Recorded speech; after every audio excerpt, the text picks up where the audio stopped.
Oh my fucking god, that shit pissed me the fuck off.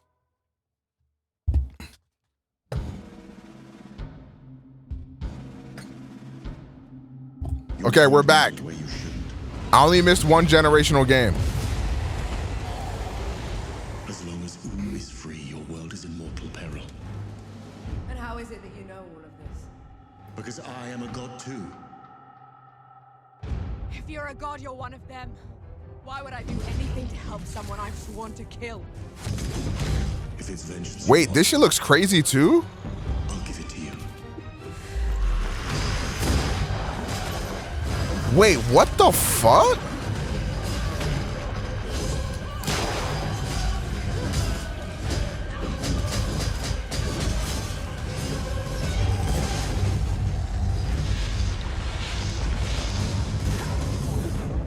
Bro, this show has actually been like an A++. Everything we've seen has shown gameplay. We're getting a lot of information. I feel like this has been a fucking great show.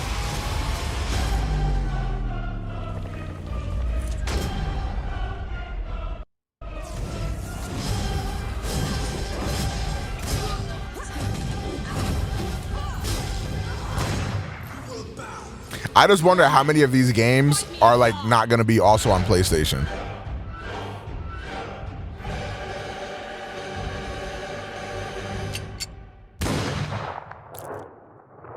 Oh my god, that comes out in fucking July.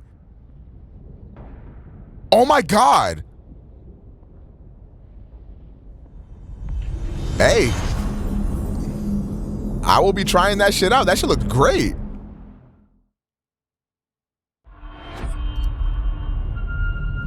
I gotta piss so bad. I missed my chance to piss with fucking Warcraft on the screen, bro. We return to you now as the gods of mankind. Smite Battleground of the Gods? Oh, this is Pisser's time. Hold on, chat. I'm gonna be right back.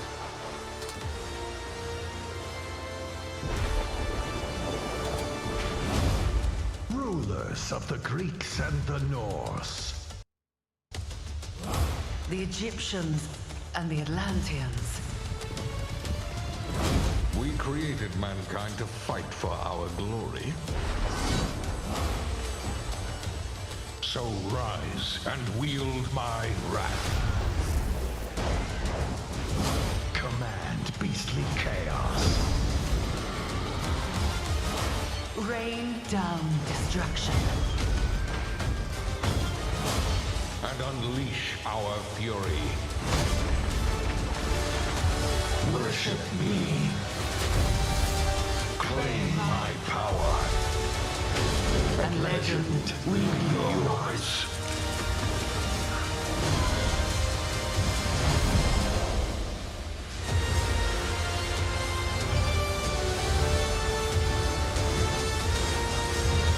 Okay.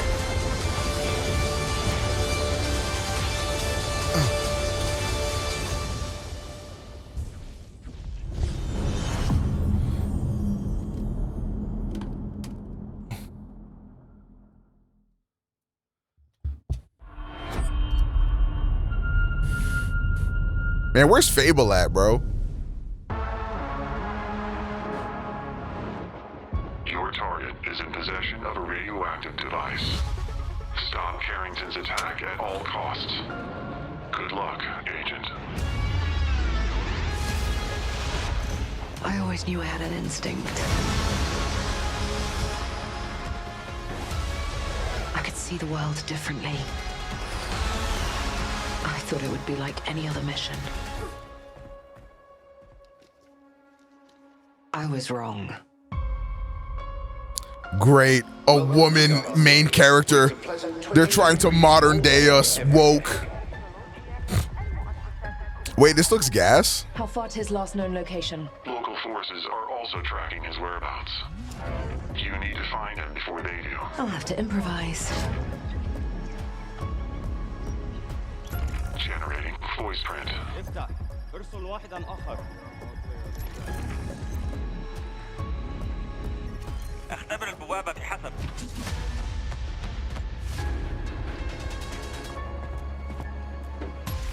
What readings are you getting? We're getting odd readings from your monitor. Can you confirm? I think this is perfect dark. I'm looking at the screen right now.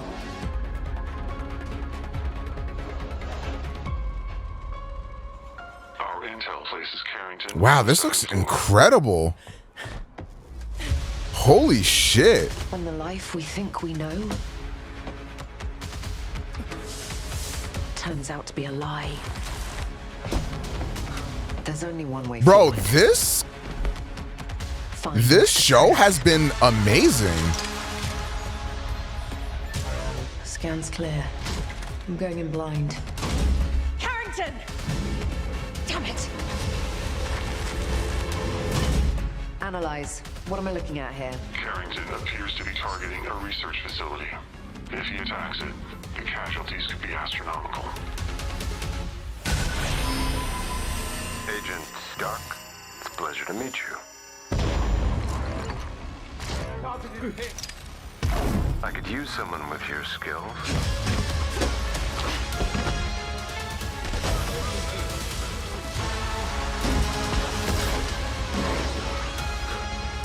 Xbox is definitely addicted to first-person games. Bro, they showed Doom in this one.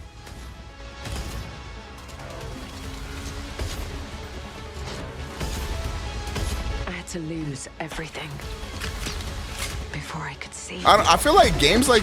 So I think people are... I think it's supposed to be like one of those immersive sim type beat games. And those are like usually first person. I hope you're ready, Agent Dark. Are you all seeing this? Once you open this door, there's no going back.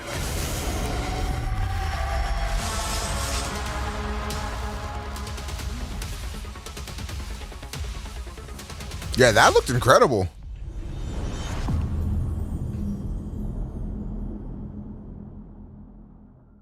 No release window though, chat. We're cooked. Agent Joanna Dark is caught in the middle of a near-future war over advanced technology that threatens the lives of millions. We hope you enjoyed the first look at gameplay, and we can't wait to share more from the developers at The Initiative and Crystal Dynamics as the game progresses. The creativity and talent of game creators are what make our industry unique, and I'm incredibly proud of our games and our teams. They The are ones you building didn't a fire. diverse lineup of titles, which includes new installments in beloved franchises like Doom, The Dark Ages from id Software, updates and expansions to our ongoing games like World of Warcraft, The War Within from Blizzard, handcrafted original concepts like South of Midnight from Compulsion Games, and Is this blockbuster it? games with massive audiences like Call of Duty, Black Ops 6. Yeah, I think they're about to wrap up. On behalf of our creative teams at Activision, Bethesda, Blizzard, King, and Xbox Game Studios, we thank you for your continued support, and we look forward to getting their ambitious games in your hands. Diablo is one of the most enduring and beloved series in all of gaming. We're thrilled to have Diablo 4 in Game Pass, where millions of you made it your favorite way to play. This October, Diablo 4 Vessel of Hatred expands the demon slaying experience with an all-new character class, a new region, and of course, the next chapter in the acclaimed story. Here is the What is your opening question, cinematic for the Sasuto? game. Let's take a look. Like, I don't even know what your question is.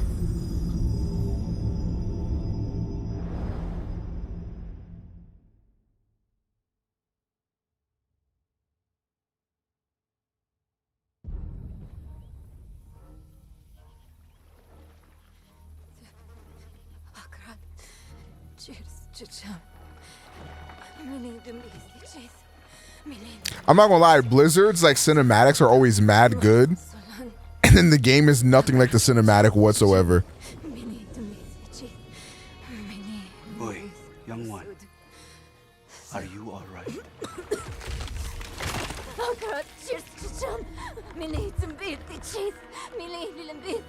Nirel? Oh, you're not well. Please, please, my child, let me help you. Stay away from me! Oh. Hey, Rel. Is that how I raised you? No, Mother. But I must carry this burden alone.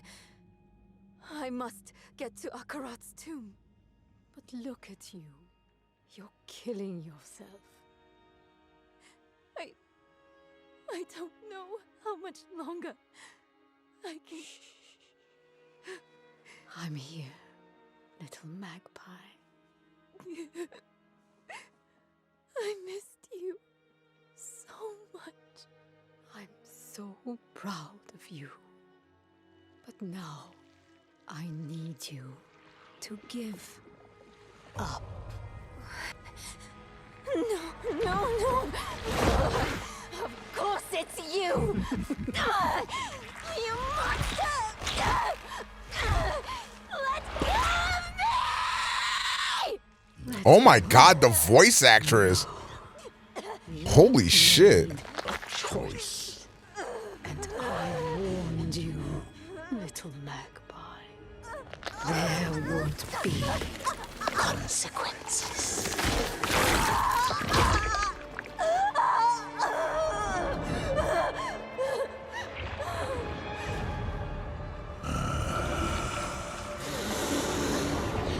Surrender.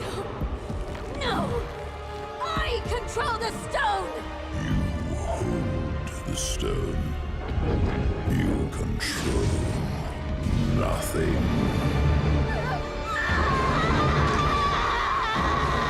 Oh my fucking God.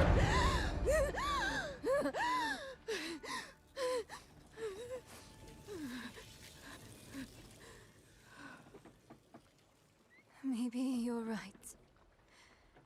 Maybe I could use some help.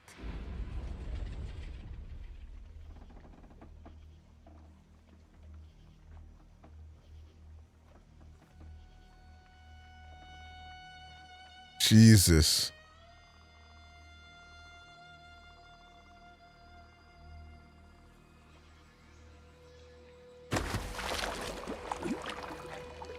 Damn, all the fishies died too, yo.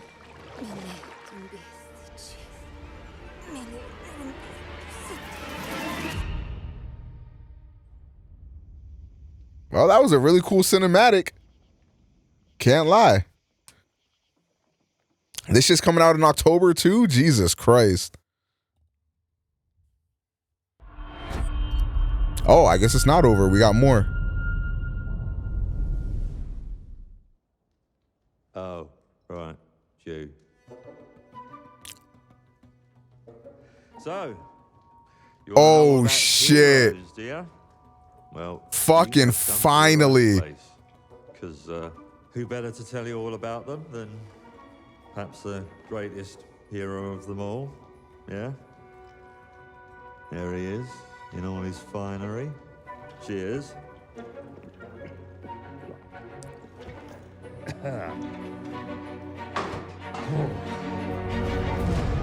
Fucking finally, bruh.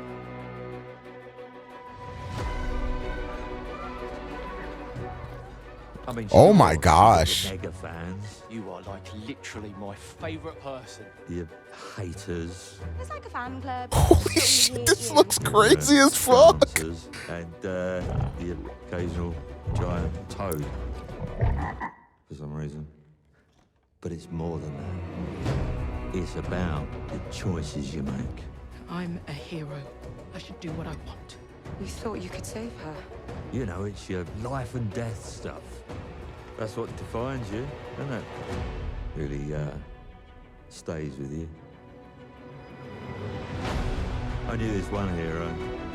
I took her in when she had nowhere else to go. Welcome to the most exclusive club in all of Albion.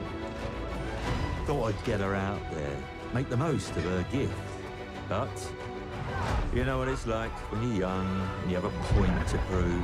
Gru! I tell you, this kid, she had it all. The skill, Holy talent, fuck. the power. She was something else, all right. She was terrifying. So, yeah, I knew this girl once who made all the wrong choices. I gotta get through the Fable series. I've only played Fable 3. She's back.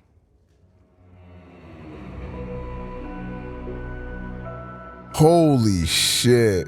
That looked incredible. I'm going to fix it, this place. And no one is going to stand in my way. Wow, 2025 release. Wow. It's real, chat. Holy shit. It's actually real. I've never played Fable 2, no. I've played Fable 1, but I didn't get that far in it.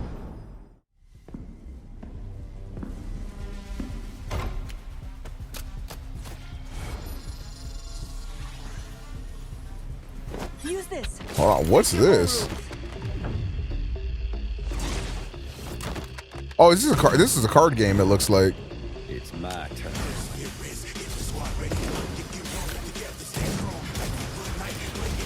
Oh, is this oh my god, it's actually fucking Valorant. Is this Valorant? What is this? This shit look like Valorant with cards. What the fuck am I looking at?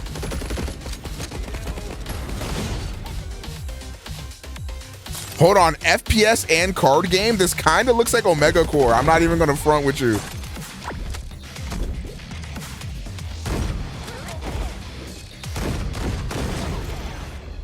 Wow, what? That actually looks so interesting. What the fuck? I don't know if it's gonna be good, but it looks interesting. What the hell? That looked kind of crazy.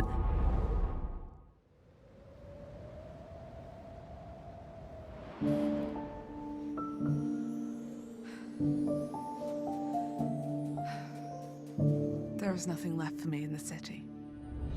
So, I have traveled back to where What are these, some domestic rodents? Here, I found my childhood home in ruins. Why hasn't my aunt taken good care of it? The bridge to her house is broken. Excuse so I me. can't even ask her. I played X-Defiant shit's ass. I will make the tree stump a cozy home again, no matter what it takes. And no matter how hard it gets, I will fight. And find meaning and beauty out here. Some will say The girlies finna go crazy for this one, I feel like. Tight shit. This gonna be on the cozy games list. Maybe so. But I must keep Actually, this is giving Don't Starve. that every winter.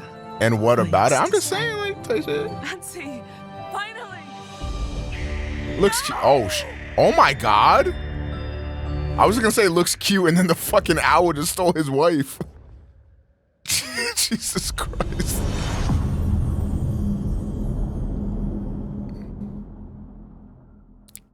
Speed, I can watch your stream, bro. Why you laughing, bro? World premiere. My mixtapes bend others to my will. Annapurna, hooray. Strange, almost cosmic talent.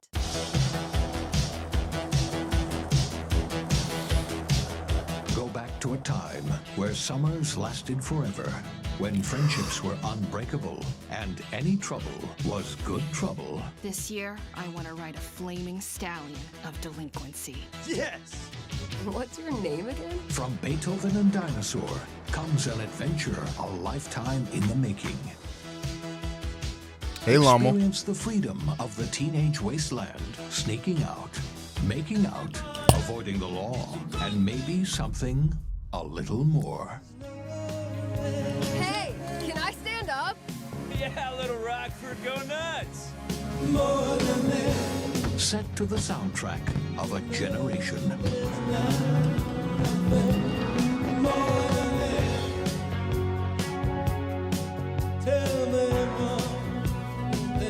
What are we gonna think of ourselves in 10 years?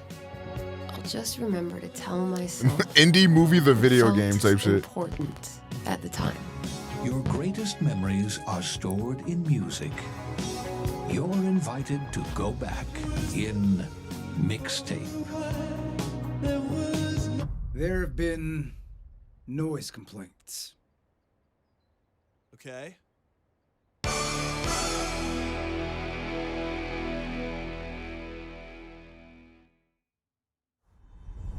Not for me, but it looked cool. I can respect it.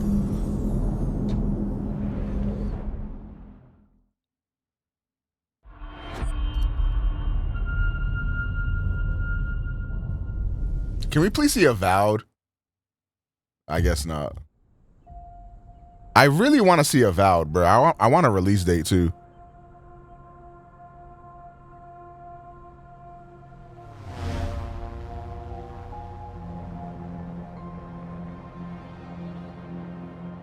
Hey, this for the dads out there, bro.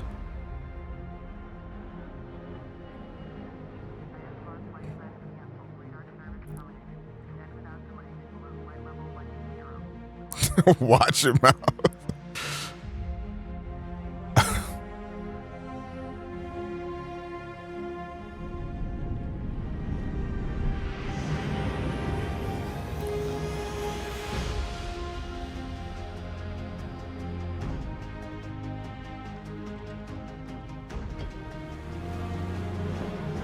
I know what I would do if I was in a plane.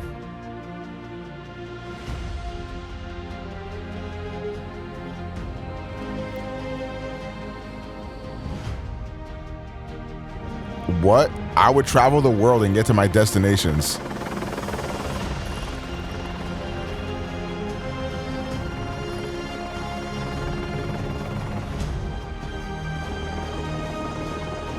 This shit looks like graphically and shit. This shit looks crazy as fuck.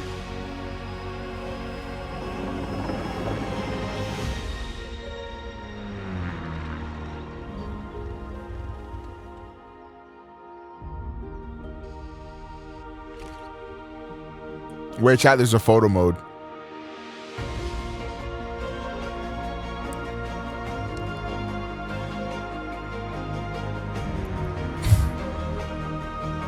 Switch through, oh my God, what the fuck? Bro, I would kill it in this game, bro. Wait, bad choice of words. I would do very well in this video game.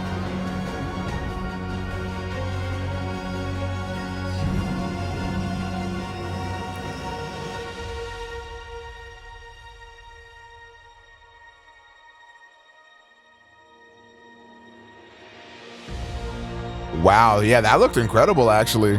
Looked like a big step up from Flight Sim. Wow, November 19th. Nice.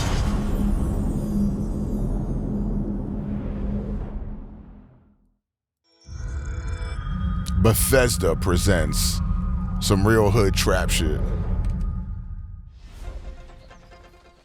ESO! Let's go, chat! Elder Scrolls Online!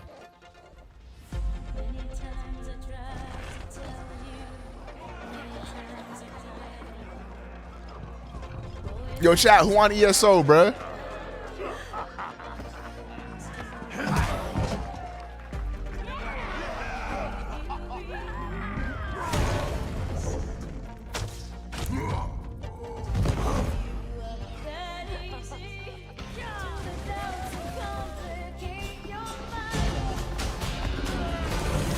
Chat, it's not hype.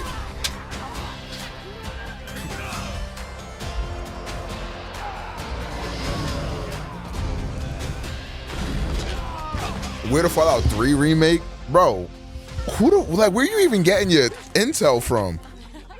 This motherfucker getting his intel from Facebook talking, and then that's why his expectations be fucked.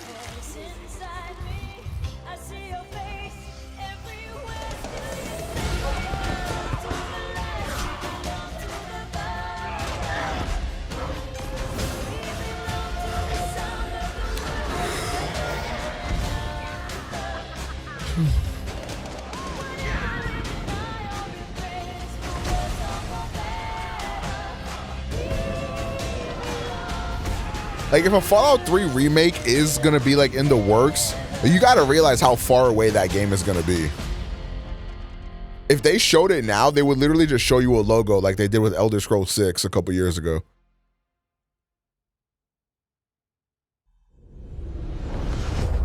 Wait, world premiere.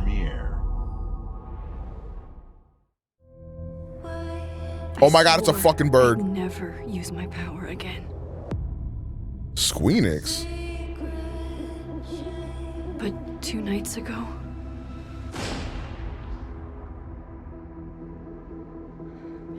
I found my friend's body in the woods.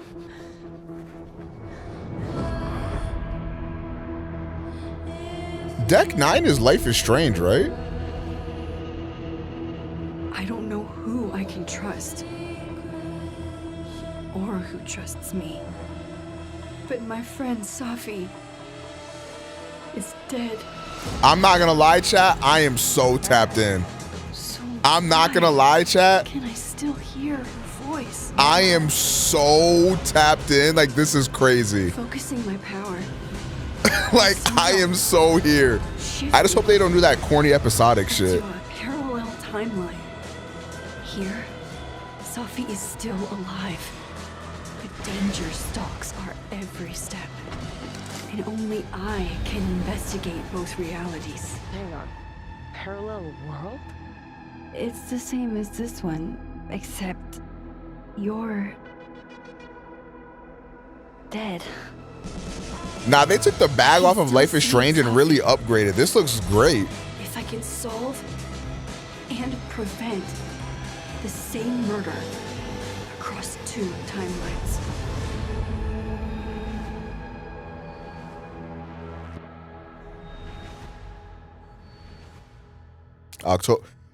October. What is it about October, bro? Like, what? Another Bethesda. All right, here's your Fallout 3 remake, bro. Now you can shut the fuck up. Damn. I lied to your ass. You getting Star Wars, bitch ass nigga. Are you sure you want to investigate these things? This ain't even. Wait, no, this is Indiana Jones. It could be the best kept secret in history. What are you going to do? When is this game supposed to come out? Is this supposed to be 2025? These artifacts have a deep connection to something in the past. Boss believes they hold a kind of power. This shit finna be Uncharted but fun. That could change the world. Who's locked in? What were you doing out there? Fresh air. We have to find the stones, Gina. Or they will.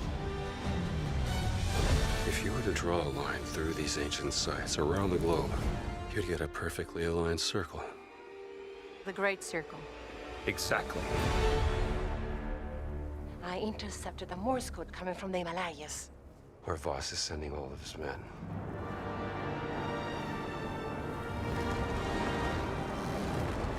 Is that a...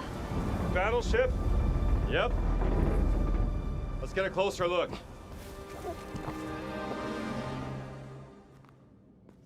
Gotta find the stone and get off this ship. What's that in his hands? What does it say? Earth something. What was that? We'd better hide.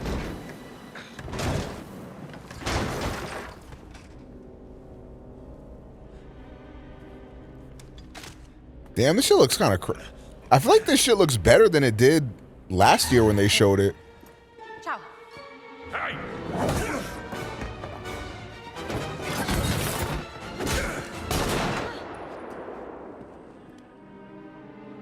Hands behind your head. I do agree. I do wish it was third person as well.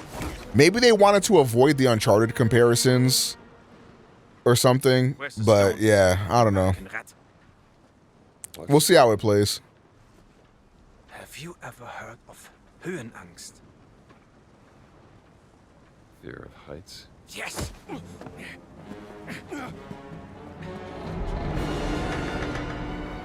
And I have it. I endured this dreadful mountain even if my mind was squeezing every step of the way. Because of a concept you narrow-minded Americans will never understand. Is he German or French? Bro, that is not French. Devotion.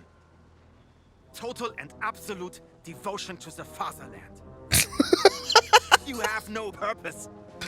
What you have is your stupid American cartoons. Choo-choo! Choo-choo!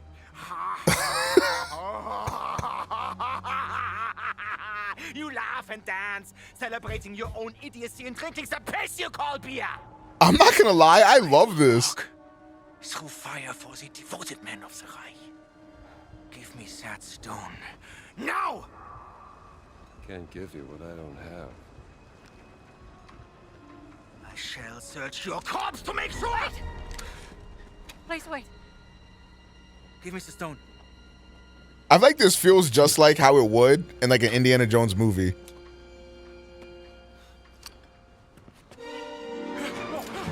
I feel like they did that really accurately. Like I feel like that it works so fucking well. We gotta get out of here. Help me!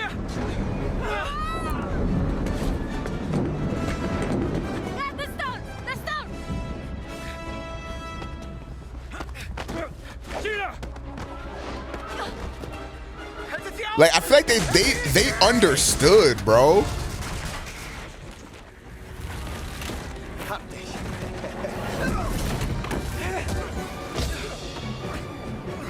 Wow, I was like so about this game. Now I feel like I'm relatively excited.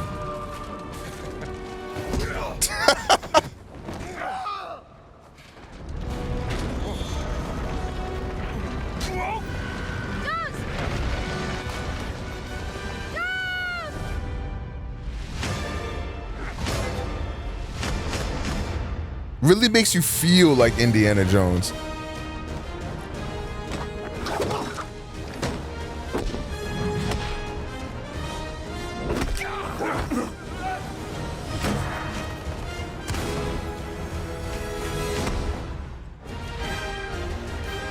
When does this shit come out? We get a release date, right? We got to.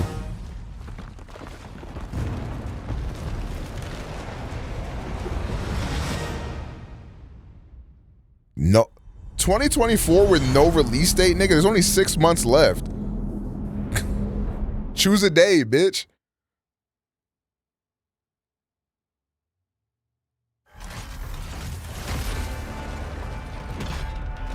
Congratulations! Yo, J Blood, thank you for the prime for 15 months, gang. No more ads for you, King Sir. No ad method. WU. I think we saw this game. I don't know if it was last year, but we also thought it was a Gundam game, but it's not. It's something else. I think it might have been at the Game Awards.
$2025 Mecha Break. Beta coming in August 2024. That's only a couple months away. You never know you are a monster until someone comes to slay you. The first signs are really subtle, but over time, Yo, Chad, be real. it becomes clear. The gift changes you, slowly consuming every little part of your humanity. This didn't have Xbox Game Studio in the front, so this is most likely a multi-platform game. Whatever this is.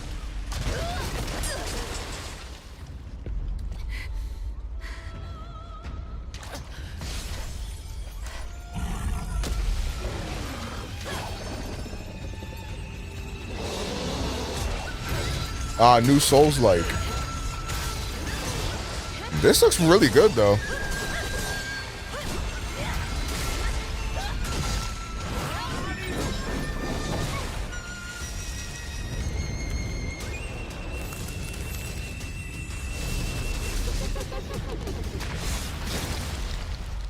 I should know. It runs in my blood.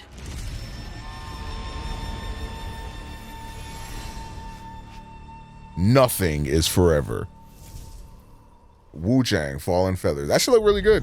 That's gonna be multi. Oh, that's from 505. Day one on Game Pass too. They did that with Lies of P as well, and Lies of P ended up being a big success. I'm not saying it's because of Game Pass, but I think that just goes more to show that you can still be a big success while you're on Game Pass. Your Emperor has chosen you as our envoy to the living lands. That wild frontier. They definitely making Game Pass price go up. I would not be shocked. Find the root of this terrible plague and put an end to it. He is wrong. Oh, this is Avowed. Scourge is but a symptom of a deeper, more dangerous rot. Bro, I don't need to see no more. Just tell me when I can play it. Like I'm gonna get it. Just tell me when. Can shape its future. They both deceive you. There is more wonder in this world than eyes alone can see. You must open yourself. Avowed is the Elder Scrolls type beat game made by the people that made Fallout New Vegas. No matter how and the Outer. Is it the Outer Worlds or Outer? I always confuse them too, bro. Its protector. Please don't be October, man. Please.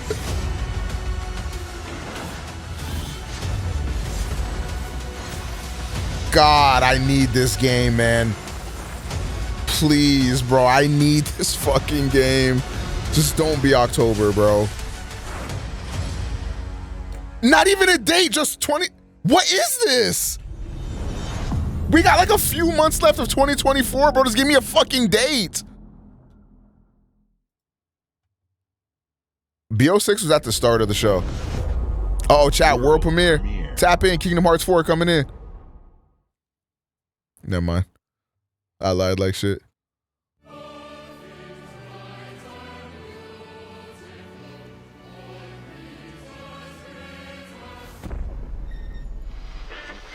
Emergency at Windscale Atom Plant.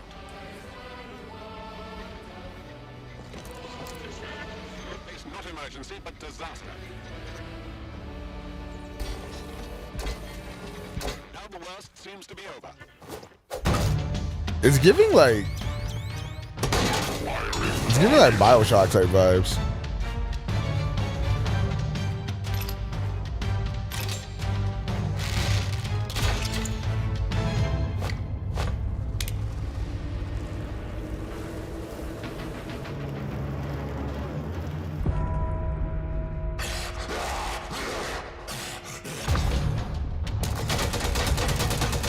Nigga said British Fallout.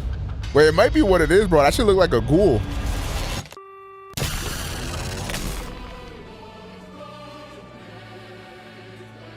British Fallout is just Britain. Adam, wait, I think that's actually like a Fallout type game. Adam Fall? I think this is actually gonna be like Fallout, but in Britain. That's funny as fuck. I'm not gonna lie. That's funny as hell.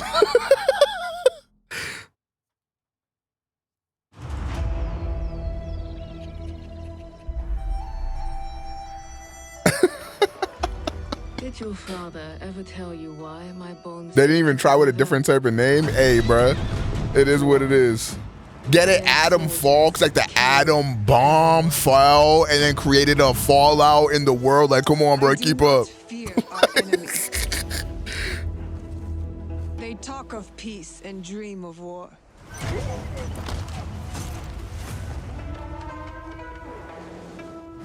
I'm not gonna lie, this shit looks gas. Is that toxic of me, chat?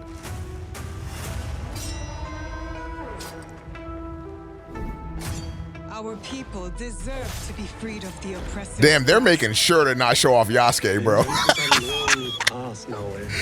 They said no Yasuke in this trailer, nigga.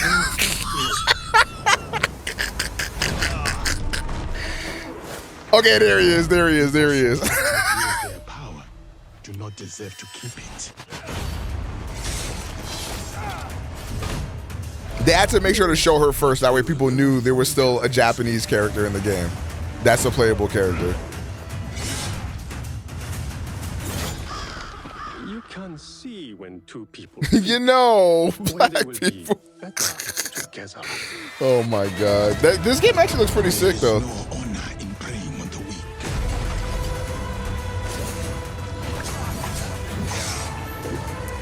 I wanted to play as Yasuke, but Shorty looks like kind of way more fun to play as. We will bring justice back to the people. I hope they commit to like 2 shorter 15-hour campaigns for each character, so that way you feel like you want to play through both campaigns and get them both done within like 30 hours or so. So like it equals to a 30-hour experience, but each character plays very different and they're like 15 hours each. I would love that, but I don't know if that's what they're gonna do. But yeah, that Assassin's Creed game looks pretty good. Радий тебе бачити, друже. Валимо звідси.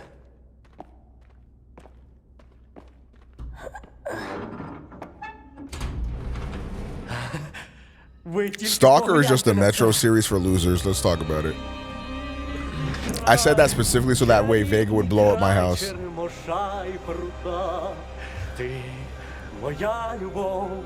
Ти рідна матінко моя. Жива. Координати закинув. Поховався.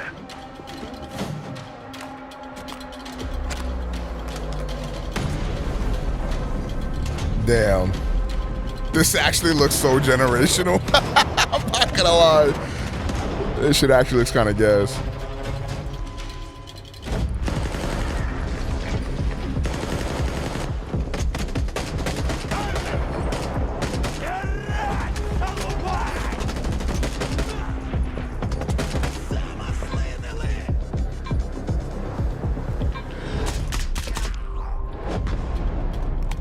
Damn, this looks really good, actually. Holy fuck.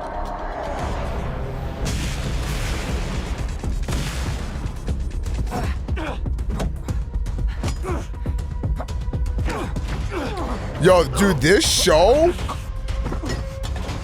has been an A+ for me. I'm not gonna lie.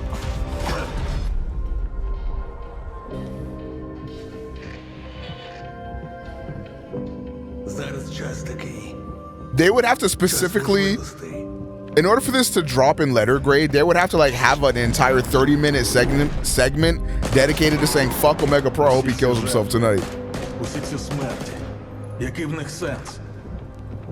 And even then, I might rate it even higher for them saying that. Зона така, якою бачиш і ти.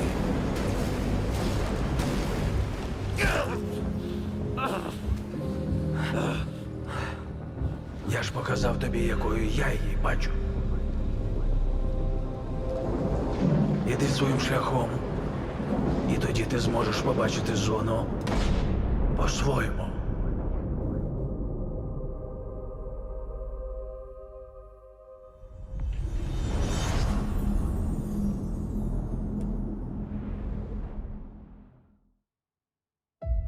We've been honored to partner with GSC Game World, the Ukrainian Yeah, studio behind I'm not gonna lie, Stalker 2. that game looks incredible. We can't wait for you to experience their game yourselves on September 5th. Today, you've seen amazing games from creators around the world, from both our partners and our own studios, from the biggest blockbusters to original independent games. I hope you enjoy the breadth of titles coming to Xbox. In addition to all these great games, we're introducing a new all-digital Series X and expanding color and storage options across the Series X and S lineup. They'll be coming to select markets this holiday. These new X and S consoles, alongside the many other devices new X in our has a Xbox disk drive. family, offer you more choices. Wait. It's our There's a new mission Series to make X with a Xbox disk the drive. best place for you to It's not play over. by including Wait, the it's titles not from over our own yet. Studios and Oh, Game thank Pass God. at launch, by bringing your games into the future with our commitment to game preservation, by pushing the technical boundaries in our future hardware, and empowering you to play your games anywhere you want on Xbox consoles, PC, and cloud. This is what defines Xbox today. I might get and the in new future. X so that way I can We're hard have at work a Series next X in my bedroom as well. Immediately after Showcase ends, Call of Duty Black Ops 6 Direct begins. We're taking you inside Treyarch and Raven for an extended look at what's next in Black Ops. But before we dive into the Direct, we've saved one more thing. What is this gonna be? What is their one more thing? What could they have? Oh, Gears. Yeah, maybe Gears. Would Gears be their one more thing, though? Yes, it would. Yes, it fucking would.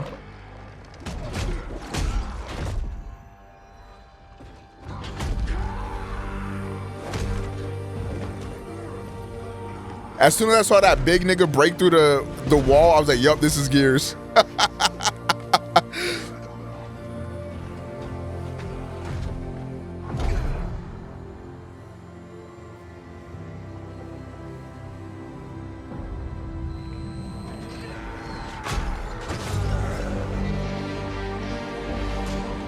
I still maintain the original Gears series on the 360 is like one of the most graphically impressive games for its time ever. Like when I first saw what Gears of War looked like, I was fucking mind blown. Also, the flashbacks from the past to the future is kind of crazy.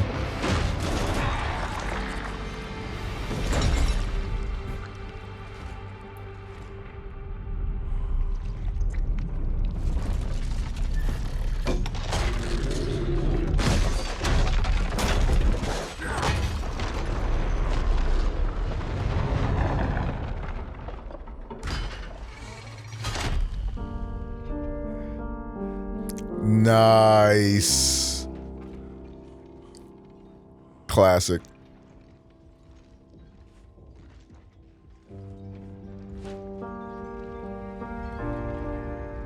Wow, this is a prequel then, huh? Is it? This gotta be they look young as fuck.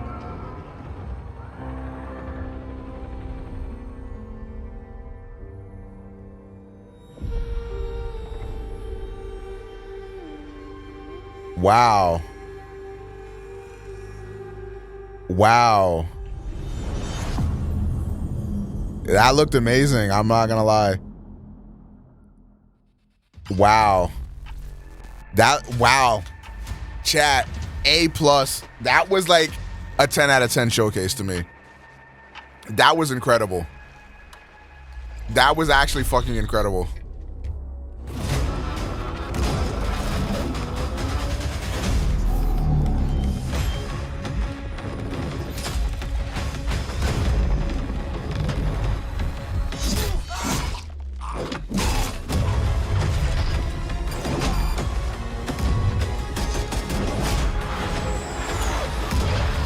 That was really fucking good. Now we can watch the Black Ops 6 Direct. They're gonna show zombies. They're gonna show zombies and multiplayer. In Los Angeles, and thanks for joining us today. We're excited to share what we've been working on for the past few years. For Black Ops 6, we really wanted to give ourselves the time to craft something truly great. This means we're delivering a new level of polish and innovation across all. This is what I'm here for, chat. I've been working here for over 20 years, and I can tell you that we have something special. Nah, for real, Scoops. I know that the team are excited to give you a deep dive into our campaign and global innovations across the entire game. Streets is saying they're gonna have round-based zombies back, so if you're like a zombies loser, you should be pretty happy.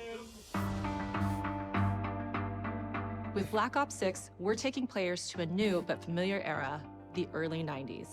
In true signature Black Ops fashion, our story builds on real history, thrusting players into a conspiracy where a shadowy force has infiltrated the highest levels of the US government, branding anyone who resists as traitors and forcing players to go rogue for the first time to fight the very machine that created them. The team has been meticulously crafting every aspect of this game to deliver the fun and attitude players expect from the Black Ops franchise. Multiplayer is of course here and brings the Black Ops style and provides a playground for the brand new Omni movement system. New way to push beyond your limits. Oh, I heard about this. Like an action hero. I heard about this. You'll see a The sneak peek Omni. of that later today.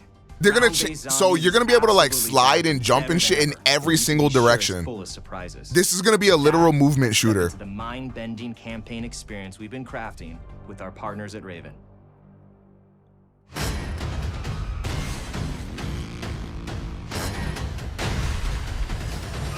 And there's gonna be like a new dolphin dive type thing, where like you can dive and shoot at the same time and shit. Every Call of Duty player has a favorite campaign mission. When we set out to make Black Ops 6, we were focused on delivering missions so iconic that they stick in your memory long after. I heard about that on Twitter. Action-packed blockbuster feel to every step of the narrative. We're giving you more variety, more dynamic moment-to-moment gameplay, and more options to finish each mission. We can do this loud or quiet.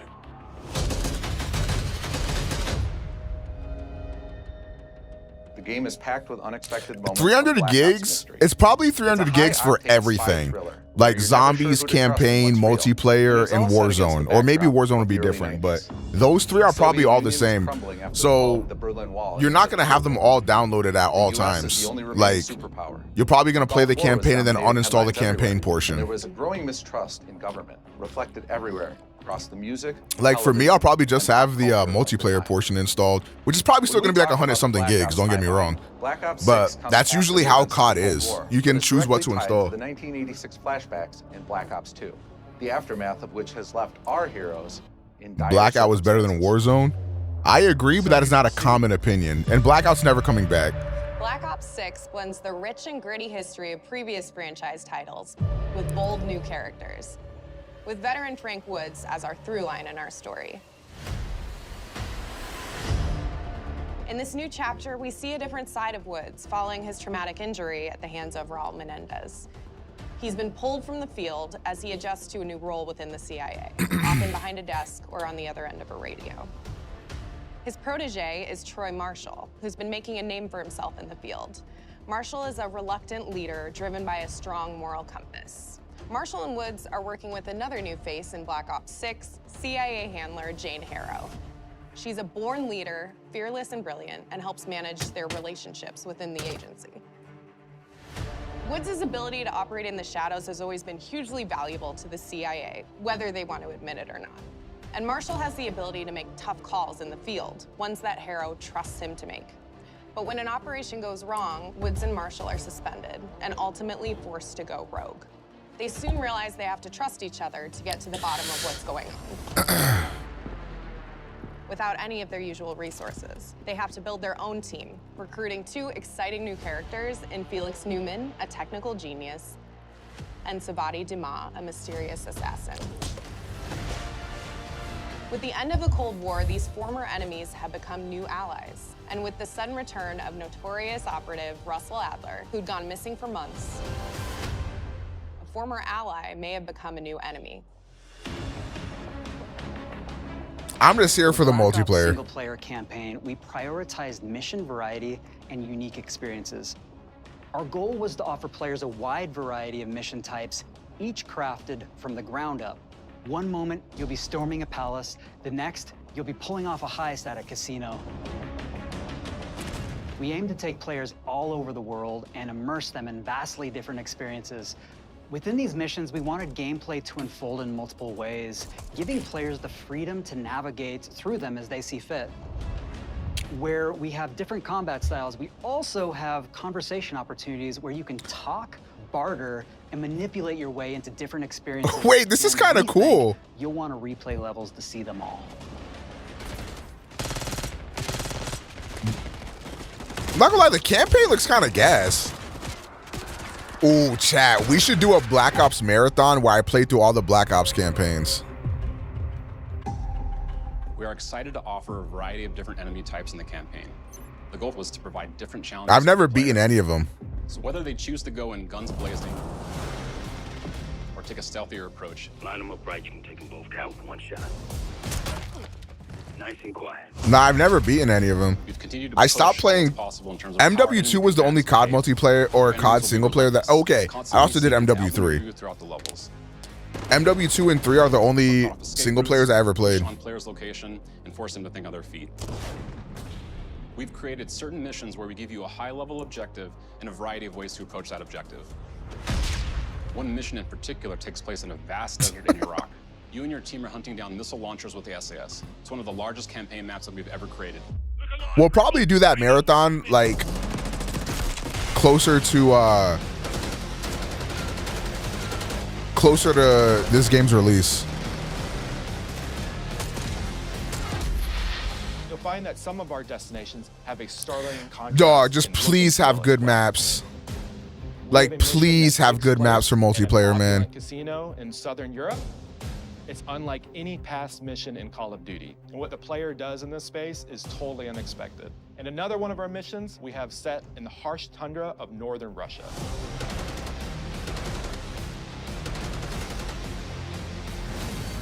We are excited to offer an array of brand new equipment, as well as some favorites from the Black Ops universe. RCXD, Tranquilizer Trap. Oh my God, RCXD is gonna be back in multiplayer, isn't it? Homing Knife. Disruptor. Homing Knife is kind of crazy. The Disruptor is back? No. Oh my God, I'm about to say slurs, man. The campaign is grounded within an expanded. I'm about to say slurs, man. You might remember we Fuck. that in Black Ops Cold War. But this time, Hoodie Main? a little bit more broadly. I didn't want to say because I didn't want to feel like I was on dick. But I think you right, nigga. Realistic setting. I think that was a Ray. It's in an Cinema. abandoned manor by an ocean cliffside. What's most unique is that it used to be a KGB black site, which was operational during the 50s and 60s. This brings a lot of intrigue to the safe house and will allow players to explore and discover secrets from the past. The team is also bringing back the evidence board, which is still the centerpiece of the safe house experience, but with brand new upgrades.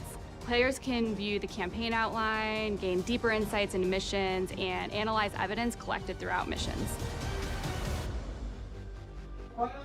Please. Okay. Capture. Okay, the attacker comes in. I'll go. 3, 2, 1, go! Wait, that's gas. That was sick. Great. I think we got it. Okay, lock in. Lock in. To create a more connected Yo, experience that having better movement might mean this could be the first Call of Duty that's playable on keyboard and mouse. Lock in. We've pushed ourselves at every corner to innovate and craft the most signature Black Ops experience for our players. Movement has been a consistent area of focus and innovation for Call of Duty. And with Black Ops 6, we're redefining movement across the entire game. For the first time ever, players can sprint in any direction and move like a true Black Ops action hero with an entirely new global system we call Omni Movement. This unlocks the ability to move like never before and seamlessly chain combat maneuvers like slide, dive, and our enhanced supine prone in full 360 degrees range of motion. From the beginning, we started with, you can't do this thing, why? And then realized people actually move that way. What happens if we get rid of that construct? And then instantly it opened up like, oh, if you can sprint in any direction, then you can dive in any direction, you could slide in any direction. Oh my God, the movement looks so good. All the on the ground movement and everything else chaining together. Wait, this is gonna fundamentally change Warzone as well.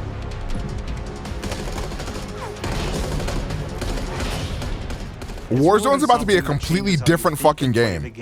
Whether it's campaign, MP, or zombies. We truly believe that once Oh you experience my Omni God. movement, there's no going back.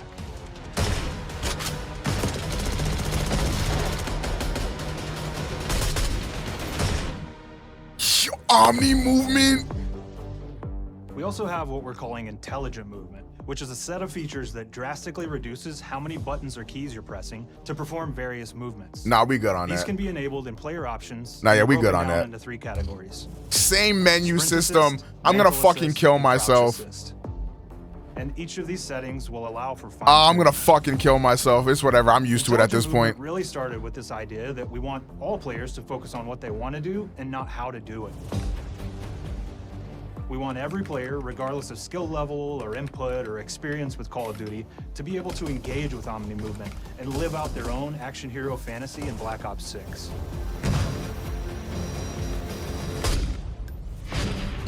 We looked at other genres like racing games, where they have these great assist settings that can be turned on and off. Things like traction control or assist. Now show reload canceling. Reload canceling is in MW3, so I imagine they'll have it in here too. Movement options. I don't think this is a one-size-fits-all thing, and I encourage players to play around with combos of these settings to really dial in their preferred setup. Hit zones are regions on a character that react when taking damage or dying. In past games, we've only had 4 regions. For Black Ops 6, we've actually increased that to 9 regions, so now we can determine if that enemy was shot in their left leg or right leg, and then we'll play a bespoke death animation depending on that location that they were hit. Wait, that's kind of cool. So world connectivity is this concept that players' movement and reactions are connected to the world based on their choices. A great example that really shines is a global feature we call corner slicing, where as you round a corner or go through a doorway, your weapon's gonna dynamically rotate in the direction that you're rounding that corner. And since it's dynamic, I don't know how I feel about that. I'm not gonna lie. But won't affect you at all if you're barreling full speed around that same corner. That's kind of interesting. Opportunities to set the bar with movement. I feel like it's gonna make for very corny gameplay and multiplayer. I'm not gonna lie. Like peeking corners used to be a thing of skill and whether or not you want to challenge somebody, and that's going to give crazy advantage to the person peeking. I don't know how I feel about that. Through our process of photogrammetry, gear was acquired, scanned, and incorporated onto each of our operatives. For our faces, a dynamic real-time analysis of spontaneous performances was captured and processed to make every emotional, impactful moment true to actual life. As an OG COD fan, it's not looking good. OG COD hasn't been a thing for years, man. They're just freshly cut. I feel like World War II was the last COD that felt like an OG COD. Sweaty and running through. You got to get with the times, man, I fear. We're paying attention to every detail.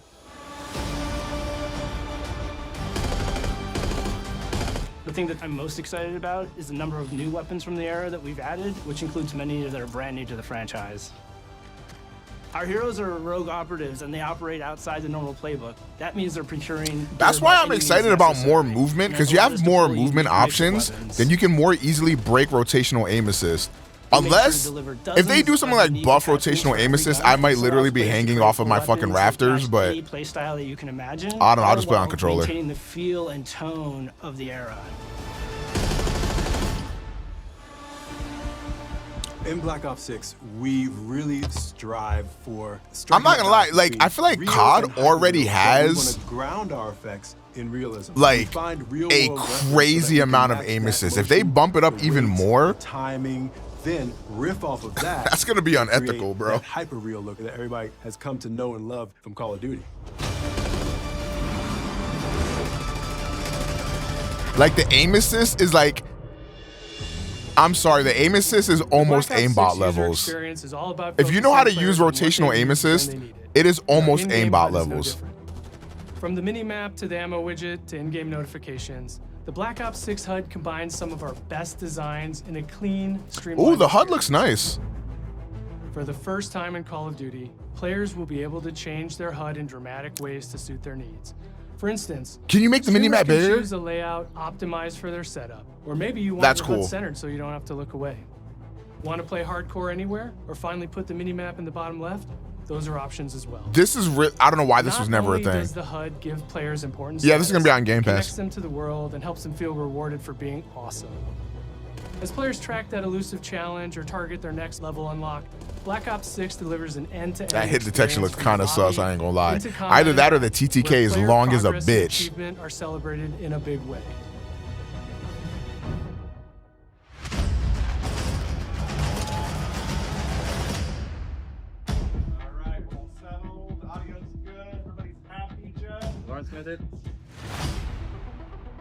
Early on in Black Ops 6's development, we set a goal to make leveling and XP matter more than ever, Looking back through the Call of Duty and Black Ops catalog, there's a lot of love, both internally at Treyarch and that we see in our community for how we used to handle Prestige. They're bringing Prestige back. Oh my God. Prestige is back in Call of Duty with Black Ops 6. We've pulled the best of the best from past Call of Duty Prestige systems and are going bigger and more rewarding than ever. Players who reach max player level will have the choice to enter Prestige, start fresh with relocked gear, and go through the leveling journey again. Black Ops 6 will have 10 Prestiges, each with a valuable set of rewards to earn and equip to peacock your status. Players who make it through Prestige 10 aren't done. Instead, they'll graduate into Prestige Master with 1,000 additional levels to climb through and a classified reward to uncover for anyone dedicated enough to make it all the way to the end. The full Prestige system is available on day one in Black Ops 6.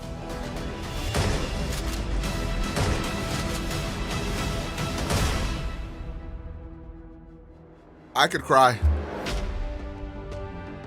Lock in. We know how many of our players look forward to multiplayer, and we will be providing a deep dive on it later in the year. Pick 10. For now, here's some insight Pick into 10. our development of Black Ops 6 Come on. multiplayer. Pick 10. Come Our on. vision since day one has been to craft an approachable and engaging step change of that signature Black Ops multiplayer experience.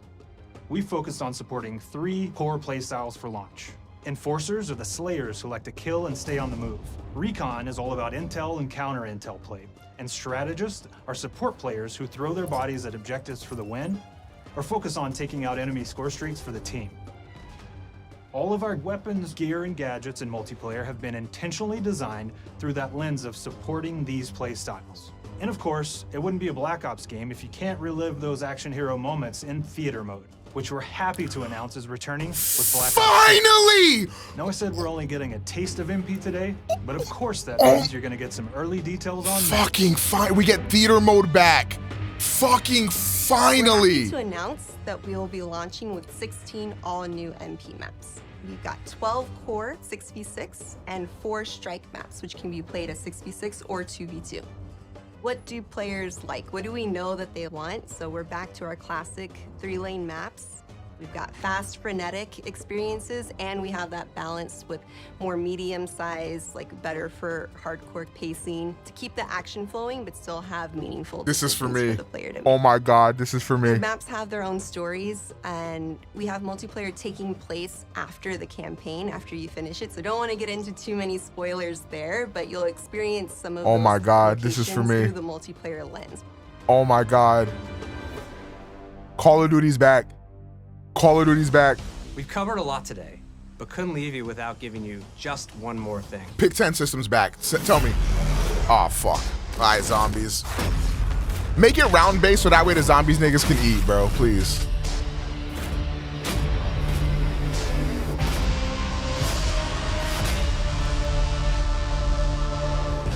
Round-based Zombies is back, and we're picking up the Dark Aether storyline where we left it.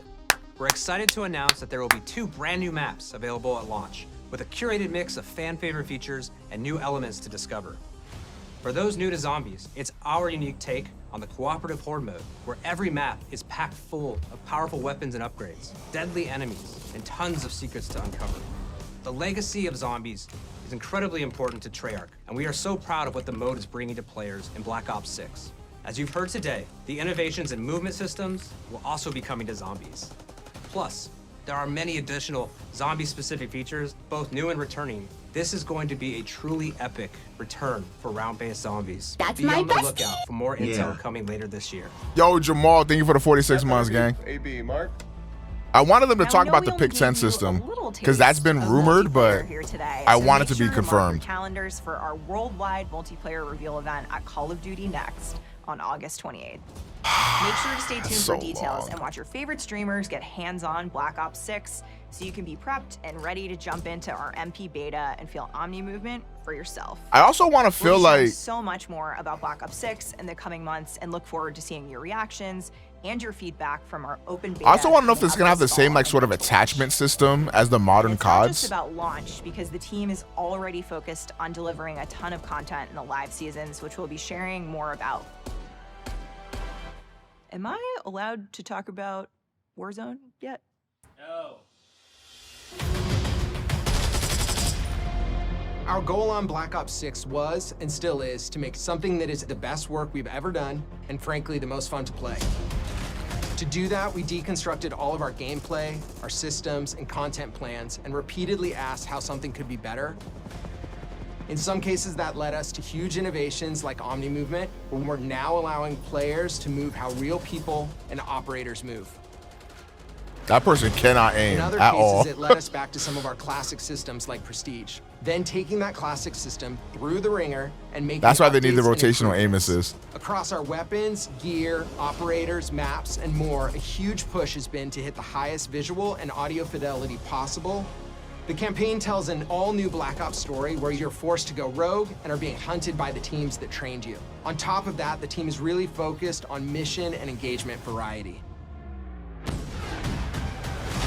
Multiplayer is a key ingredient in the DNA of Black Ops, and hopefully, in this sneak peek, it was clear that every single part of the MP game loop will be improved. What would make this game better than perfect ever. is no From more movement to gunsmith shooting and to pick 10. footsteps to I don't engagement think systems to death. we're gonna get And last but definitely not the least, gunsmith out of the game, triumphant though. I return think the gunsmith of is here to round-based stay, zombies. low-key.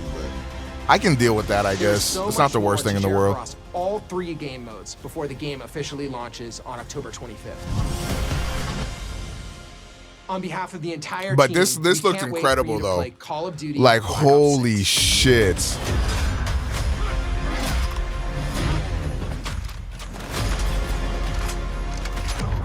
Honestly, though, I don't know how the gunsmith would work with the pick 10 system, though. A lot of niggas don't know shit. Okay, so the pick 10 system, originally, or not originally, but in like Black Ops 2, you could choose 10 things in your class to like have, right? So between like grenades, special grenades, perks, and weapon attachments, you could choose 10 between that, right? So you could have like a really kitted out gun and have a bunch of attachments on your gun, but then not have as many perks or grenades.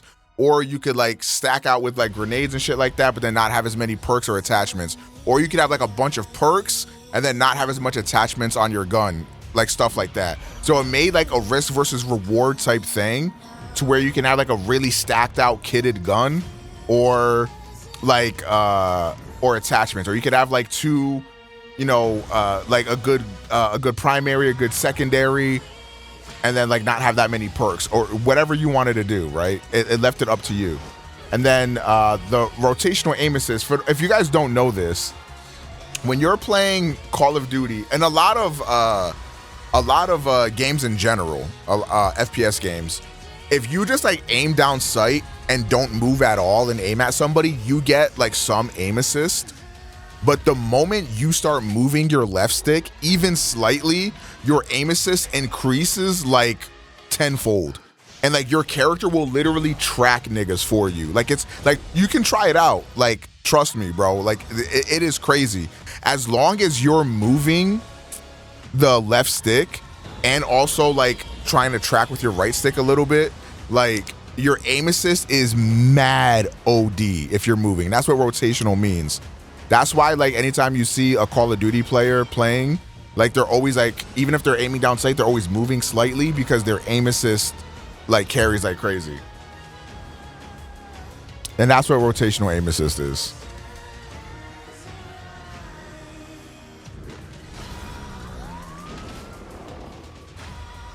I hope BO6 brings a pick 10 system back. The thing is, like, how do you do gunsmith and pick 10? Because there's, like, 37 attachments for your gun. I don't know how that would work.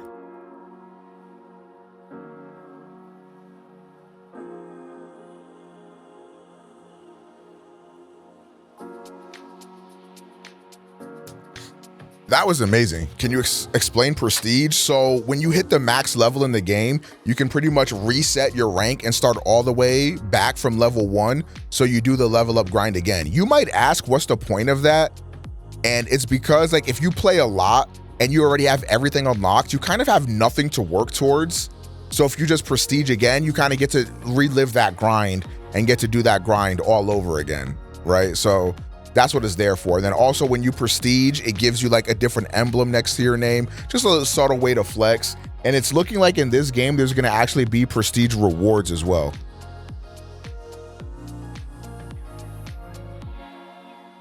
I think the issue with the gunsmith thing is that it's just way too convoluted. There's way too many attachments. The way you unlock those attachments is terrible. And it just adds to way more confusion when niggas just want to have a gun and shoot niggas. Also, like, guns are completely different depending on like the attachments you put on them. And I just think that's corny. Like if back in the day, right? Like if you just used a Scar H, for example, the Scar H was the Scar H. Like, yeah, you could put a silencer on there, extended mag, or a red dot, whatever you wanted. It was up to personal preference.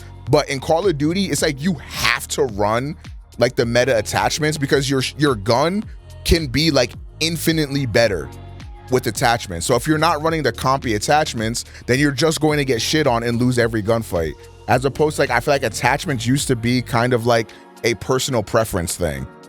But now it's like, now you can control all of your recoil. You can have faster movement. You can have more damage ranges, like more bullet velocity. At what point are we still using the same fucking gun? Like, at the very least, thank God we don't have to tune the attachments anymore. That was the stupidest shit imaginable.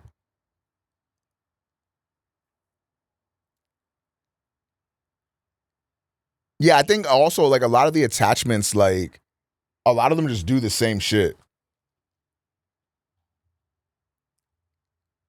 Like, I fucking hate looking up, like, I have to look up, like, builds for guns and shit. Like, bro, like, I don't want to have to do that. Bean time? Yeah, I'm not watching the Bean. I said we'll watch the Bean movie on Friday.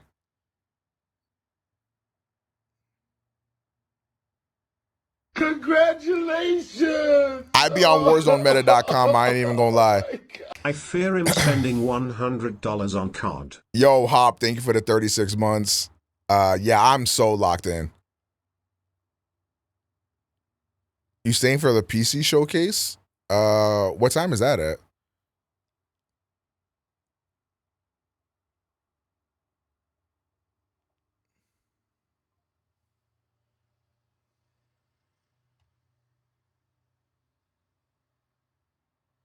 Expedition 33 is also coming to PS5. That's what I was saying. Like, don't go out and rush to get an Xbox just yet. You don't know what's coming where. It will be on Game Pass day one, I believe it said. So there's that positive. But, you know, it's up to you. I think I will be getting one of the new Series X's. Do we know when those are coming out? How do you feel about Omni movement? I think it looks incredible.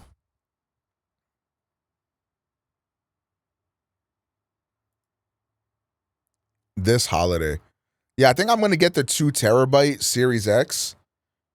And I might use that one for in my stream room and use my other Series X upstairs. Because my Series X, the original, like the original run of the Series X have like a HDMI issue in the back that can happen where the HDMI shit gets a little loose. And mine unfortunately has that. And sometimes it's a little bit annoying. So I can just leave it upstairs and just not touch it and be fine. And then I'll just use the new one. You cute, you're cuter, babes. Take shit. Yeah, if I don't touch my Series X, like, it's fine. But yeah, it's a little annoying.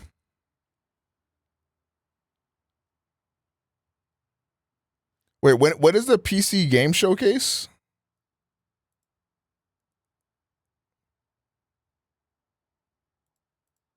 Did I miss anything good? Based, nigga. You missed probably the best game showcase in like the last 5 years.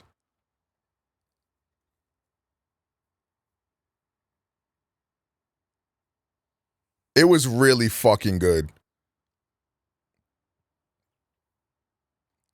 Also, the new Call of Duty looks real fucking crazy. Watch it back for me and only me. What the fuck? When will this VOD go up? I have to wait until my stream ends to put the VOD up, I fear. Oh, I can make the last... Because my fucking... my fucking power went out during it. So I can put the last one up.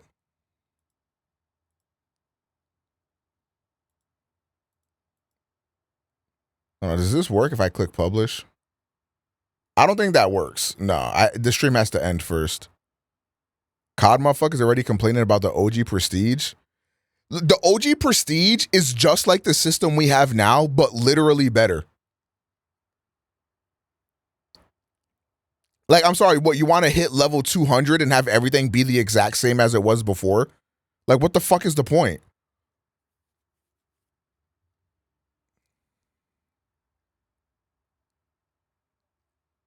Bro, we have, okay, chat, please. We have to stop pushing the call of the Black Ops 6 gonna be 300 gigs thing. Black Ops 6 is not 300 gigs. With Call of Duty, you can have every portion of Call of Duty installed, like Warzone, multiplayer. They used to do zombies separately as well. I don't know if it's gonna be the case in this game, and the campaign. So if you have everything installed, then yeah, it's gonna be 300 gigs, which is still a lot. Don't get me wrong, but the game itself is probably going to be like 100 and something gigs, which again, still a lot, but it's not 300 gigs.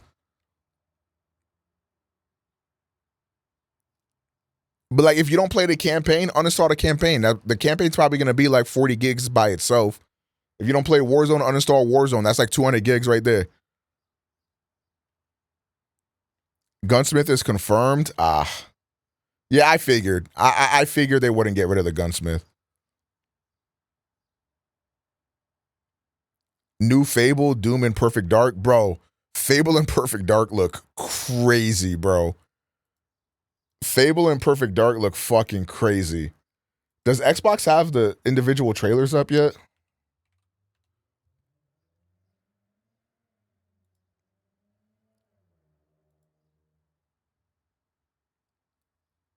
Okay, they do. All right, chat, we're going to spin some of the best ones. I'm going to go take a piss and refill up my water, and then we're going to go spin some of the best shit. Gears prequel? Nigga, the Gears prequel looks fucking crazy. I'm not going to lie. The Gears prequel looks insane. All right, chat, I'm going to be right back. I'm going to go take a piss, fill up my water bottle, go get your snacks, go get your drinks. We're going to revisit some of the best trailers of the day.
That's my bestie. Sniffer.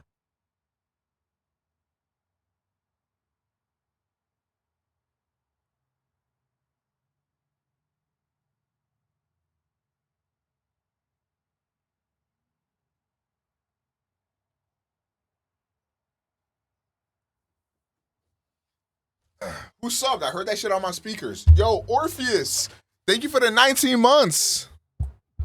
I appreciate you, Gangy.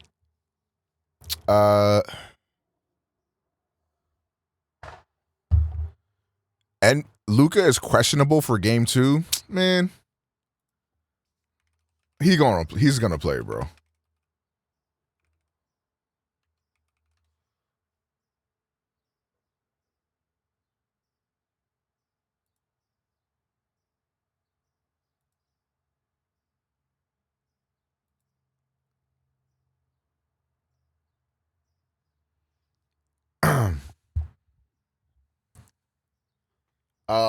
A-based. I don't know what your preferred method is of doing that, but go ahead and do it, bro. I do not want to hop on a call. Bro, I had JoJo ask me and shit earlier too. Damn, bro, it is what it is. Did you just call me the N-word? Maybe. Okay. I mean, I personally don't give a fuck about Doom. State of Decay 3. I want to see, like, I think this was the only game we saw today that didn't have gameplay.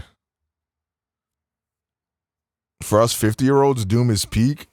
Man, maybe it's because I'm 49, but Doom did not hit like that. But Dragon Age, hold on. This shit, oh, I'm locked.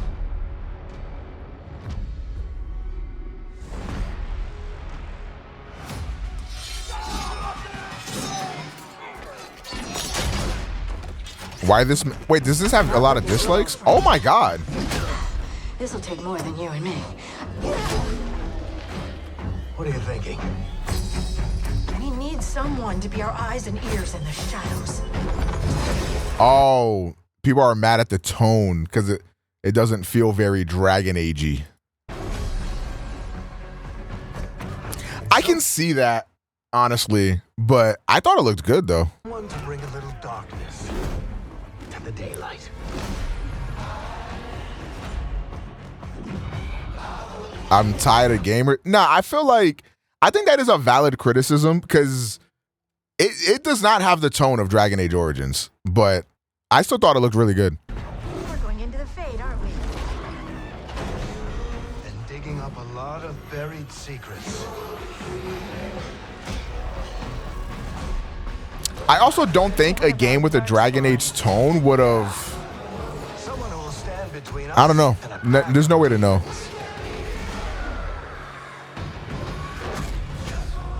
You know there will be dragons.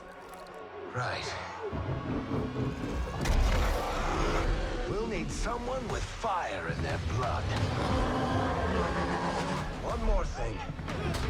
This crew needs a leader. Someone we can count on. Someone that the world can count on.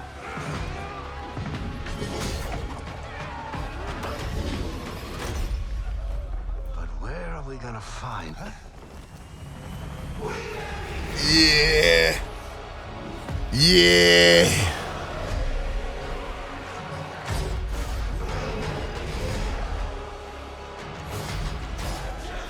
They are not going to do that, Strat. Dragon Age, the Veil Guard. I did watch MGS. Also, I hate when you niggas say you gotta do this, bro, I'm gonna do whatever the fuck. Just for that, I'm not watching MGS. Get fucked.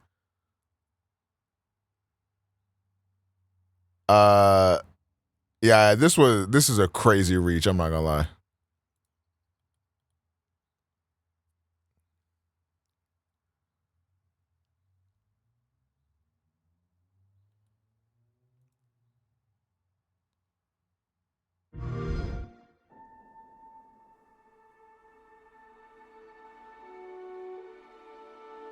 Dude, this DLC looks so good.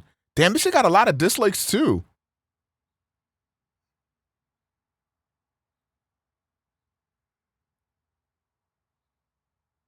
Destiny 2 Starfield. Dude. Hold on, did this get a lot of dislikes? Product not yet rated. Okay, so people have some taste, because this game looks fucking incredible. I just wanted to see what people were mad at about this. Because, like, this, like, even if you are a Starfield hater, like, this looked good. We have received a distress call. Like, this looked really fucking good. There is no record of a star station in this orbit. Something is not right. And they're dropping a big update tonight for this game.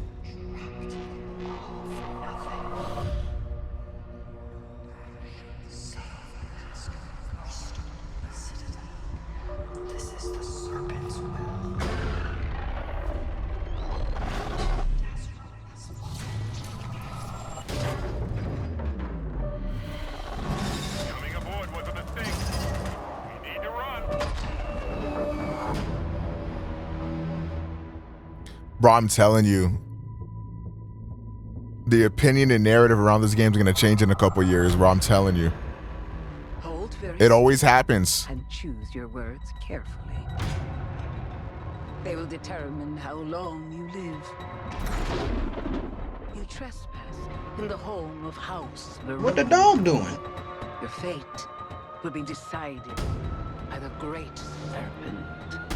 Can you feel its embrace encircling your heart? I feel like everybody likes shit that is mid, though. Like, this, I would say, like, Starfield is mid to, like, mid-good. And there's nothing wrong with liking something that's mid to mid-good. But niggas are trying to call this the worst game of the year. Or one of the worst games of the year. Like, bro, tighten the fuck up. It was not, bro. Like, I feel like niggas don't know what an actual bad game is.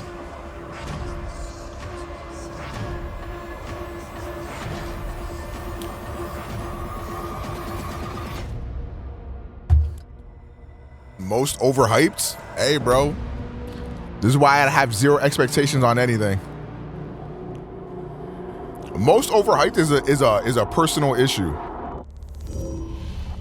And you're allowed to feel disappointed or underwhelmed with something. That's completely valid. But calling this one of the worst games of the year last year, I mean, that's just not true. Like, overhyped, sure. Underwhelming, sure. Worst game of the year is crazy. And this DLC looks really good. Okay, this is high-key my game of the show. I need this game. I think this is the game I am most excited for. And it's a brand new IP. It looks fucking incredible. Like, I need this fucking game.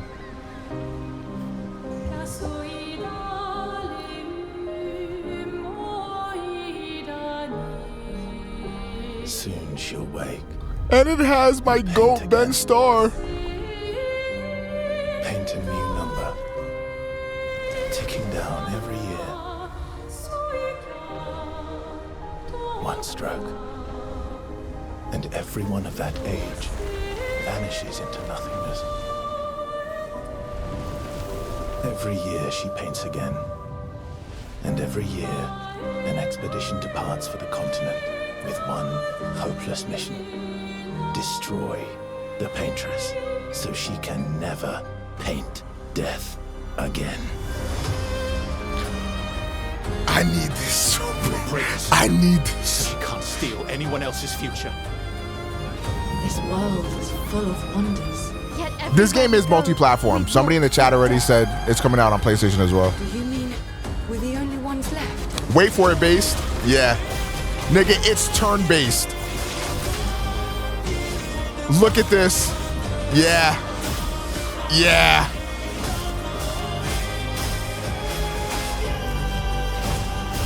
It's like turn-based with like the Paper Mario timing. Like when you attack, you gotta hit your timing or whatever the fuck. Yeah, oh my God, I'm locked in. I need this. I need this so fucking bad. Nigga, the last time we got a Western turn-based RPG was never.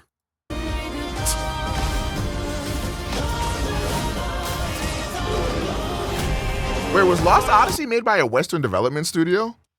Lost Odyssey might have been. I don't remember though.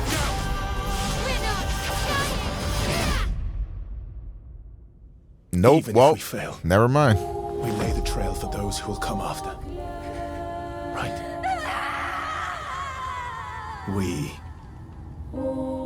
Yeah, this Expedition 33. was my game of the show.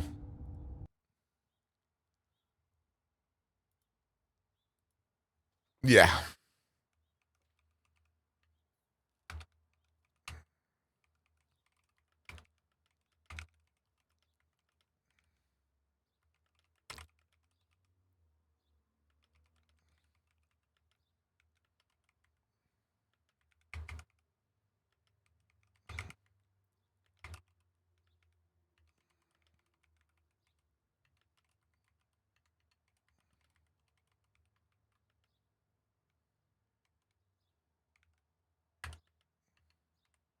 Uh,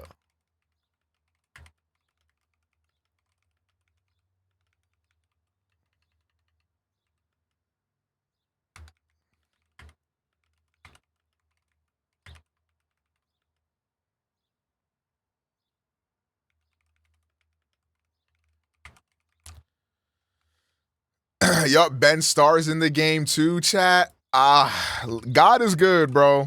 I'm not gonna lie, this game was made specifically for me, bro.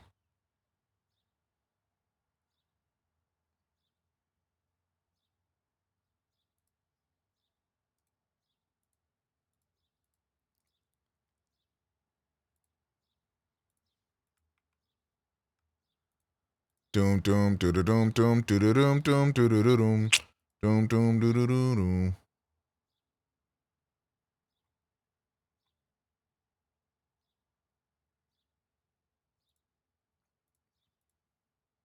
Yeah, I feel blessed. I'm not gonna lie.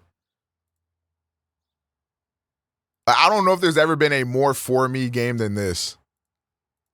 I want to get a screenshot of something. I want to get a screenshot of the perfect timing thing. As I fucking just skipped it. Whoops. When does the game come out? I think it said 2025. So we're still pretty far away.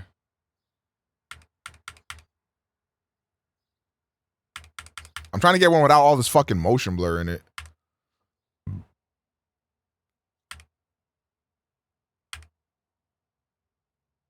There might not be a good screenshot. I just noticed the turn order on the side. Yep, cock. Dude, this game is just like literally like everything.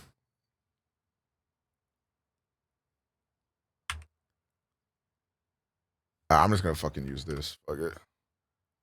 Doom doom doom doom doom doom doom. That's my bestie. That's my bestie. Yo, Zoots, thank you for the 45 months. I appreciate that, gang. Welcome back. How you doing? Oh, this game looks amazing as well. I feel bad. Oh, God, what happened? Oh, this is an A.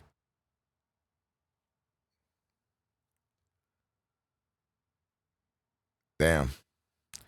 I think the Summer Games Fest show was like, so as a show, it was a really good show. Like, there wasn't like bombshell announcements. I would give it like a solid B. Like, I would give it like a solid B. Like, I think niggas was really harsh on the Summer Games Fest thing.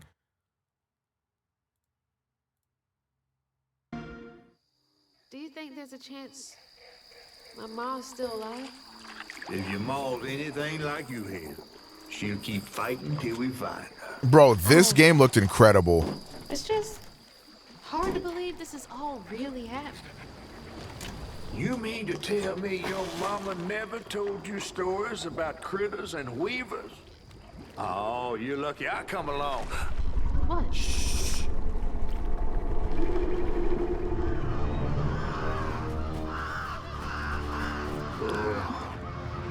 Yeah, I would say Summer Games Fest was like a solid 7 for sure. Yeah, Fable. We're gonna go over all the trailers. That's my best friend. Who's tapped in for Power Rangers? Yo, Decaflame, thank you for the prompt for 27 months. That Power Rangers game looked really good. So this game looks amazing. Wait till you get to the gameplay base. Up a ways with a big bell. Go on and ring it. You want to make him come running? Tom can't abide the sound of the bell. Some church folks once tried to dynamite him, and he didn't take that too kind. If you ring that bell, he might skedaddle. You better not skedaddle. Go on now, scoot. I'll pick you up yonder after to go find your mom. Trifling ass mudcat. Hey, I heard that. Bro. I love how how it's clearly in high FPS, but she's like animated like kind of like a Spider-Verse type character. It looks so good. Wait, that floating island is the gator?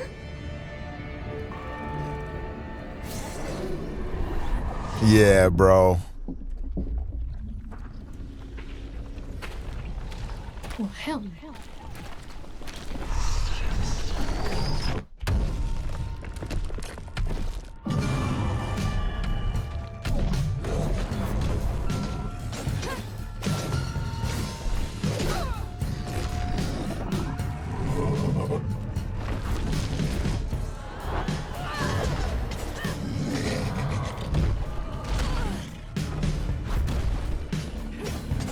If Kenna was good, did y'all not like Kenna?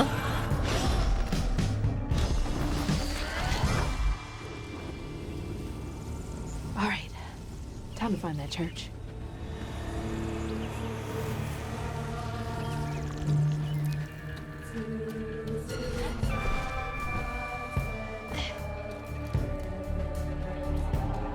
There it is. Now to get over there.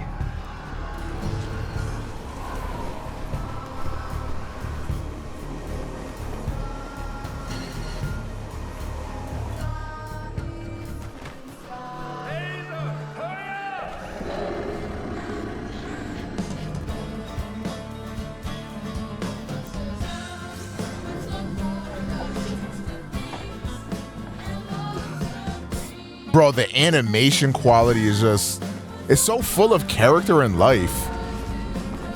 Like, wow, this just looks incredible, man.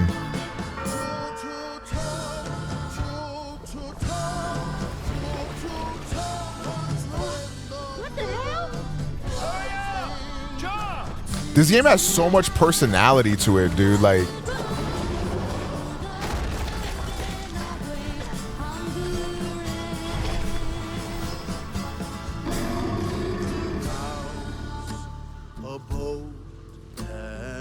God, that game looks fucking incredible. Okay, let's watch the MGS.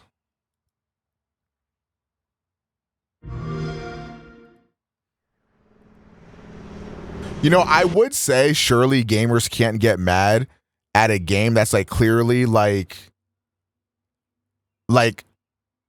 just like a black game. Like surely you can't get mad at that. But they got mad at that dude who developed that game for his dad. That's like a very black game too.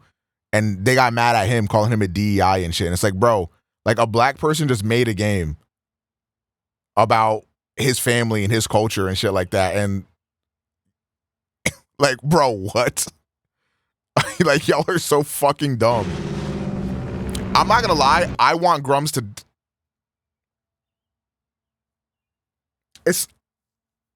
It's not gonna rain the day that nigga dies. I'm gonna say that. Flying over Pakistan, altitude 30,000 feet. Approaching Soviet airspace. Listen up, Jack. Your mission is to infiltrate Selino Yask in the Soviet mountains, ensure the safety of Sokolov, and bring him back think to the he's the West. worst person on Twitter right now. Your code name for this mission will be Naked Snake. I'll be referring to you as Snake. So I ain't gonna lie, before this, I was kind of skeptical on the MGS3 remake, but I fear I'm completely locked in. The clock is... I think this shit looked incredible. This will be a sneaking mission. I do kind of miss the green overtone of MGS3 because it gave it like this distinct like look and feel. But this still looks incredible. Be seen by the enemy. You must leave no trace of your presence. Is that clear? This kind of infiltration is the Fox unit's speciality. In other words, weapons and equipment are procured on site. That goes for food as well. You're completely naked, just as your name implies. It looks incredible. I have to find my own weapons and equipment? Whose crazy idea was this anyway? Bro, the ladder scene in 4K HDR. A real one-man army.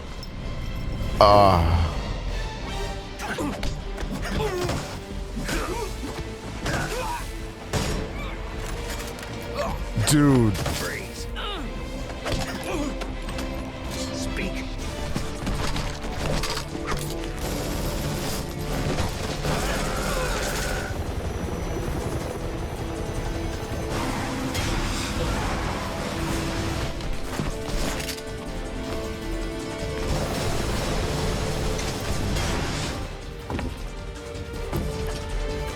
I mean, about supporting Konami, like, I mean, yeah, I'm buying this. Like, look, if we wanted to never support a publisher or developer or a publisher who mistreated their developers, we would never play games again because they're all cooked.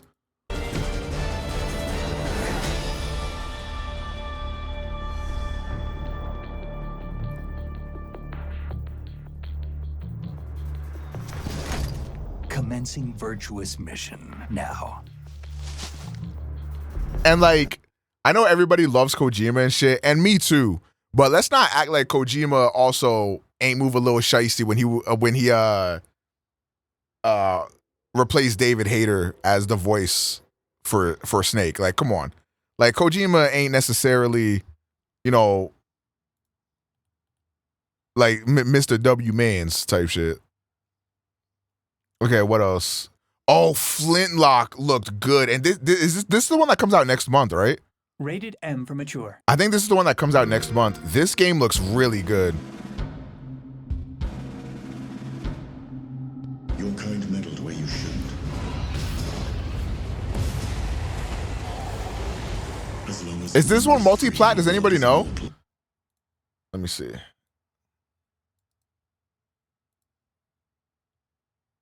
Play Flintlock. Yeah, PS5, Epic, Steam, Xbox. It's just coming day one to Game Pass, right? And how is it that you know all of this? No, actually, this one didn't say Game Pass, I don't think. Because I am a god too. Or did it? I don't remember. I guess we'll see at the end of this. Why would I do anything to help someone I've sworn to kill? If it's vengeance you want, I'll give it to you.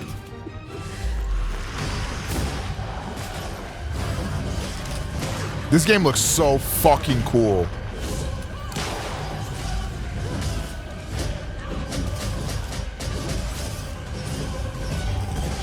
They just have the marketing rights to it, JW. That's all that is. We get another Life is Strange? Yeah, we are. It looks good too.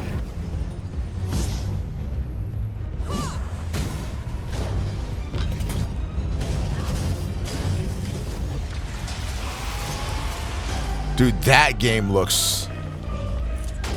This game looks fun.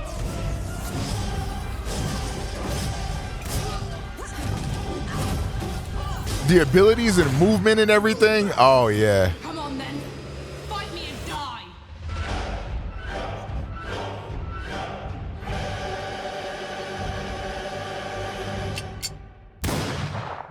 Why it comes out so soon? Yeah, Game Pass, day one. I will be there. I wonder if it's going to get a physical release as well. Okay, Age of Mythology, no one cares. Okay, Perfect Dark looked giga gas. Yeah, well, I think Fable's after this. Your target is in possession of a radioactive device. Stop Carrington's attack at all costs. Good luck, Agent. I always knew I had an instinct. I could see the world differently. I thought it would be like any other mission. I was wrong. Welcome to Garden City, where it's a pleasant 23 degrees all day, every day. How far to his last known location? Flintlock is 30 to 40 beans. Oh wait, really? If that game comes out physically, I'll get it physically then. As long as it runs on 60 FPS on consoles.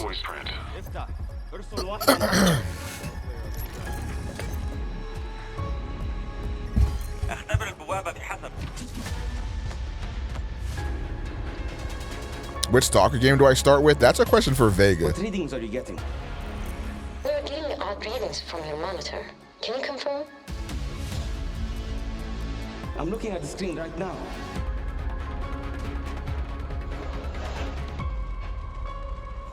Our intel places Carrington on the second floor. When the life we think we know turns out to be a lie. There's only one way forward. This looks gas. Find the truth. Scan's clear. I'm going in blind. Carrington! Yes, Flameto, it was. Black Ops 6 takes place in the 90s. Analyze. What am I looking at here? Carrington appears to be targeting a research facility. If he attacks it, the casualties could be astronomical. Agent Stark, it's a pleasure to meet you. I could use someone with your skills.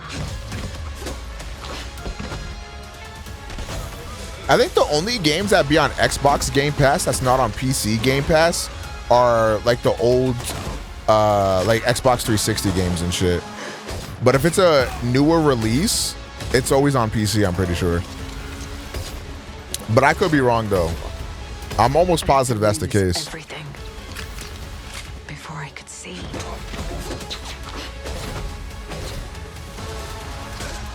What this world was really hiding.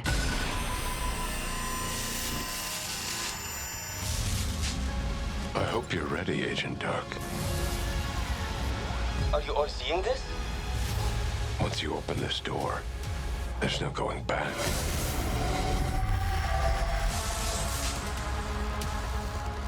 Yeah, that shit looked great. Yeah, heavy rumors that Game Pass is going to be getting an increased price to its subscription. And after the shit they showed today, I fully believe that. I'm not going to lie. Even the games that aren't exclusive are going to be put day one on Game Pass, and there's some fucking bangers. I'm not going to lie. Oh, right. June. So, you want to know all about heroes, do you? Well, you have come to the right place. Because who better to tell you all about them than perhaps the greatest hero of them all? Yeah? There he is, in all his finery. Cheers.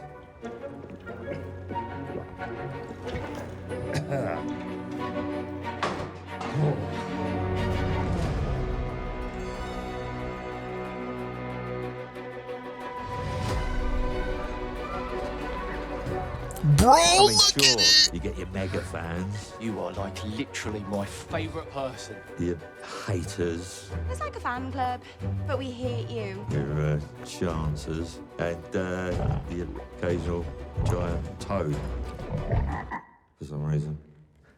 But it's more than that. It's about the choices you make. I'm a hero. I should do what I want. You thought you could save her. Hey, Chad, don't worry, though. The Last of Us Part 2 remaster coming soon, yo. Your life and death stuff. That's what defines you, isn't it? Don't worry, Chad. Spider-Man 2 DLC on the way. Oh, wait. Yeah, stays with you. I knew this one hero. I took her in when she had nowhere else to go. Welcome to the most exclusive club in all of Albion. Thought I'd get her out there, make the most of her gift. But You know what it's like when you're young and you have a point to prove. I tell you, this kid, she had it all. The skill, the talent, the power. She was something else, all right. She was terrifying. So, yeah, I knew this girl once who made all the wrong choices. Humphrey. She's back.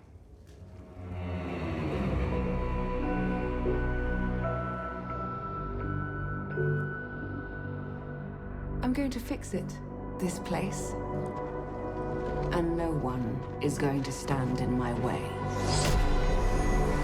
Is that supposed to be somebody like in the Fable games that people know? Because the way that that trailer made it seem was that the way it ended was like you're supposed to be like, oh shit. This game also looks really interesting. This is like a first-person shooter card game.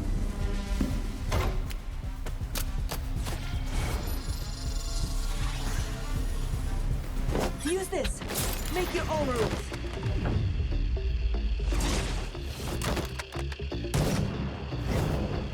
It's my turn.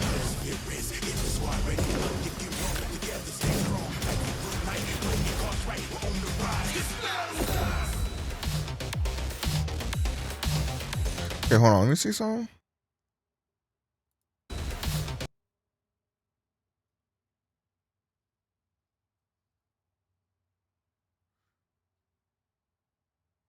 I'm trying to figure out like how you choose which cards you have.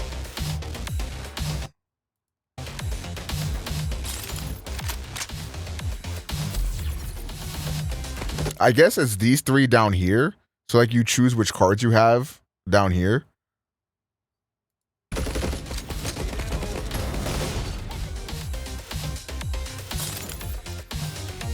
Well, no, because when they use the card, none of these went away. I don't know. I really want to hear more about this game, though.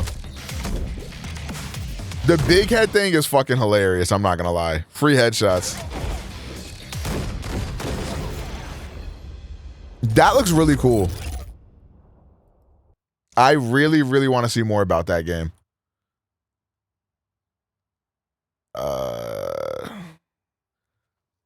There's the new Life is Strange.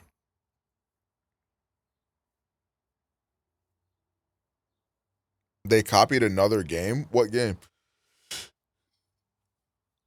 Oh, shit. What game did they copy? The Ben Starr game is incredible. Bro, I cannot wait.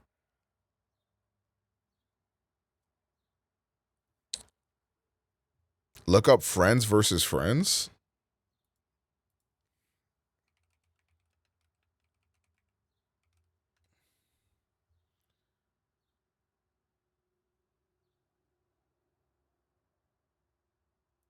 Let me tell you about the friends that invested all they had cards to play the coolest game and fight against your friends with no consequence.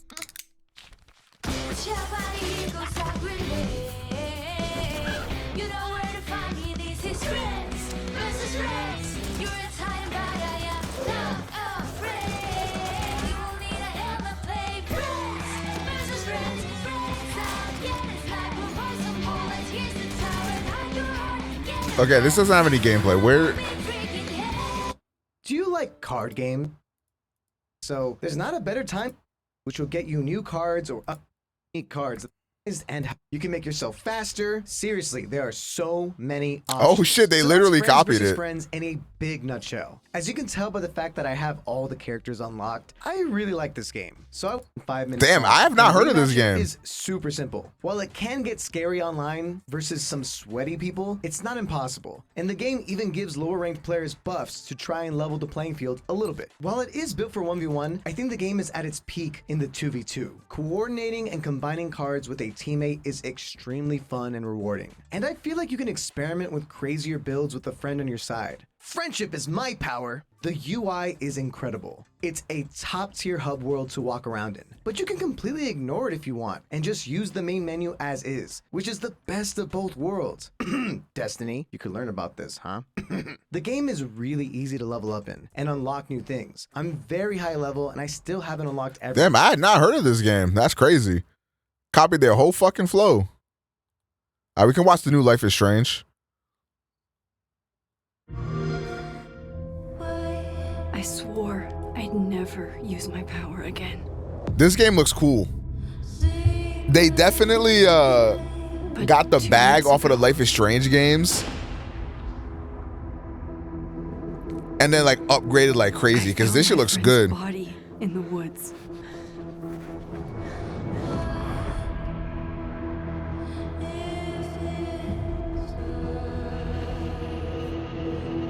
I don't know who I can trust or who trusts me. But my friend Safi is dead. So why can I still hear her voice? Focusing my power, I somehow shifted into a parallel timeline. Here, Safi is still alive. The danger. I think the original Life is Strange is good. I didn't much care for the Life of Stranges or Life is Stranges after that. Every step. And only I can investigate both realities. Hang on. It is Yagami. It's the same as this one, except you're dead. I can still say A lot of people tell me it's boring. I think you would like the first Life is Strange for sure. And prevent the same murder across two timelines.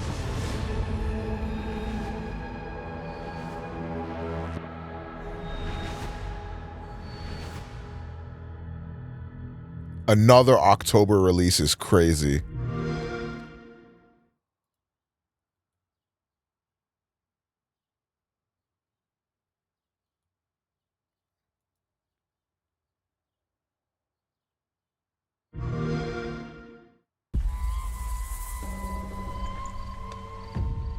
You never know you are a monster until someone comes to slay you. The first signs are really subtle, but over time, it becomes clear. This game looks cool too. A little like Souls-like type game. Consuming every little part of your humanity.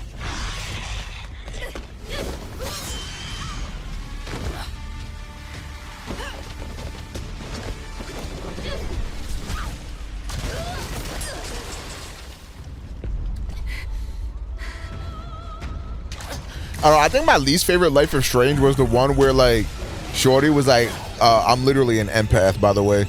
I didn't really like that one. Honestly, I think Life is Strange 1 is the only one that I actually did like.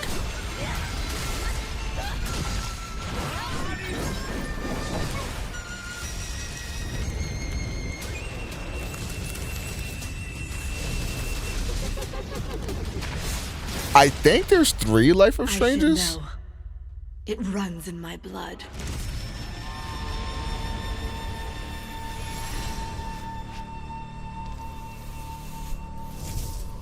Yeah, that game looks cool.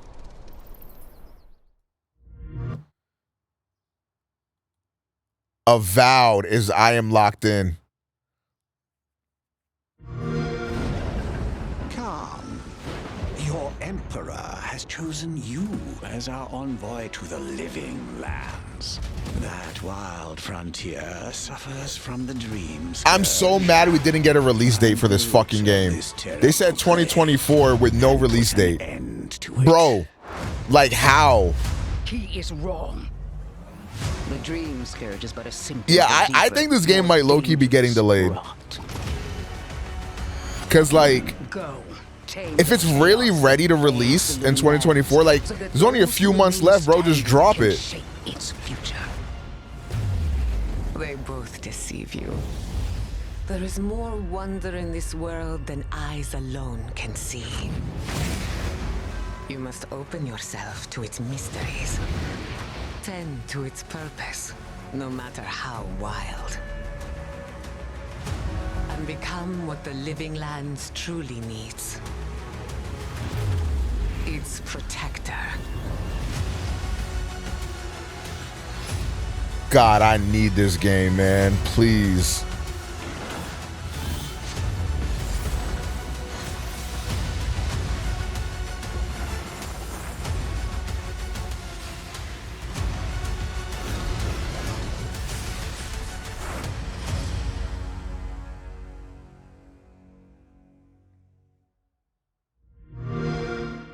Play it day one with Game Pass.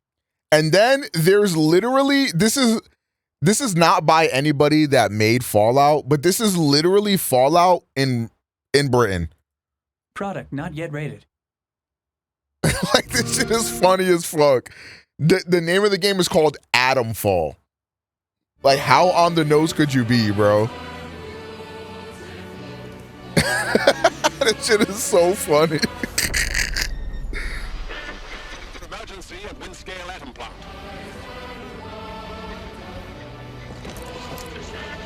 It's not emergency, but disaster. Now the worst seems to be over. Wiring target.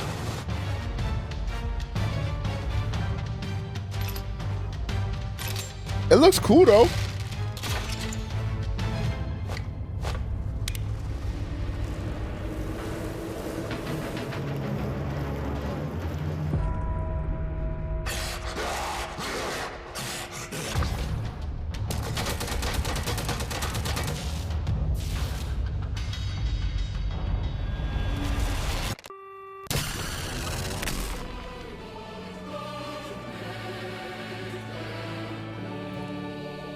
Instead of being from vaults, the people are gonna be hiding out in bunkers. Yo, what's good? I'm from bunker 72, bro. Like type shit. What bunker you from, bro? Yo, no funny shit. The Assassin's Creed game kind of looks hype. I'm not even gonna lie to you. They might have tricked me. The last time they tricked me was with Valhalla. And I thought Valhalla was decent. That game was just way too long. I ended up quitting. But they might have tricked me with this one. This game looks good. Did your father ever tell you why my bones ache in the weather? Also, I fear the ninja gameplay looks more fun than the samurai gameplay, if I may. I do not fear our enemy. They talk of peace and dream of war. Bro, Replace coming out the same time as Soak Song.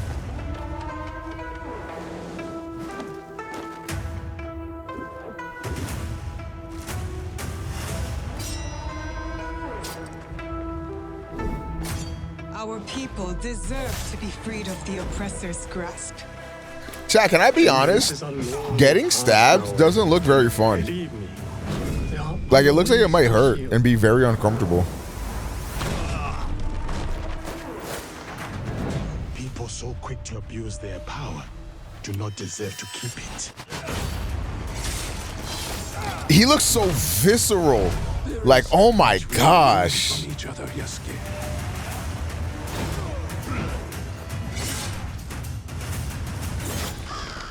You can see when two people fit, when they will be better together. I'm sorry, I'm locked in.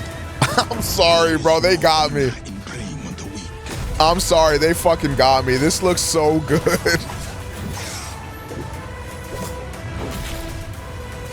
This is a game that they took longer to develop too, right? Because they stopped releasing Assassin's Creed yearly.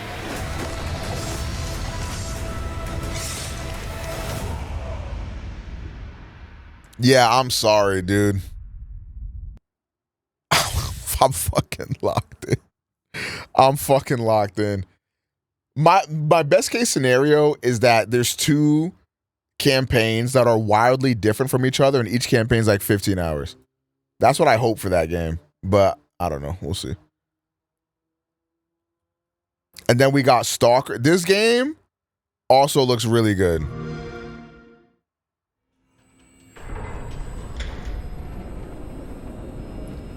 We need more actual ninja games. Oh, did you not fuck with Storm Connections? COD and AC are back. What is my life? Nah, real shit though. Радий тебе бачити, друже. Валимо звідси.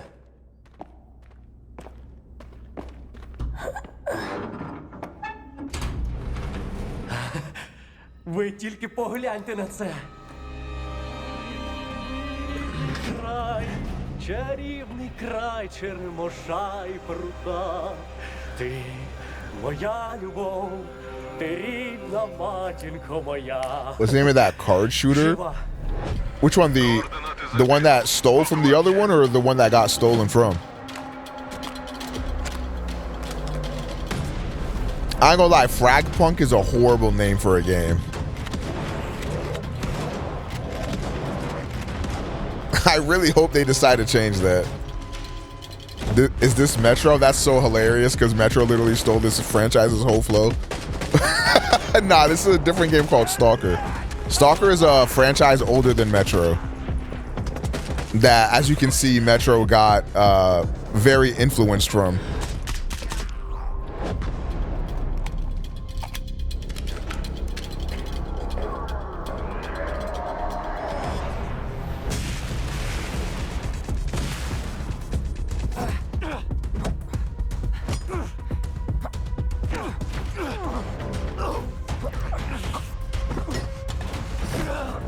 Oh shit.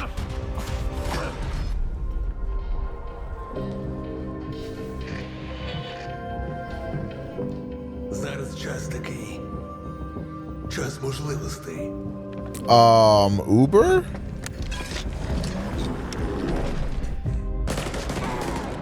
Усі ці жертви, усі ці смерті. Який в них сенс? Maybe I don't know ball, but what?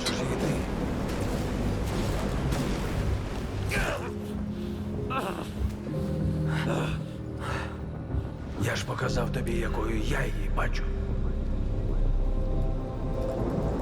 Іди своїм шляхом. І тоді ти зможеш побачити зону по-своєму.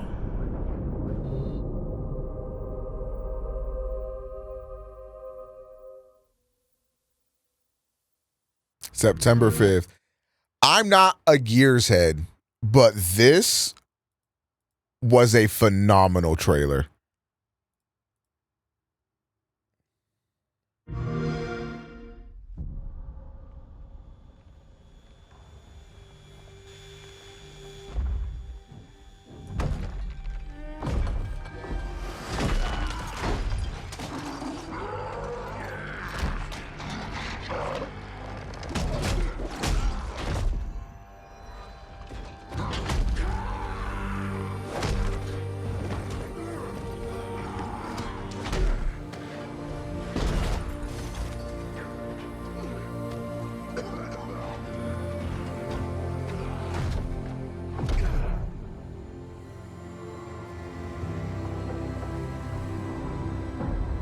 How much longer are you streaming?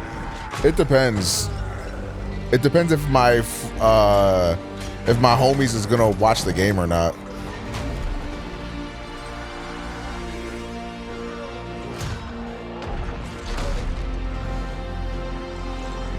Bro, the way that it has Mad World in the background too, like, oh my god, this was just amazing.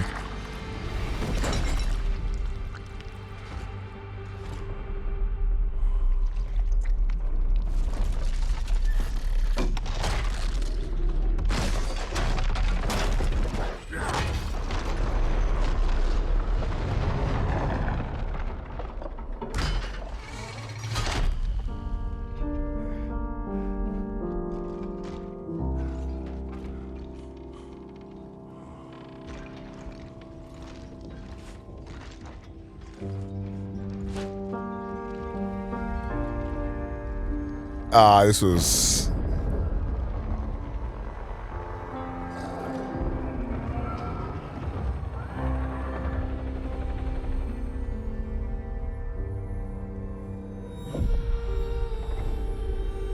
Hey, man.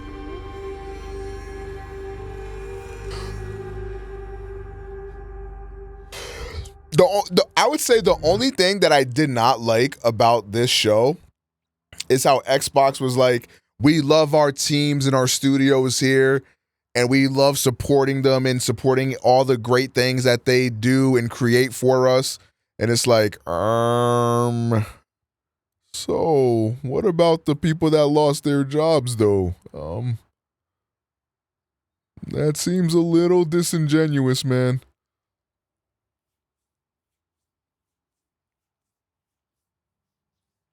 I think that was the only thing about the showcase I didn't like. Other than that, this showcase was fucking phenomenal. They didn't address the layoff. They literally were like, yeah, like we love working with our devs. Like shout out to all the talented people creating the games. Like we love everybody that creates games for us. And it's like, everybody? You sure about that? Dragon Age? Yo, the new Dragon Age looks sick, Rise. I ain't gonna lie. What did you think of Avowed? I thought Avowed looked great too. I'm excited for Avowed.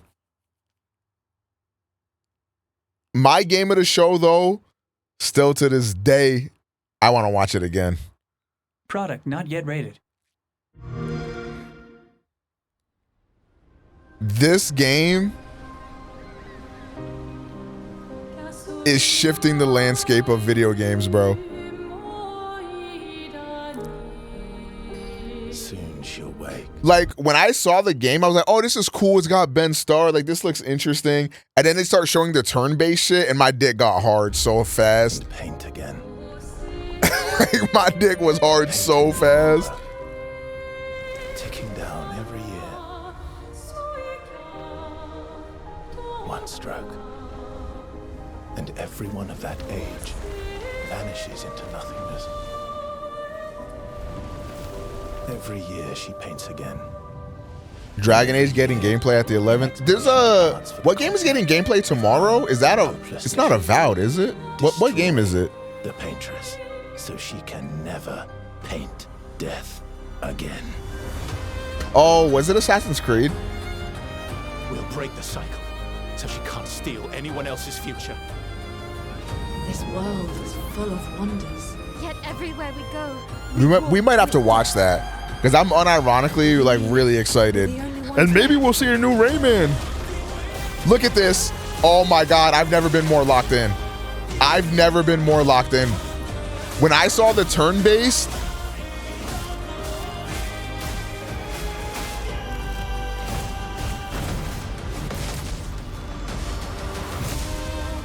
oh, dude.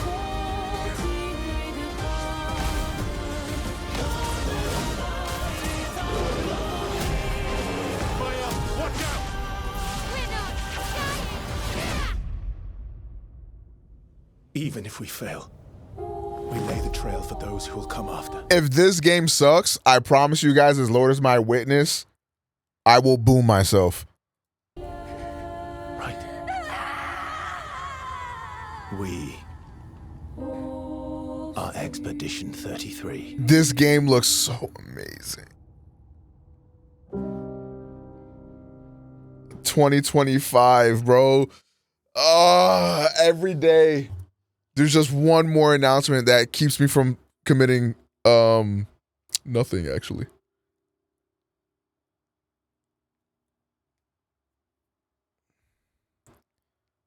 When's the Metal Gear 3 remake coming out? No release date yet. I thought that shit would come out this year, but it's probably gonna be next year. Man, next year is gonna be stacked for games too, bro.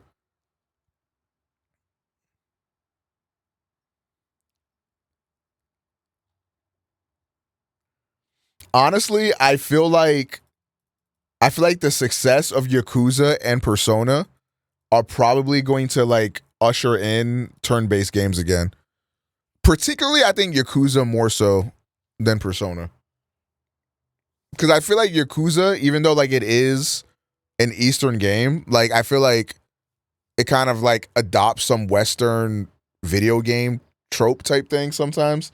So I feel like it feels like it would be. I think Yakuza being so successful let developers know like, oh shit, people would play turn-based. Because like even though Persona was successful, people were like, yeah, if you're a weeb and into that anime shit, I guess. But then like you saw Yakuza start to kill it in the turn-based category, and then they're like, nah, people would actually like turn-based games. And chat, I think I'm skipping all the Yakuza games, and I just want to play the Like a Dragon series. Go fuck big facts about it, pussy. I really want to play Like a Dragon. I'm sorry. I don't care no more. I'm tired of pretending. I'm going to watch a Yakuza story recap, and then I'm playing Like a Dragon.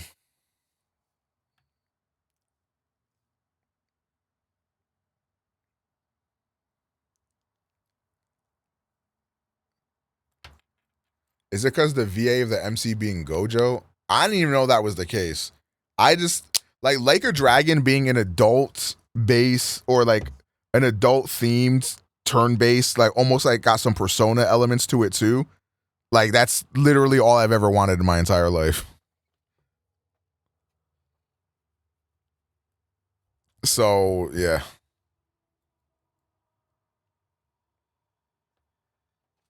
But yeah, I'm excited for to play Like a Dragon. I don't know when I'm gonna get a chance to play that shit though, because we're looking pretty stacked for the rest of this year. July we got that Flintlock game. I'm interested in trying this game out. I don't know if it's gonna be good or not, but I'm interested in trying it out. August is Wukong. September, I know there's a couple games coming out in September. I forgot which ones of these are coming out in September. And then obviously October is like, nigga, October is D-Day, bruh. Like, October is fucking D-Day. like, Jesus.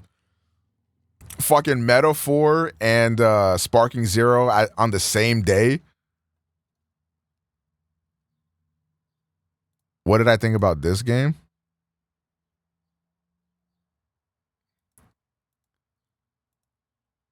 I've never seen this game in my entire life. When the fuck was this shown? Anything drop next month? This game does. This Flintlock game drops next month. Yesterday? Yeah, I wasn't around yesterday, so I didn't even see this.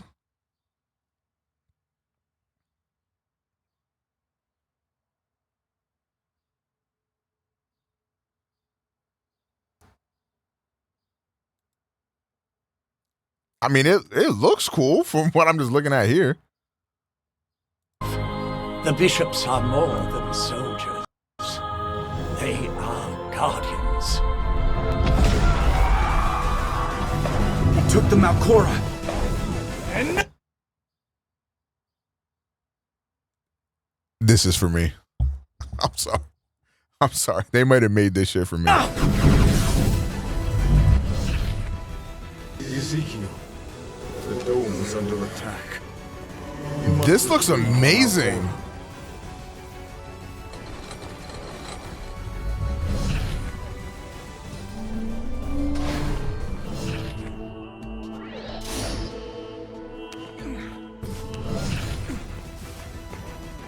Statues coming to life. Am I dreaming? Holy shit. Get what you deserve.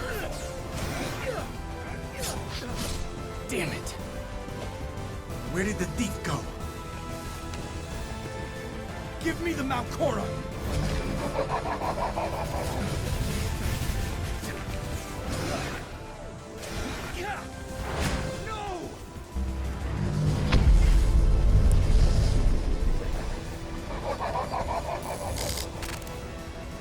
That looks amazing.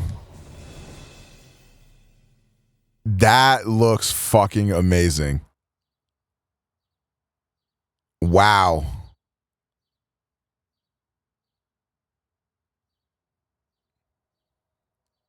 That looked really good. Sacrifier is what that game is called. That looked really fucking good.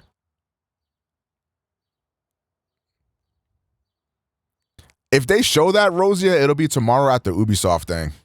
But yeah, that game don't exist, bro. I've been playing Octopath 2 and it's fire. I heard Octopath 2 was good. Does anybody know if you need to play Octopath 1 to play that game? Because Octopath 1 is kind of like they're separate. Oh shit, I didn't know that. The whole reason I never played Octopath 2 is because I thought you had to play Octopath 1.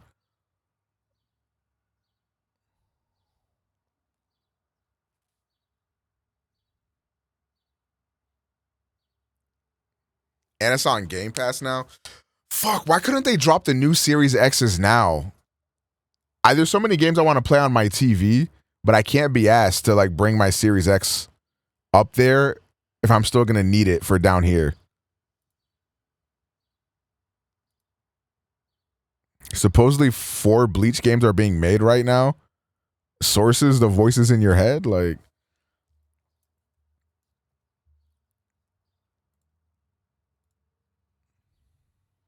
into a battle royale and becomes the #1 game in the world.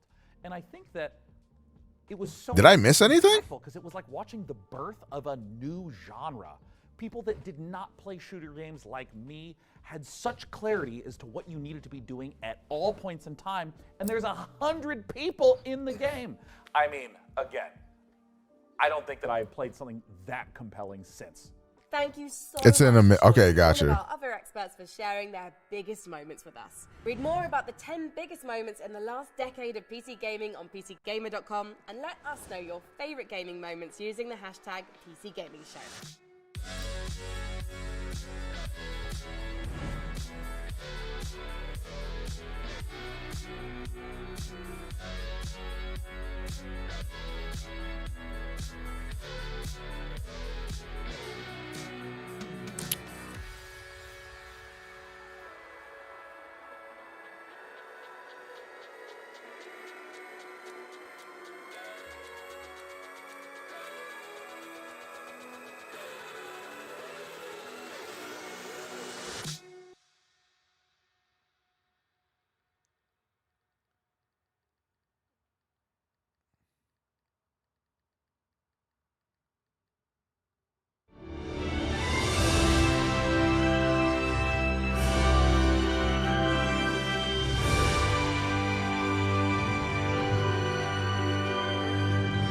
It is my pleasure to welcome you to the PC Gaming Show 2024. Once again, I'm absolutely thrilled to be your host. My name is Sean Day9 Plot. We've got another great show for you, packed with trailers, exclusives, and lots of surprises, but here is what I'm most excited about. Joining me once again is the inimitable Mika Burton. Get in here. I'm on the way. I'm on my way. Well, Take it thank you, away. Sean. I am so glad to be here and be a part of this milestone. That shit didn't tell me nothing, bro. Until I see footage of a game, it doesn't exist. Only one I know of is another gacha game, which like that's not. I don't care. We've had a good run. 10 years is a long time, and if this show was a child, it would be slamming doors and belittling me in public. And Apparently, BO6 multiplayer is 5 attachments, up to 8 with wild cards. Wait a fucking Let's minute. get a bit nostalgic and take a look back at some of our favorite moments from the last 10 years of the show. Oh, dude. Cue the emotive montage music. Oh, it's so beautiful. Well, over the years, we've featured so many great games, some of which got their start right here on the PC Gaming Show. So, who remembers some of those gems? I mean, I remember in 2021 when we turned a graphics card into a spaceship. Or when we did various attempts to replace our host with artificial intelligence. It was an innocent time. We were so young and naive back then. We sure were. And what about way back when the PC Gaming Show was live and we had developers like Dean Hall and Warren Spector and oh my god, look at baby Day9. Oh, and I still look like that. I mean, And who could forget the PC game? Nobody likes the last Bleach Dynasty Warriors game, bro. Of a little white rock that we call the moon. hey, what? Wow. I don't know if it's my dwindling oxygen levels or the fact that my internal organs are floating weightlessly around my body. Man, this game is making me feel very dizzy with excitement. Houston, anything new on the RPG front? Hey, what? And who could forget the PC gaming show 1350, a personal favorite of mine? Now, for fans of Sticks and Pebbles, prepare to lose thy stools for Sticks and Pebbles 2. Developed by... Why does this feel like and published by Microsoft. Simply I'm watching like a 4Kids show right now or something? Like, what is this? Sean, you know some of those things didn't really happen, right? Oh, of course, Mika. I know. I'm not an idiot. Moon landing, sure. Well, we have some more exciting news. No 10th anniversary show would be complete without our favorite Brit and gaming goddess. It's none other than Frankie Ward. Thank you so much, Mika. It's great to see you and Sean again. And to celebrate 10 years, I even got us a little cake. But I do think I speak for everyone watching when I say, could you two stop goofing around and just get to the trailers already? Well, in a second. But Frankie, riddle me this. Why aren't you like here with us? Well, I'm kind of expecting a pretty special delivery. Oh, I get you. Big Amazon order. Yeah, Can't makes miss sense, those. yeah. Sometimes you have to sign. Right? Something a little more important. I'll be here with my unborn mind flayer having a watch party. And I'm just gonna chill out here on the couch, have some snacks, and be on hand to jump in whenever the mood takes me. Also, why are you standing there like a couple of lemons anyway? You should take a page from my book and take a load off. Good one. Ooh, hey, Frankie, I think you're onto something. I mean, this is way better. Yeah, thank you, Frankie. And you know what? Thank you, chair scientists. Bro, they everywhere. talking to me like I'm a toddler at the screen, bro. We've got a great show today. I ain't come here for Trailers of the Veggie most Tales. exciting upcoming PC You would think that the games, PC gaming exclusive showcase would be the most crossover mature announcements of brand new showcase. Games, interviews, and behind-the-scenes looks at upcoming releases. Like, only fucking 45-year-olds are PC gamers, dog. Let's kick off this year's 2024 PC gaming show with 3 huge world premiere announcements. Here we go. Bloodborne.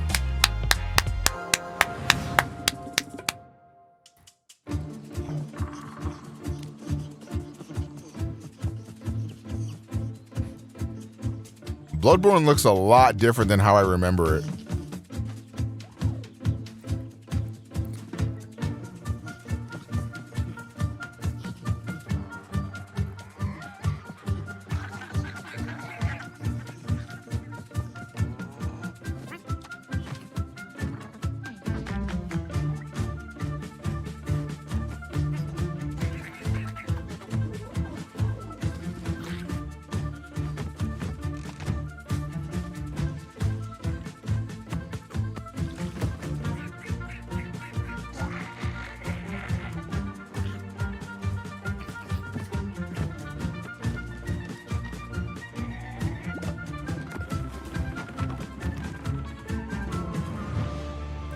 Nah, for real. No. Oh, shit. That's funny as hell.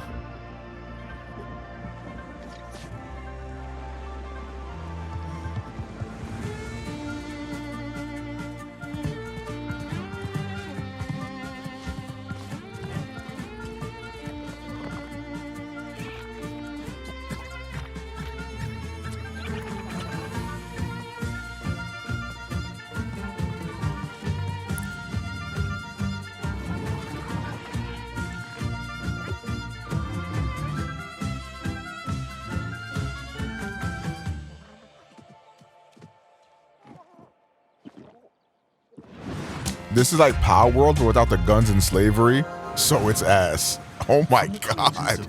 Romantic and Kurzgesagt. What? A new game. These niggas made a game? In space. Meet the Starbirds. What? Help them claim nearby asteroids. You'll need to build stuff. You'll need to gather stuff. You'll need to connect stuff to other stuff to produce even more stuff. to advance your technology and reach for the stars. Explore countless asteroids. This is like a mobile game. Resources and come in all shapes and sizes. Stay curious. Wait, that was Omega's chat. Starbirds coming to a solar system near you. Wishlist now on Steam.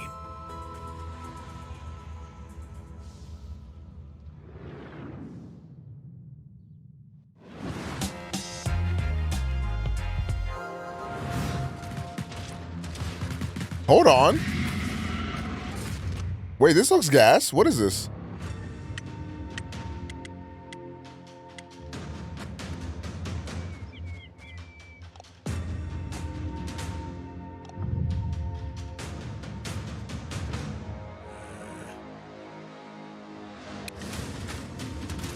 Hold on.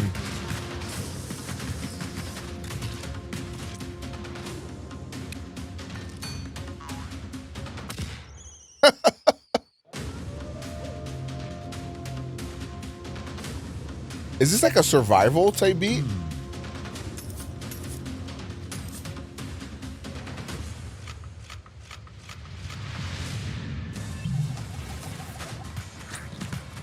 This looks good. What the fuck?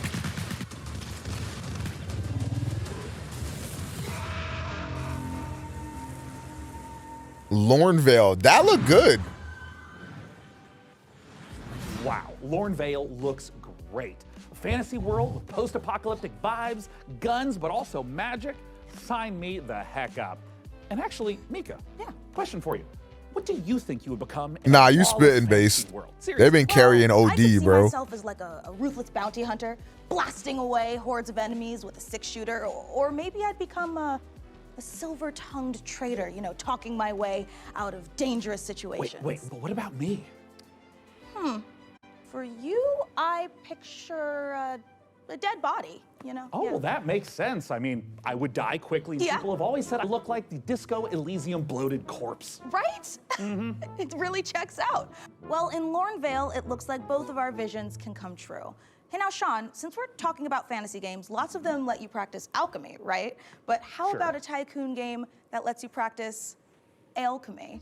Oh, Mika, is your clever wordplay Dude. indicative of me getting to brew my own beer? You are so right, Sean. It is but more than just that. In our next game, you build and manage a monastery, keep your monks happy, and create your very own ale. The laughing emoji But killing at me. I'm not last, gonna a game lie. that caters to my desire for medieval, need-based monastery management.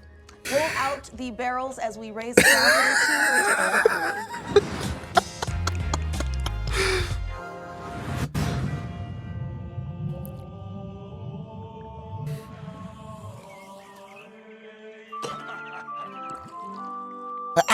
I feel like the PC gaming show should be the most mature.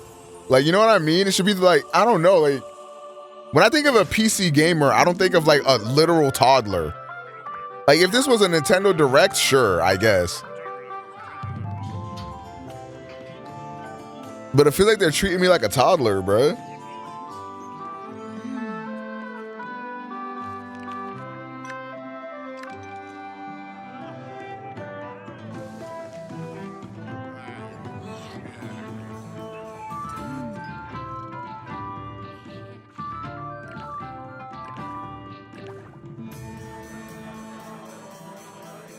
Where the hentai games? Right.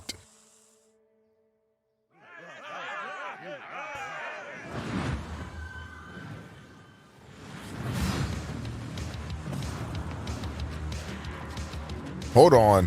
Never mind, it's a farm sim.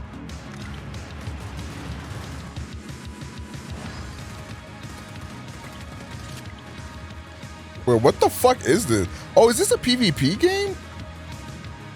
Oh, is this like a Rust type thing?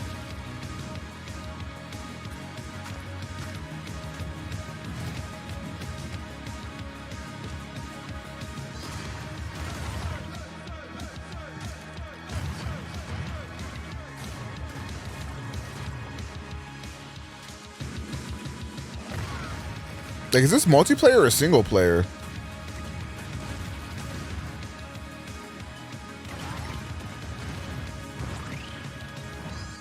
Dropping $100? What the fuck is Squad Busters?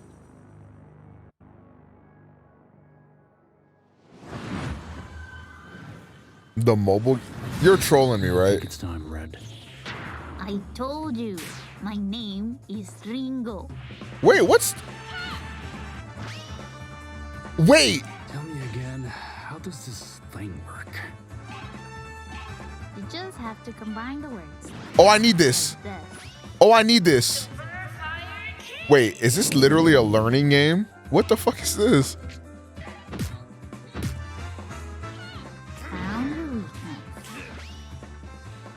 Whoa, whoa, whoa. Careful with the face.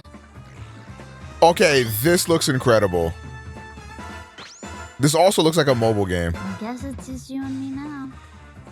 Seems that way. I've never seen the stars like this before. Well, make sure you put on your seatbelt.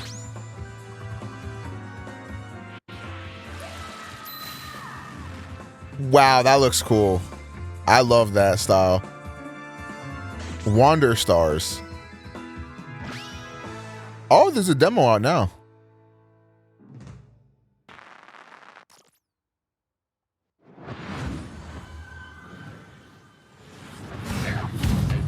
Coming up in the PC Gaming Show.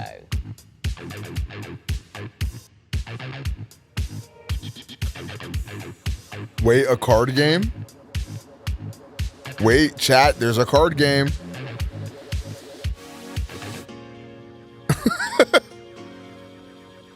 Not pixel slop, actual in-game anime. No fucking way.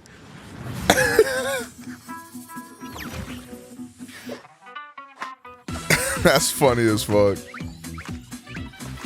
Yo, Balvin, bro, that Xbox showcase though.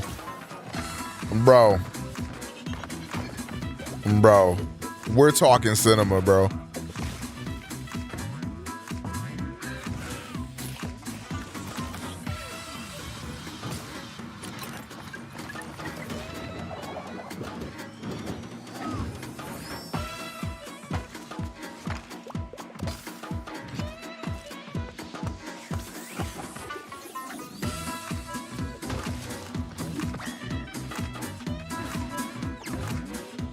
Bro, I don't know what I gotta do to become like an ambassador for that Expedition 33 game.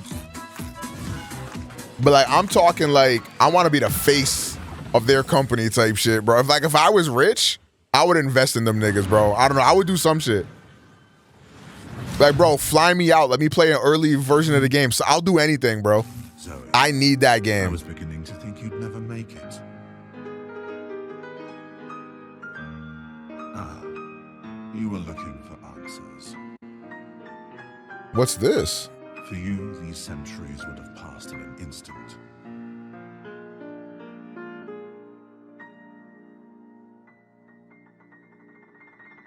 I once served your father. Wait, this looks cool. I helped him lay the groundwork for everything you see here. I am Savi. Wait, this looks really cool. Welcome, Zoe. Steel seed. I'm trying to steal her seed. That doesn't even make sense. What the fuck?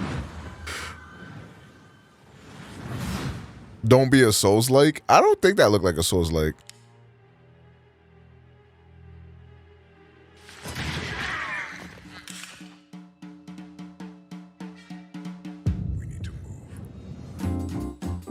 Ooh, hold on. Wait, this looks peak. What the fuck is this? Oh, nah.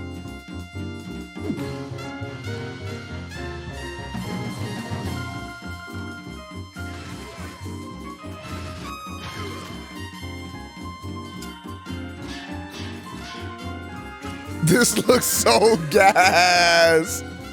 Beat it to us. Yeah, Shane, yeah, Shane.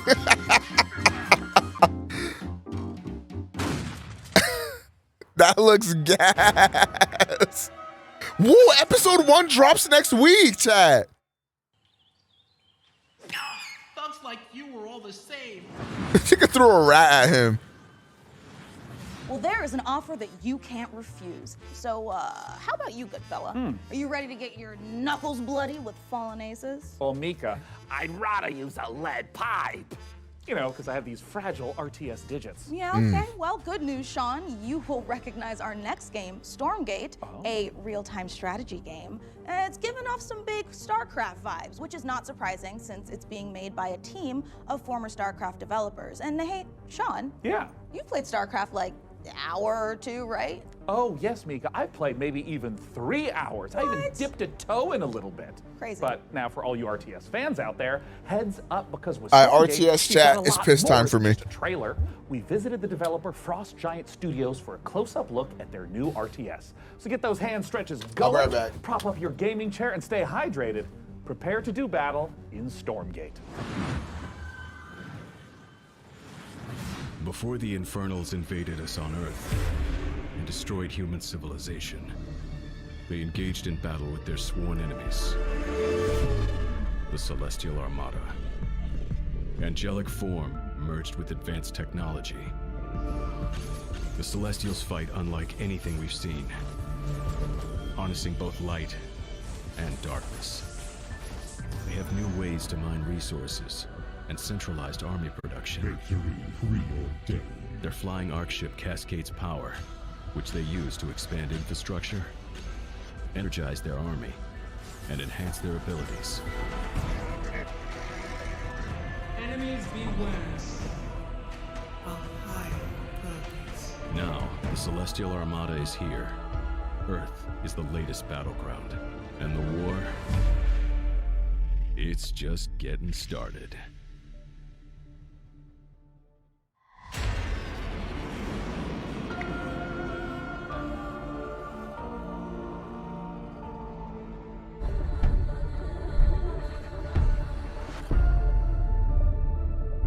The Celestial Armada is this dying alien race that is moving through the galaxy, and they are ancient beings that stretch back to the origins of the universe itself. And everything from their beings to their civilization to where they live is technologically driven. And we love playing into that mechanically with how they express themselves on the battlefield in the game.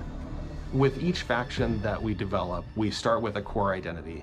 The Vanguard, we have this plucky human resistance. They're about adaptability, and with the Infernals, we really explored the idea of a unit-focused faction that could have a different way of summoning their troops into the battlefield. With the Celestials, when we started out, we really wanted to push a lot of boundaries. And we thought, how can we make a building-focused faction? And also a faction that introduces map-wide mobility.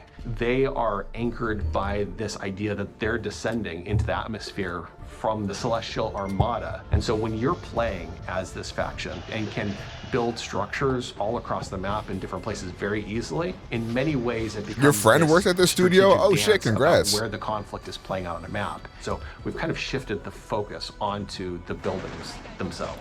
There's going to be a lot of emergent gameplay that players will discover on their own that we are not planning for. And that's actually what we want from the Celestials. Is we want to give players a bunch of options, a bunch of flexibility, and a bunch of interesting toys to play with, and then see what comes out the other side. And if you're the type of player that really likes coming up with this innovative way to outsmart opponents, the Celestial faction They saying Luca is questionable tonight. With Celestials, we've That nigga's definitely gonna play, bro. That is pure original thinking from this team that is not something that we've seen before in a real-time strategy game. And it took a lot of iteration to get to the point that Are we tapped into the Killer Bean game? That game looks fucking hilarious. I will be there. To the other two races.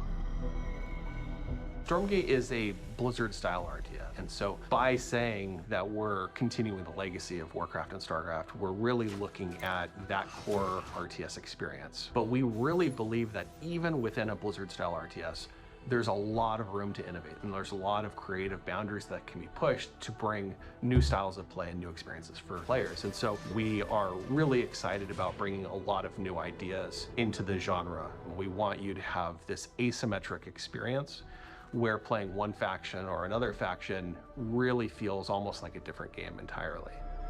Our technology runs at a higher tick rate than any real-time strategy game that's ever come before. In a nutshell, essentially what that means is, as a player, the time between clicking and seeing their actions take place is faster than any other RTS game that's really ever come out. As a player, it just feels really, really good to play. One of the biggest design I tried getting into RTSs, bro. Like, this shit just does not hit for me. A game that maintains, but I feel like there hasn't been an RTS in so long. So this is a W for the RTSers out there. But still provides an on-ramp for new players coming in that doesn't scare them away. It's okay to be a high-skill game. It's actually a good and appealing thing. We never want to water down that aspect of RTS, but we talk a lot about lowering the skill floor, which means making it more approachable for new players coming in without taking away the high skill elements of the game that make RTS so exciting. And it looks like this one is appealing to like the hardcore RTS nerds type shit. With us and benefiting from that feedback that the community provides us to really make the game what they tell us they want. We've been having conversations with the community, and together, hopefully, that we really are able to craft something that feels collaborative. We're sharing it at a much earlier stage than any game that we've worked on in the past. But it is a better way to make games. I believe that Stormgate, as it evolves, will turn into something that Good luck, Limbosity. Really the best game. Let us know how it is. As a result. We hope you've enjoyed this exclusive first look at our Celestial faction. Stormgate's free to play. This is why BO6 shows up as 300 gigs. Early access on August 13th. But you can join us. It's almost like I've been saying that all day long. Steam and picking up one of our bundles that's available today. As MW2, MW3, and Black Ops 6 all included in the because it's all with the Call of Duty like HQ app. I am beyond excited. The Call of Duty HQ contains all of those games. If you're excited for RTS madness, wait until you hear this. I've been using pretzels to scoop up my ice cream instead of a spoon. Wait. Pretzels. They're like spoons you can eat. Wait, that sounds gas, actually. Pretzels and ice cream sounds so fire. It's strategy, Sean. Optimum watch party strategy. No spoons, nothing to wash later. Get it? Shorty might have just cooked. I ain't gonna lie. Shorty might have just cooked. During the watch party. A regular person would get up and answer the door, but me? I just hurl this brick through my front window, and whoever was knocking runs away in terror. Bricks. They're like spoons you can throw. I feel like I'm really starting to get you, Frankie. A window brick sounds totally overpowered. I think you're onto something. My point is this. It's a really exciting time for strategy games on PC, and we've got so many more to show you today, starting right now. All you turn-based tactics fanatics out there do not want to miss this next one. What'd you say to me? Turn-based tactics?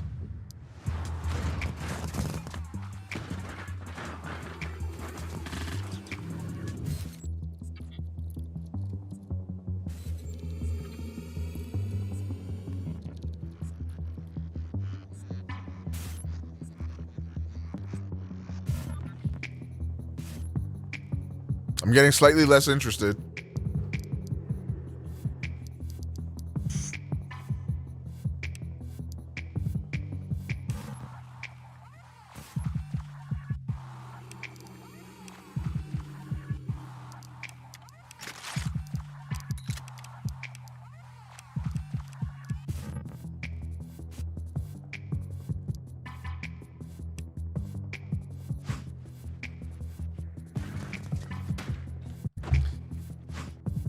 It's part management and part XCOM. Yeah, the management shouldn't turn me off entirely. I hate management games.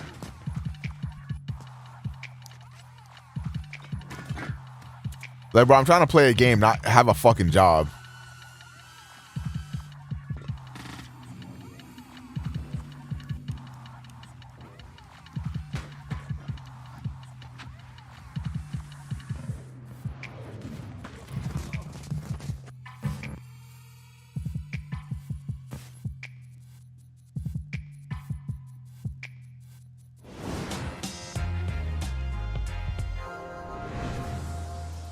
Wait, it's cards.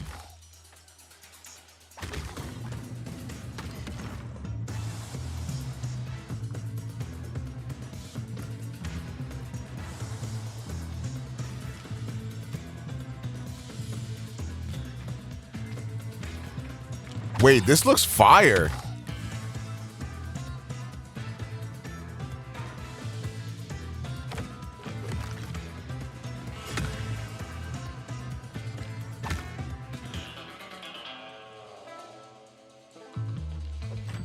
Wait, this looks a lot like Slay the Spire.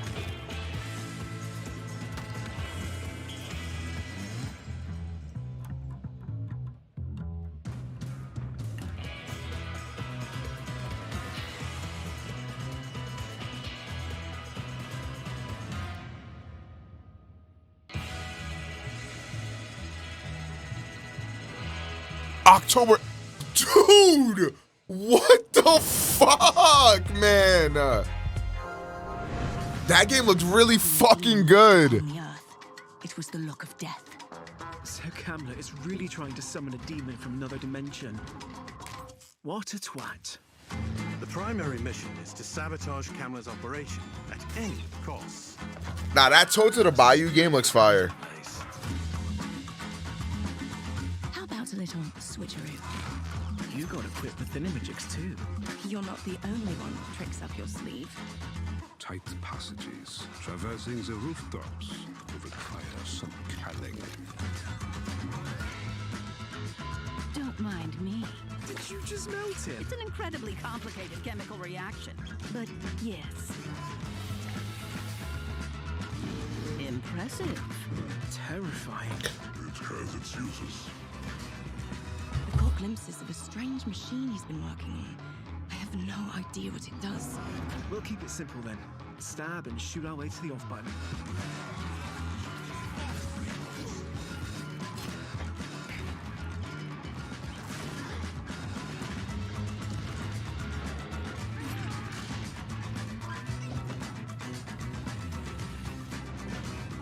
They said that a career in archaeology would be uneventful.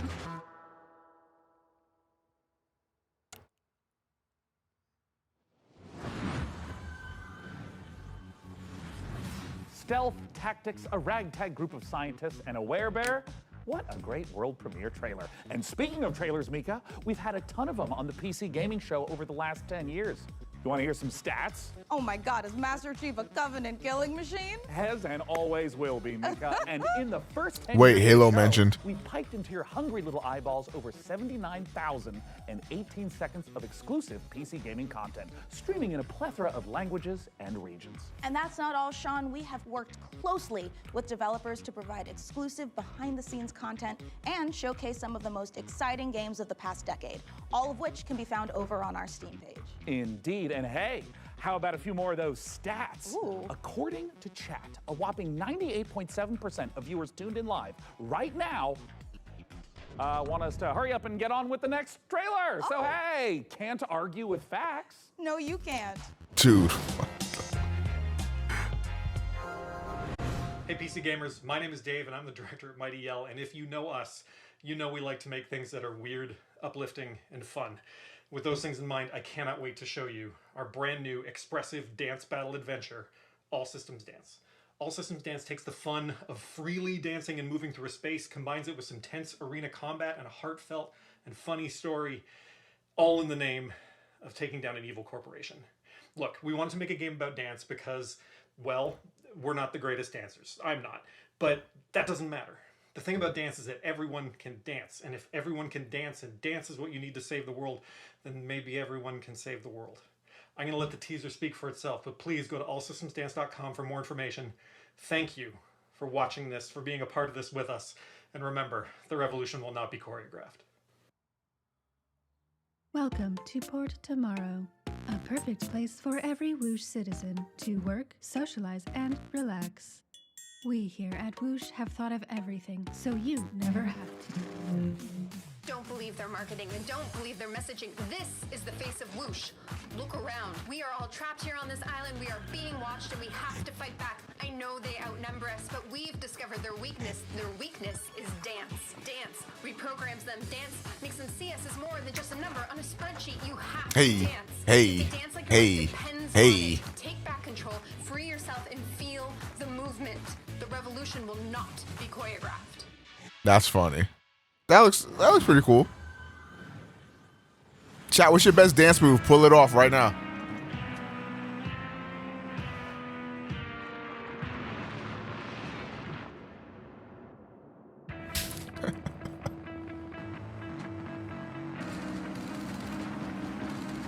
Did they make a Twisted Metal on their own?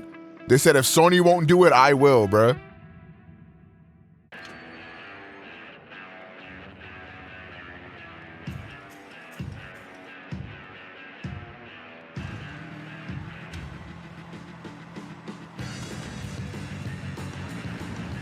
Damn, she kind of looks crazy.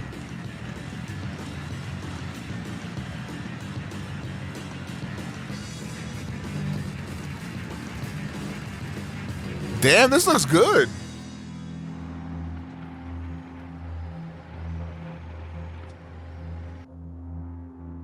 Fumes.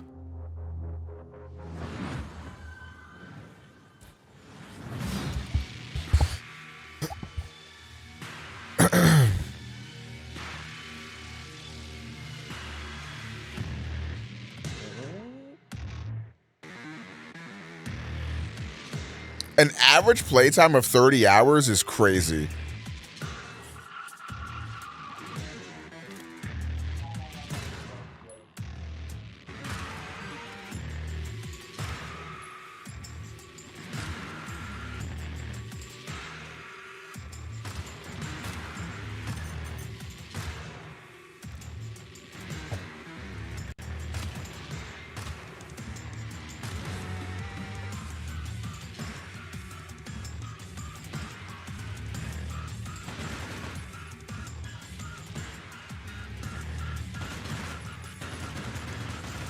From who, Paulo? Where are you getting your information from, dog?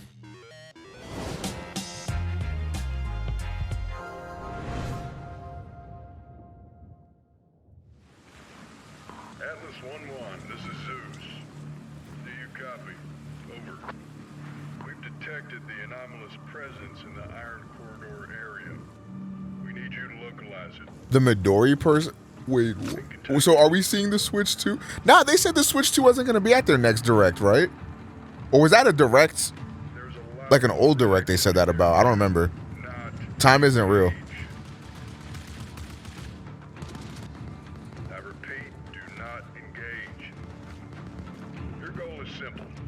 Search and contain the anomaly. I repeat, search. Midori actually said verbatim it will be peak. Wait, when is that Direct?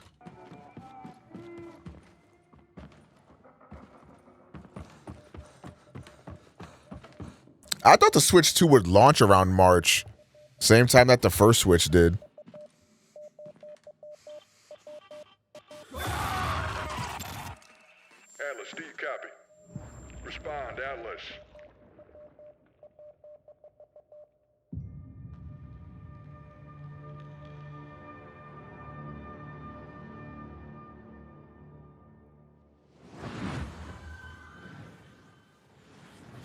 Okay, Mika, pop quiz. But I didn't study, Sean. Quiet, quiet, listen. Let's say you find yourself face to face with a huge mutant super soldier whose arm has been replaced by a chainsaw. Okay. What do you do? Well, if I were a mad scientist working for an evil mega corporation, you know, like you do, I would probably replace its other arm with a grappling hook.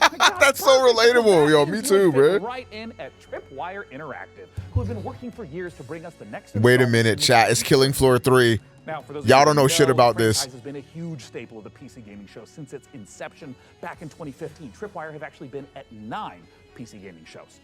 In the upcoming sequel, players will face. I was never good at Killing Floor, I'm not gonna lie. Of Zeds in this long-awaited co-op horror FPS. And the Zeds aren't the only things that have gotten an upgrade. To learn more, we visited those mad scientists at Tripwire Interactive for this exclusive look at the guns and gore of Killing Floor 3.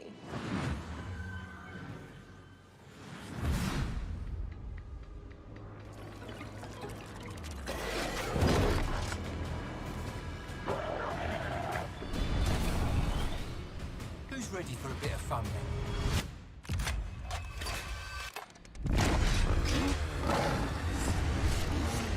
Killing Floor is Call of Duty Zombies if Call of Duty Zombies was good.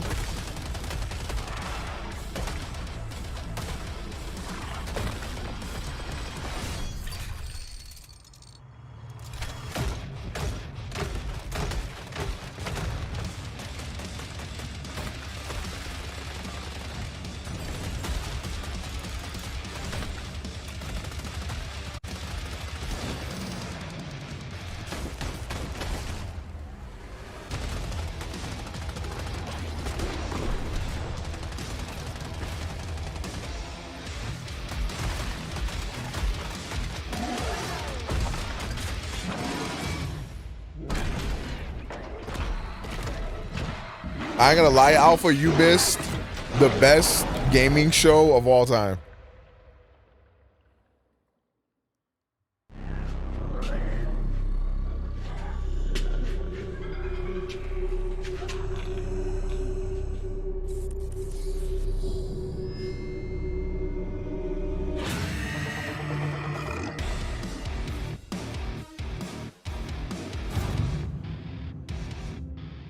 Action horror would be the thing that we focused on from the beginning with Killing Floor 3. It was really about science gone wrong. I mean, even like, look at this set, right? As a kid of the 80s and 90s, I just loved the Dark Horse Aliens and Predator comics. There were some elements in there about trying to create biological weapons set in a thematically dystopian themed world. So we wanted to tie that in. But from Predator and Aliens, one of the things that you see the most is basically a group of well-trained badasses who have to use every single bullet, every single grenade, every single weapon to handle the things that they're being faced with, these kind of insurmountable odds. Those moments are what motivate us, and that's when Killing Floor is at its best. There's just a combination of just so many small elements that we've improved over Killing Floor 2 experience. We've increased the amount of Zeds that are in the world at one time, so the battle feels way more epic. We knew we wanted Zeds to become more challenging. We're increasing how they get to you, how they damage you, so the cone of danger has essentially increased dramatically. Anywhere on screen Zeds can be, so I have to kind of keep my head on a swivel and really... Yo, what up, Wandering Lotus? How you doing, gang? It's not essentially what's... You're too down with the gangy. Do more damage. It's just more ways to kind of amplify not only the action, but that horror element as well in KF3. We have like very detailed hit detection system now, and you can blow off any limb. Every bullet hole that hits it stays there permanently. Exactly where you burn the creature is where you'll see its flesh burnt. We actually have Zeds where you can blow limbs off and they'll keep fighting you if it's not a critical spot of that Zed. Most of our Zeds have somewhat of a critical zone on it. So certain Zed tech, like on the flesh pound, on his back, on his chest, they'll glow. If you shoot that, it will explode off and expose like an inner critical zone that when you shoot, will kind of deal the ultimate killing blow to that Zed. One thing that's always felt great. Yeah, you gotta tap in, Lotus. You gotta watch it. It was fire. Variety when you do that. Their heads are made up of multiple meshes so that it can essentially open up and kind of randomizes what that head could look like. There is the opening shot of Day of the Dead, where there's literally just a massive tongue and maybe like a few teeth hanging there. We're very big horror fans. So there's kind of like little Easter eggs throughout everything. That impact and that feedback and that variation makes shooting things in the head feel incredibly rewarding. We hope you enjoyed that exclusive look at Killing Floor 3. For more information, visit killingfloor3.com. I don't think it's been announced yet, Big Facts, but I think they do have one coming soon. And apparently, according to a leaker, it's supposed to be generational. Twisted and nightmarishly gory game. I've already added it to my wish list, and look at this, Mika. Oh. I've also been in their Discord for 3 weeks. Sean, that is the Discord for Cleaning Floor 3, the mopping simulator. Oh, I mean, I was kind of wondering why there was so little chat about killing Zeds and so much about preventing streak marks on kitchen floors. All right, let's leave Zeds behind because in our next game, there is a different type of mob filling the streets. Thousands of screaming sports fanatics. You can manage traffic, security, and logistics for athletes and fans in football tycoon game Coppa City. Here's the world premiere trailer.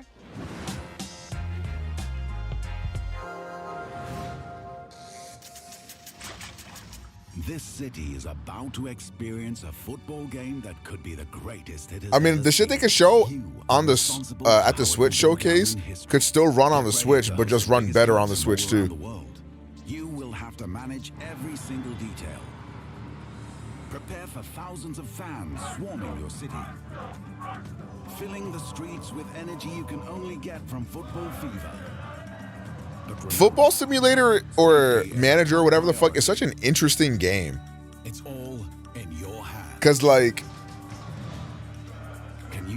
you literally just are managing a football club, and then that's it. The fans are getting excited. But there's actually like no football being played. Can you give them what they want? Can you create a night they will remember forever? Everything comes down to your decisions.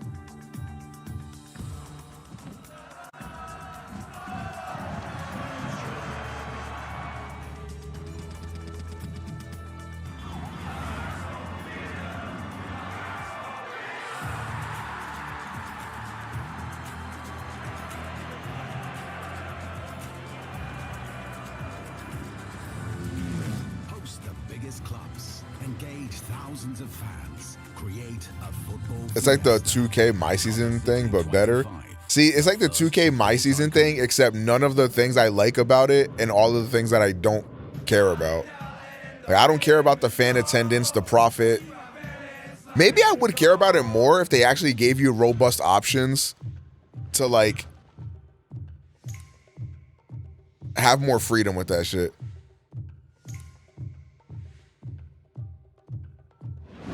No, I haven't.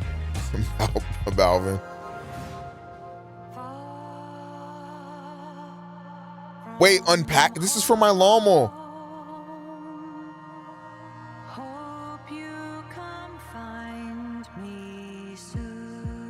Yo, hold on. My bad. W Flower.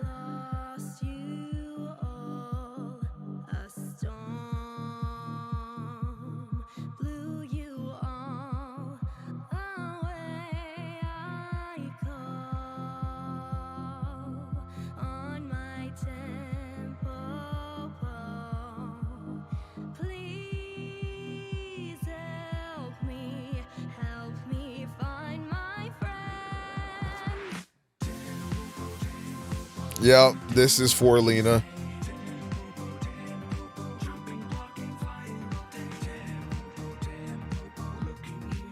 Sweet Baby Inc. DEI Gaming.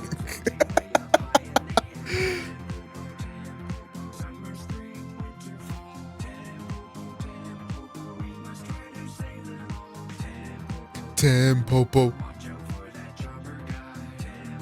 Tempopo.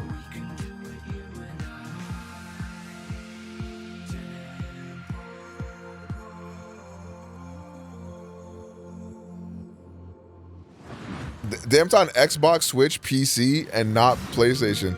L Station.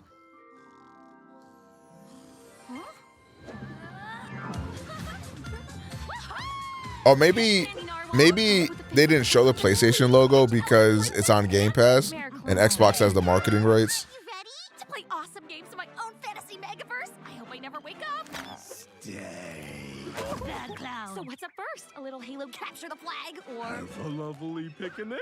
Sure. Kat, we've been talking. You do know about PC Game Pass, right? PC Game Pass? What's that? It's a membership that lets PC players play new and immersive PC games. Like going to a PC gamer's dreamland, only you're awake and he's not here. Tell me all about it! You'll get day one access to some of the biggest new releases, along with a curated library of PC games. Wait, that was Power World. Even includes an EA Play membership. And it's crammed with gunnels with exclusive member benefits and discounts. If I were human instead of a ripped dream elf, then I'd use it to try games and buy them for less. Huzzah! Sick!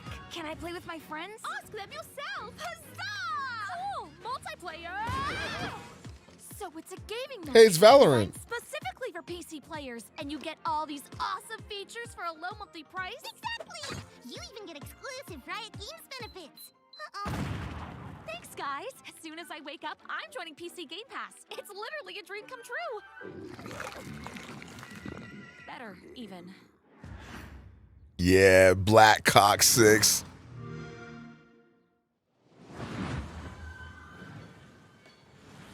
You know, it's not often I get to say this, but that terrifying clown and his admittedly cute friends really know what they're talking about. Oh, they sure do, Mika. PC Game Pass is a great way to try out tons of PC games without having to buy them at full price. So true. Well, let's keep the show rolling with some more trailers.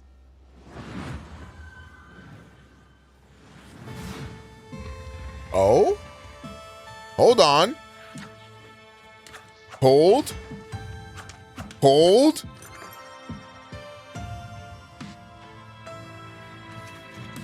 Local co-op.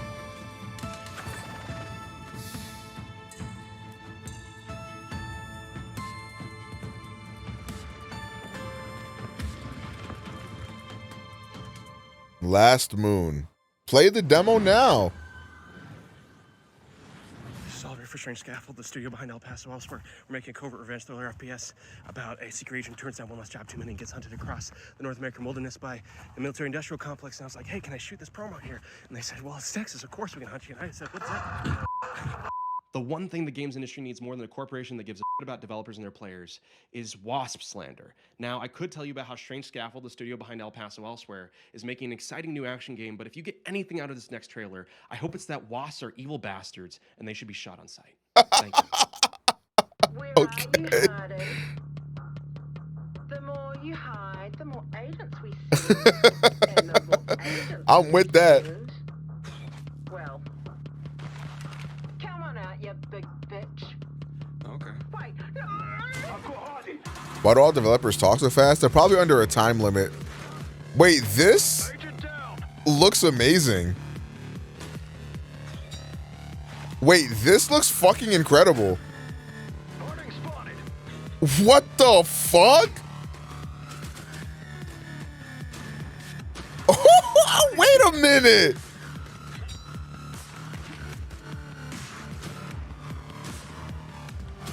Body cam looks so boring, I'm not gonna lie. Be careful what you wish for. I am your beast. The Cataclysmal left us broken. Lost. But we rose piece by piece. Like an extremely slow tactical shooter is the exact opposite of what I want in a shooting game. Broken souls today. I see a people carved from stone. And with this stone, we will rebuild.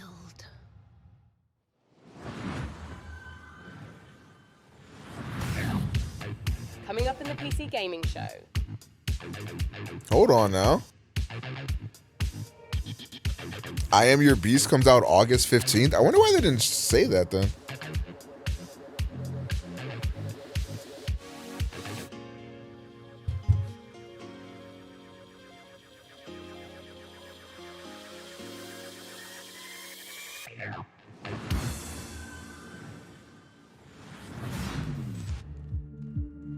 Listen, I don't care what you were doing back on Earth, shooting hobos in tracksuits or sweating in a bush in some godforsaken jungle. Hey, yo. This is nothing like what you've ever faced. Our intel confirms enemy operators deployed in the AO. And it seems like those alien freaks can be killed with light. Keep your mission objective a priority, and I'll see you on the other side.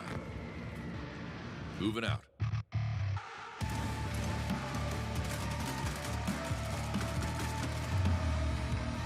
Oh, is this like a Lamal versus like humans thing? Wait, is this an extraction-based shooter? Wait, what is this?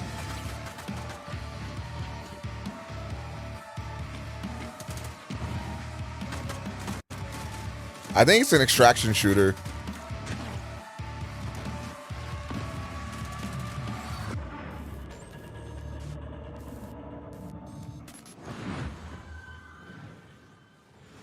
Excellent work as always, Day 9. What's up, everybody? I'm Tasteless. The and I'm budget joined for with this Dave, game Tim, and Artosis. seems Today crazy we're as gonna be fuck. talking to you about a very exciting new game, Battle Aces, a fast action RTS. Yeah, so let's get right into it. So this first building that you see right here is my core. This is where my units train out of.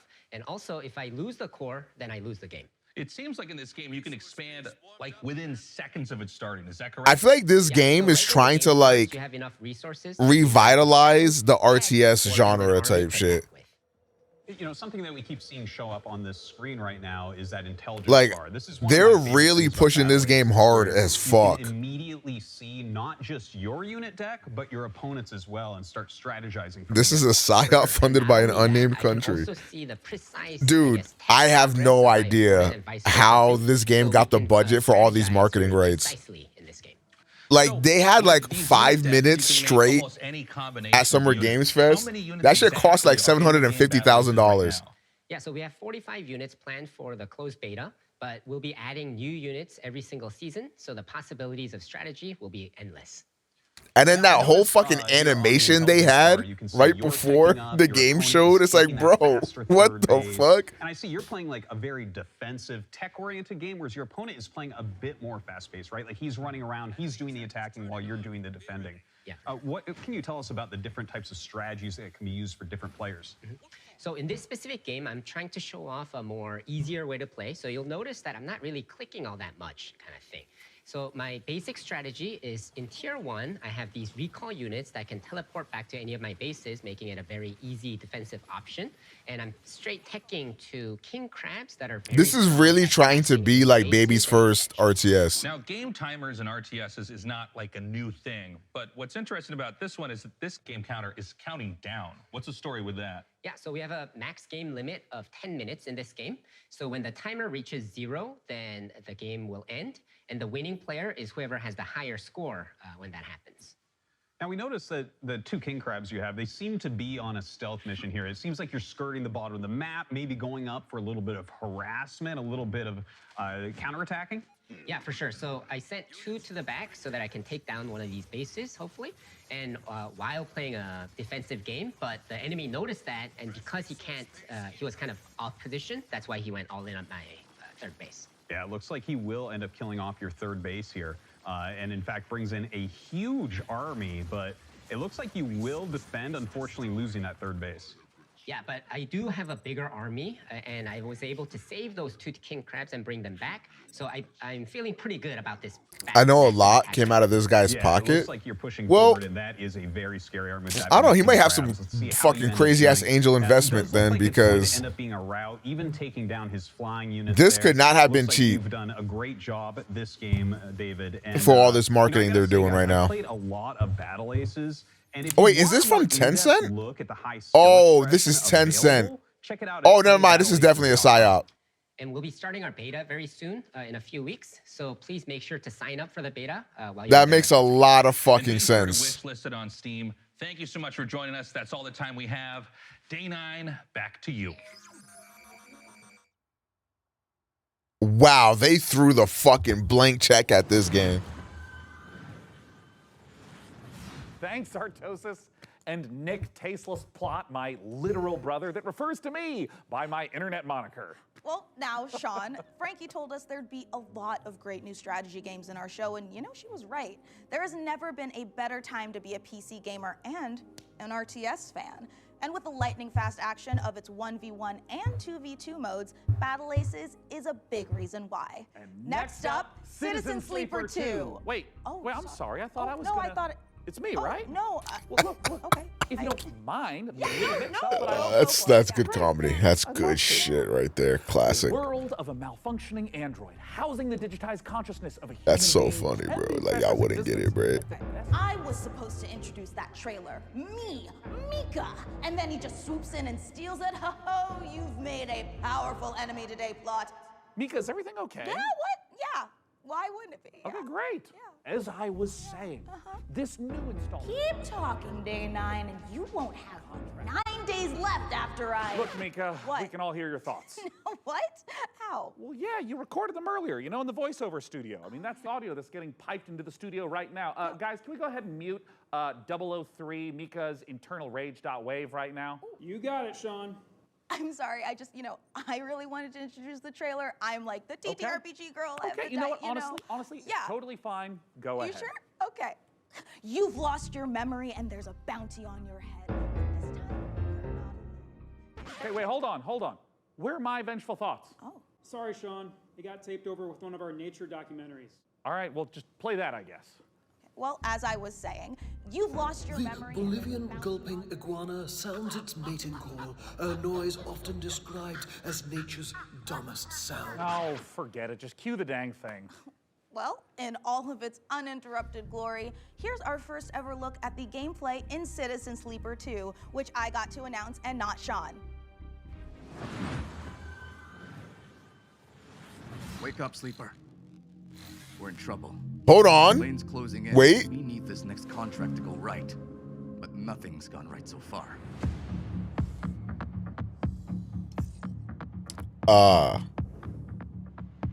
contract Carson gave us was A ship management game, like Faster Than Light or some shit. Did y'all like FTL? That game was so hyped up. I did not like that game at all. For a moment, It just wasn't for me. that derelict was a death trap. Suddenly, it was all over. But we've got to bounce back. We've secured the contract. So let's talk, crew. How about Nia? She was handy with that drone. Stopped the whole thing. I like the character designs though, bruh. Or Eugene. He's a loudmouth, but he's tough. Art style is fire. I like the music too. Although he did forget to tell us about Vesna. Or we find someone new, but new crew have new problems. The belt is wide, Sleeper. So whatever comes The next, best game I'll never play. Type nothing in shit. the belt ever runs smooth. Ah, this game looks so cool.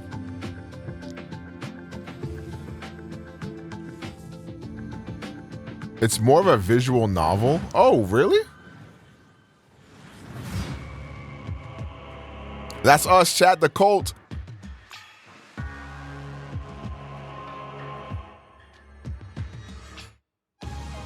Wait a minute. Turn-based?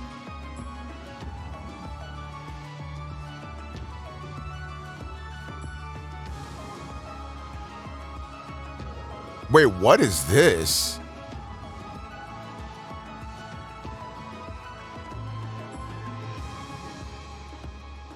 Demon School. Wait, that looked... I need more information on that. That looked good as fuck.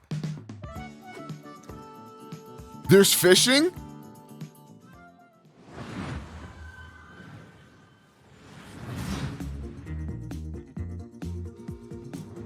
Yeah, I need that Demon School game. Stat.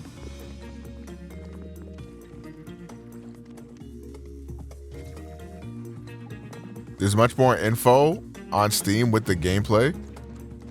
Oh, hooray.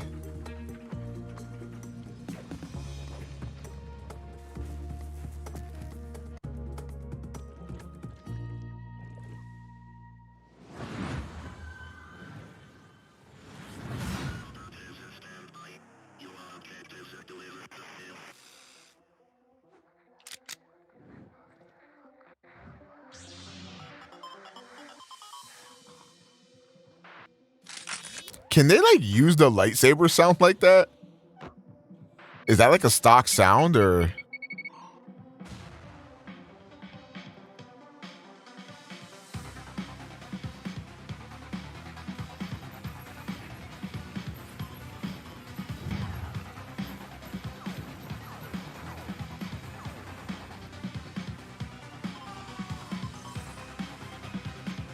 What the fuck is this?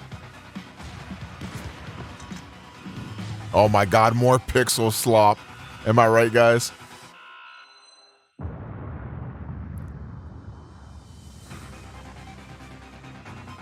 Four, 14? Here was 1 through 13. Wish you could keep track of all the games you're seeing on the PC I've Gaming never Show? heard of that game, Well, actually. That's exactly what wish lists are for. The PC Gaming Show Steam page is a one-stop shop where you can fill up your wish list with every single game we're featuring on our show. Make it quick, though. We've got an unbeatable trailer coming up. That's no exaggeration. It really is unbeatable.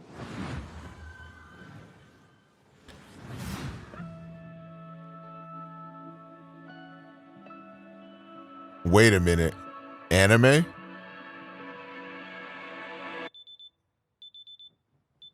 Please don't be an RTS What the game. dog doing? I was sleeping during the Xbox showcase. Did I misspeak? You missed peak, Revan, I'm not gonna lie. Thank you for the prime for 46 months, gang.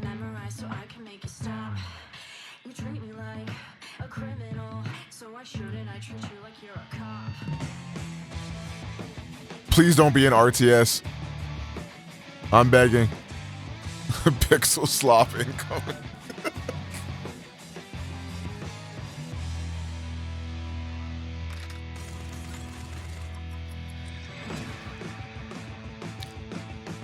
It's a rhythm game. Is it?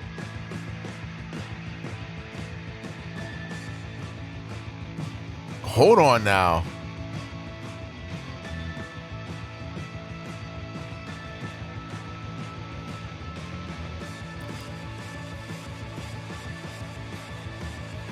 Oh, this looks crazy.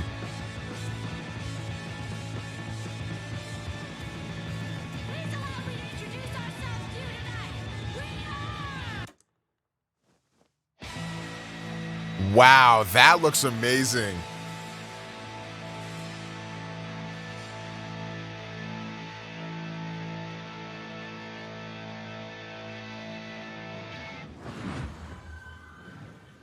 That looked really good.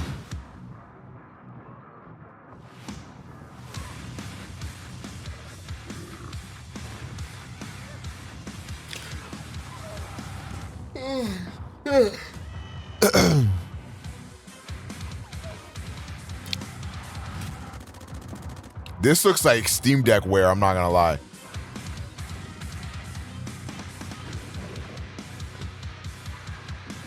How's the show been so far? It's been alright. There's been like a few solid games. I feel like the presentation or like the show itself has been like kind of cringe, but like some of the games they've shown have looked pretty good.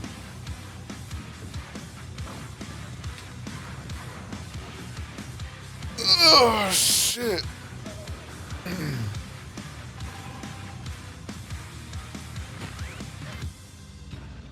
Odinfall.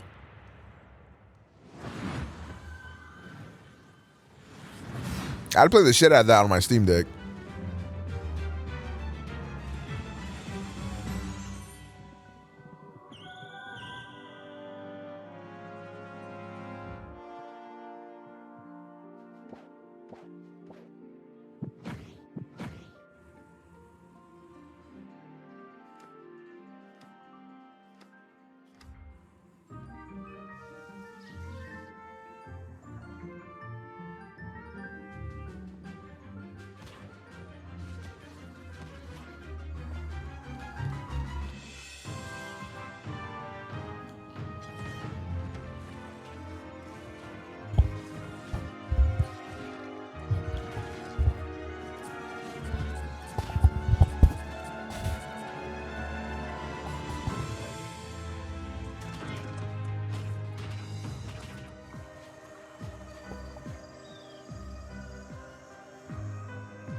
Oh shit, which one did you get, DB John?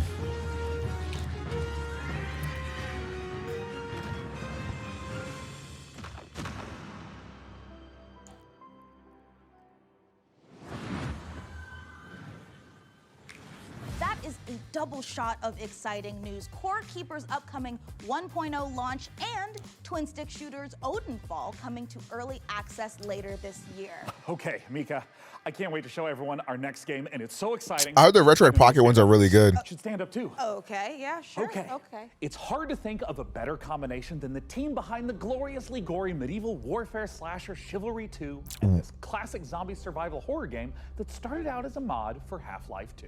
Brace yourself for 8-player co-op. Oh wait, didn't we see this at Summer Games Fest, I think? Experience of No More Room in Hell. So let's take a look. Oh. Yeah, you're gonna want to sit down for this. But I just stood up.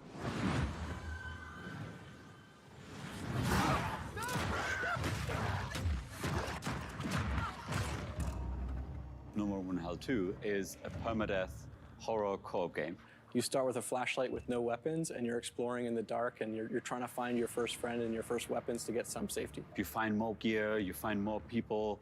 It's suddenly 4 players, 6 players, 8 players. Wait, that's kind of cool.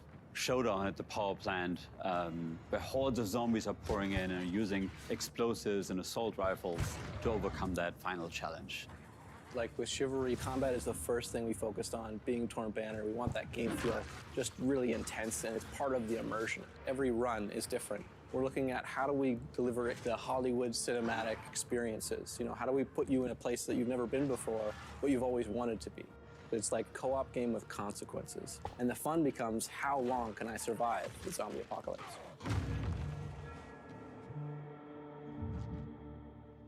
Ooh. Early access on Halloween. Another October release. Actual in-game footage.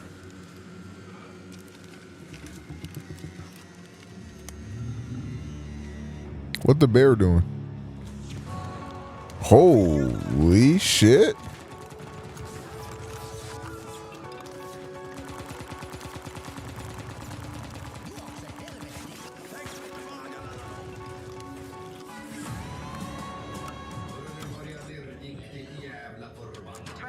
Oh my god.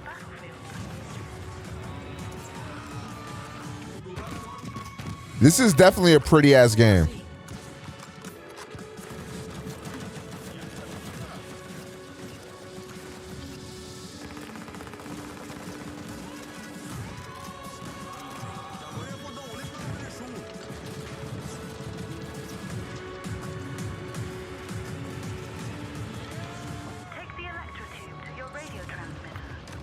Oh shit.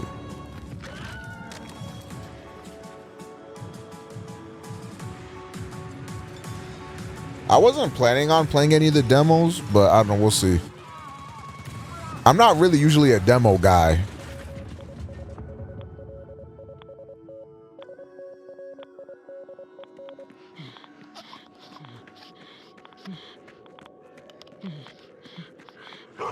Oh. What is the dog doing?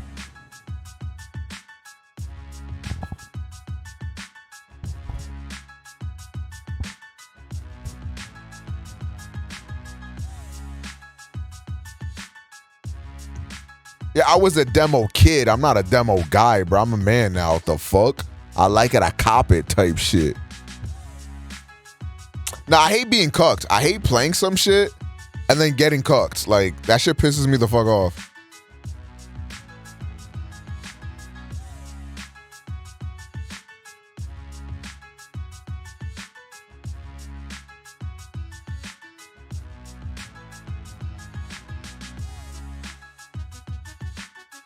I feel like these days, like, I'll play a demo if it's a game I'm like kind of interested in, but I don't know if I'm gonna like it.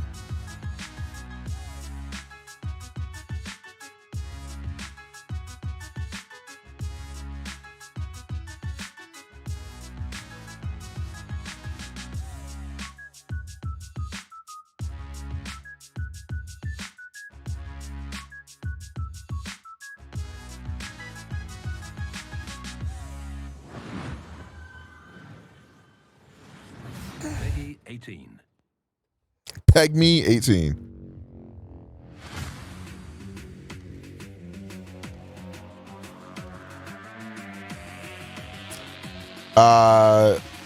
If you didn't watch the Xbox thing, Beauty, then yeah, you missed a lot.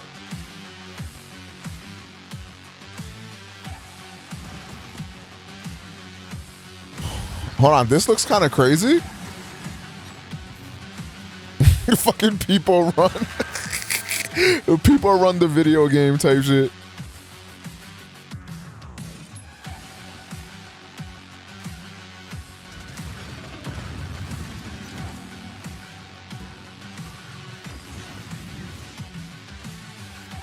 Wait, this shit looks hype.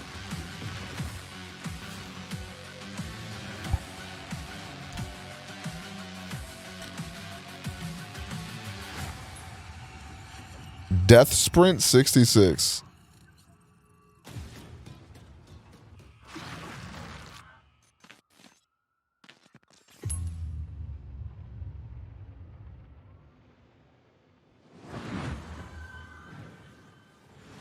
Gore meets parkour in Death Sprint 66. And here I thought the worst thing that could happen while jogging is jogging.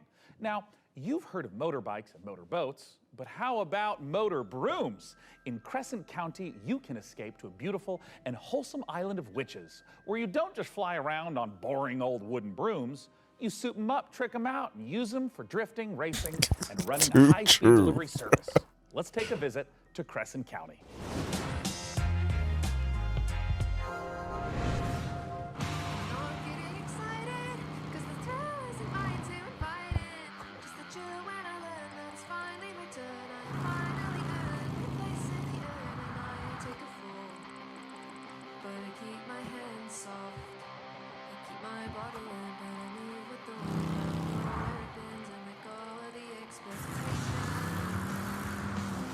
Giving the brooms engine sounds is fucking hilarious. I'm not gonna lie.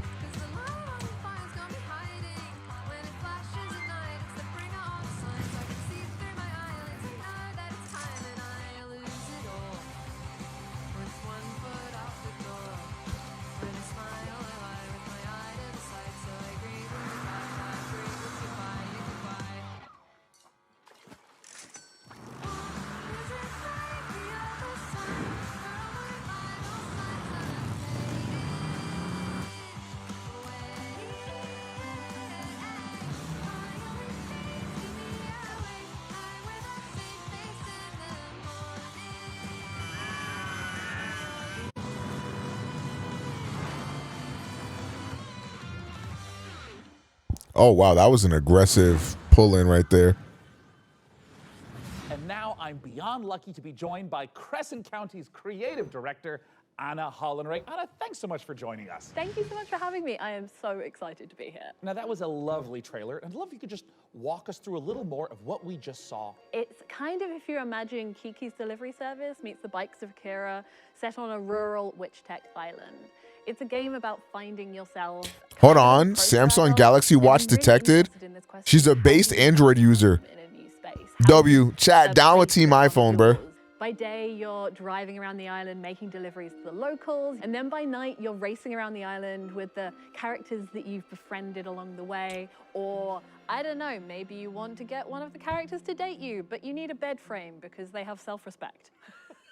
Is that overly mean? You did say that you took some personal experiences into this. It's so real. Okay.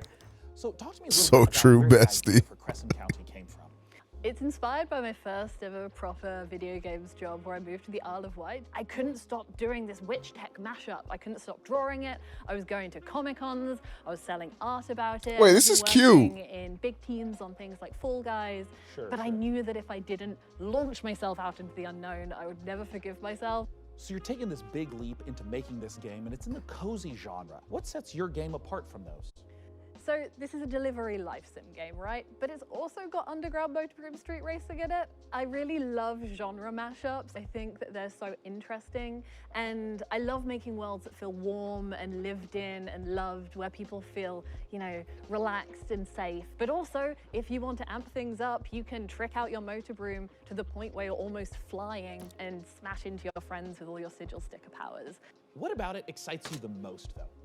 We're really interested in making this island feel very relaxing to drive around, but also hiding all of these little shortcuts and jumps and boosts all over the place so that it can be just as intense and chaotic sometimes as well. Where can everyone get their hands on Crescent County? So this game means the absolute world to us. It's a bit of my heart, it's a bit of my soul, and if it interests you, please add it to your wish list.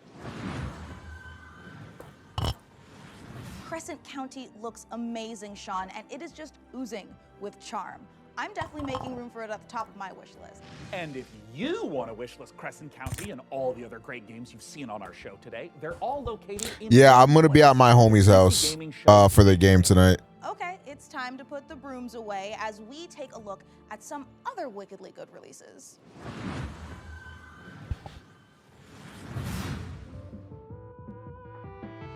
So I think we're meeting up around 7 to go grab something to eat, and then I'm going to one of my homies' crib to watch the game. I hope the Mavs win too, bro. What's the parlay looking like? I haven't done a parlay.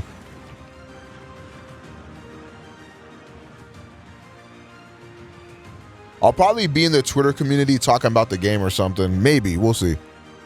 Maybe we make it live in that bit. Former parlay with the homies. That's what I was kind of trying to do.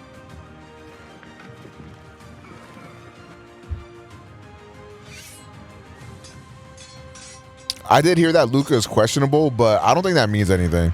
I think he's still playing. I highly doubt he would miss this game. My name is Sam Walker, and I am the last man standing. I steel myself for what's to come. I may not survive this, but at least I'll go down fighting. Fighting for a chance to make things right. Even if it's Too little, too late.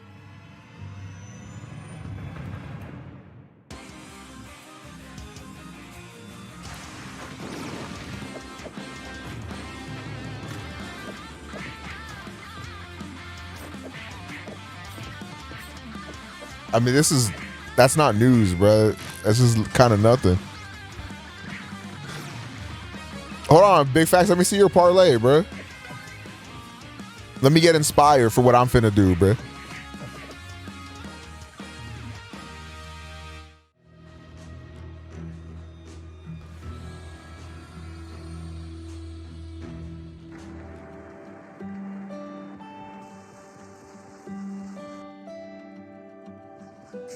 I might do like a little parlay that gets me like 40 beans back or something. Like something that's like almost guaranteed. You know what I'm saying? Like I'm sick of the bullshit, bro. Fuck trying to hit it big, bro. What if I just get a steady win rate going? Just so I can feel something.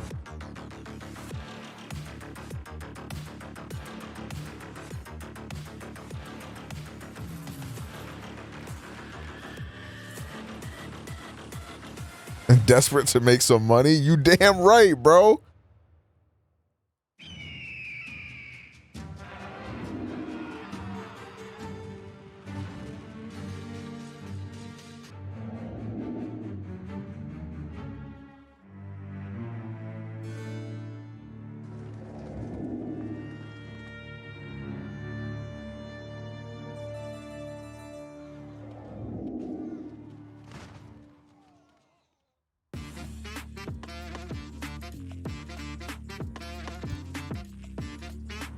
$140 wins is still 4K.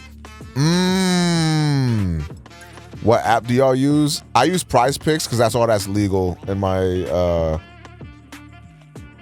state, I fear.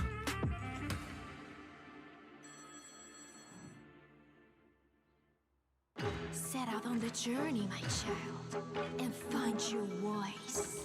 My God, I am very emotional. Oh shit. Play a note at the Nah, but like I was like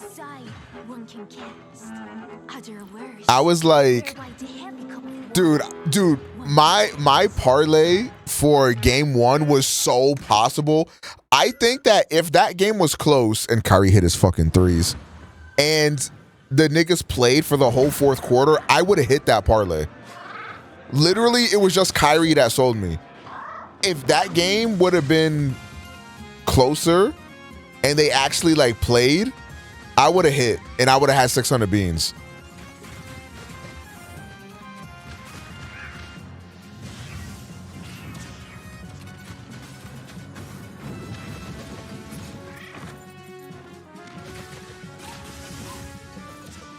Oh, you did the D-Lo for 3, right, Big Facts? Nah, the D-Lo for 3 is definitely a gamble, bro. That's definitely a gamble.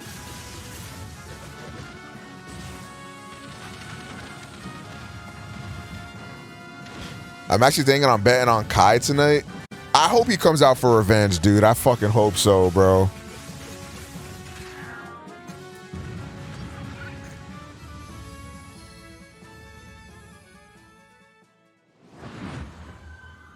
Bro, chat, all you need is one insane parlay to hit. That's it. And Devolver Digital to make the world's first thirst-person shooter, The Crush House. So in the game, you've been hired to produce 1999's hottest reality show.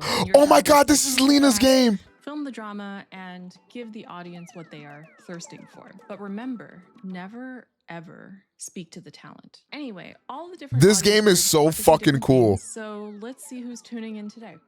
All right, we've got the divorced dads. They want to see romances, meat on the grill, strong male emotions, you know, divorced dad stuff. And the fish freaks are here. We've earned money from ads, so let's put some fish in the tank for them. This is normal for reality TV. And the film students are watching, and they want to see all of this at a Dutch angle, of course. Hold on, butt guys in the chat? Let's see what they have to say. Pants are a prison for the ass, if that's what you want, Sir Mix-a-Lot. You know, if we combo all the different things that they want to see in in frame together, the ratings will go up even more. Chat is loving it. And no matter how crazy the audience requests are, we have to satisfy them or else the show will be canceled.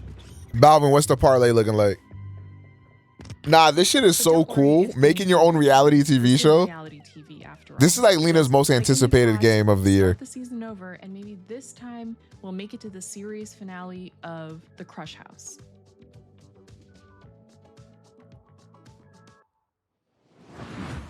That game looks sick.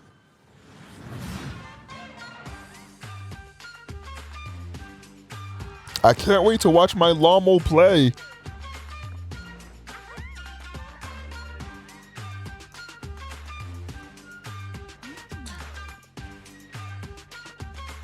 All right, chat. We finna take a look at the Barleezy parlays, bro.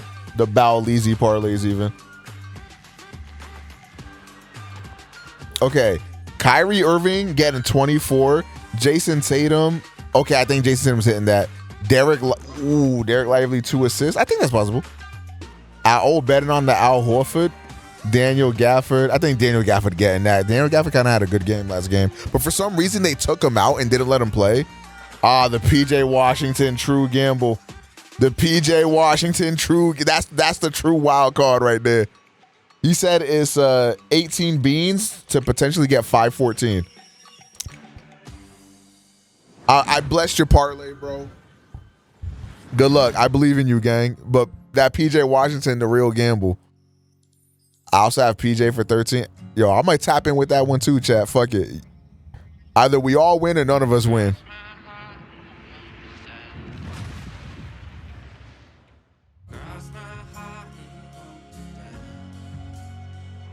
No, Lively was in foul trouble. I was talking about Gafford. Like, they didn't, for whatever reason, they like barely played Gafford in game one. I feel like he was kind of doing well.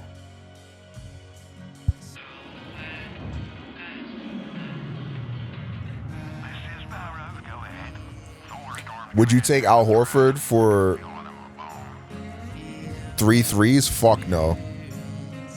Like, he can definitely hit him, but Al Horford, like, if it was a few years ago, I would take that.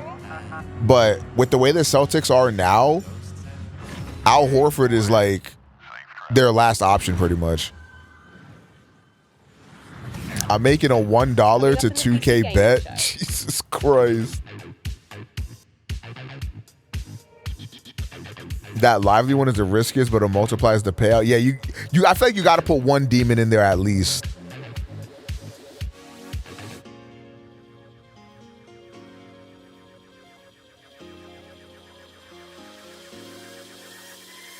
I think when I do my parleesies, I think I'm going to bet on the Mavs to have a pretty good game. Trust me when I say I know what it's like to wait for a big release to arrive. This particular download has been queuing for months. But fans of extraction shooters, and I'm talking about the extraction shooter, the one that kicked off an entirely new genre, don't have much longer to wait. Multiplayer FPS Escape from Tarkov has been in beta since 2017, but is now preparing for its Oh shit! 1.0 is launching? Do they still got cheaters? When the granddaddy of extraction shooters goes gold. Yagami BO6 is going. Oh, Balvin, what do you think about BO6, nigga? Bro, I'm locked in. Let's see it, Scoobs.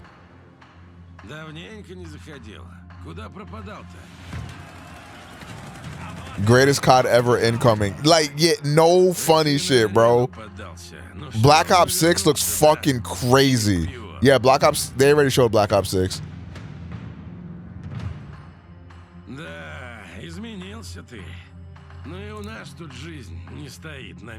Yeah, we're so fucking back.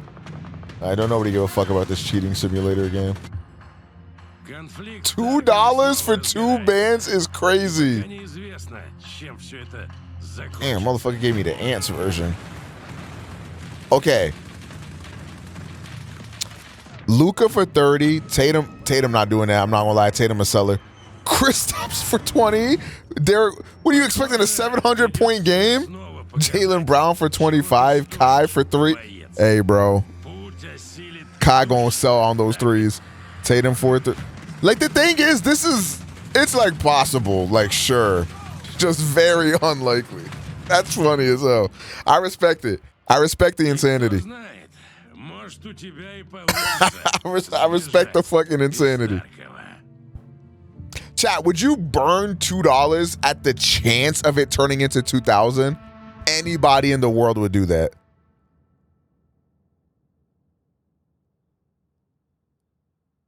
I respect it, bro. You know me, bro.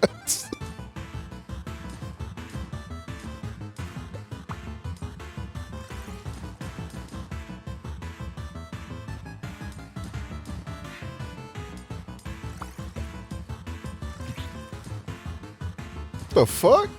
This shit look crazy. Oh, is this that Splody game I've been seeing people stream? I just need them to get rid of SBMM for pub matches. I don't think that'll ever happen. I fear that shit is here to stay. We're getting Doom 3 and Bro, the Starfield DLC looks sick. Yo, Code, I'm not gonna lie. Bad time to be a Sony pony, my nigga. Hashtag Xbox won the console generation.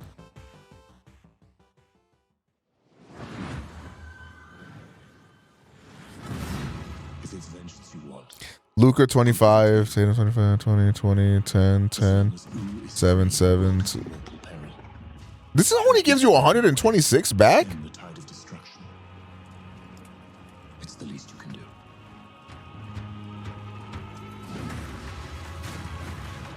That's kind of crazy.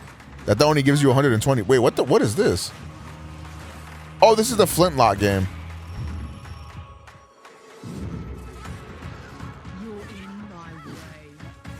Now if I playing COD again, yo, hop in, bro. I might be playing COD tonight when I get back from watching the game. Actually, I might be tired. I've been up early. My mom came over very early today. Are they predicting? So it's like if you bet on like, for example, 25 plus points, that means 25 or over.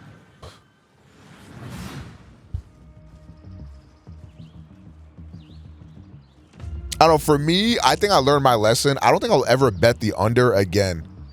Because like, if you bet over and it hasn't been hit yet, there's always that chance that it might happen. But as soon as that motherfucker start torching it and you bet the under on that nigga, like, I'm about to boom myself, bro. Yo, Nintendo leaker says that the Switch 2 or that the next Nintendo Direct is about to be, in their words, peak. Jamal Murray, bro, when Jamal Murray started cooking, when I bet the under on that bum, oh my God, man, that fucking pissed me off.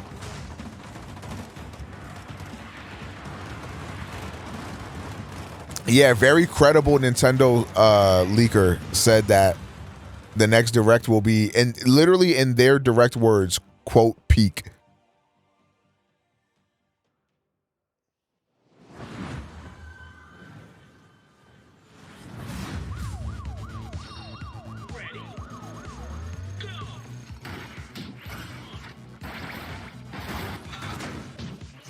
Yeah, this shit looks gas.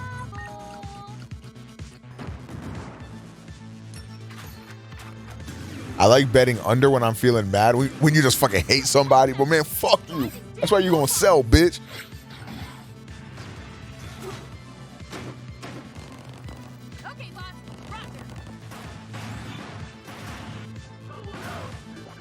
Give me Kid Icarus Uprising remake. But the thing is, like, that game was like strictly made for the DS control system, kind of like The World Ends With You. So I don't know how that would work. Betting under on Jokic in any regard that's definitely a choice.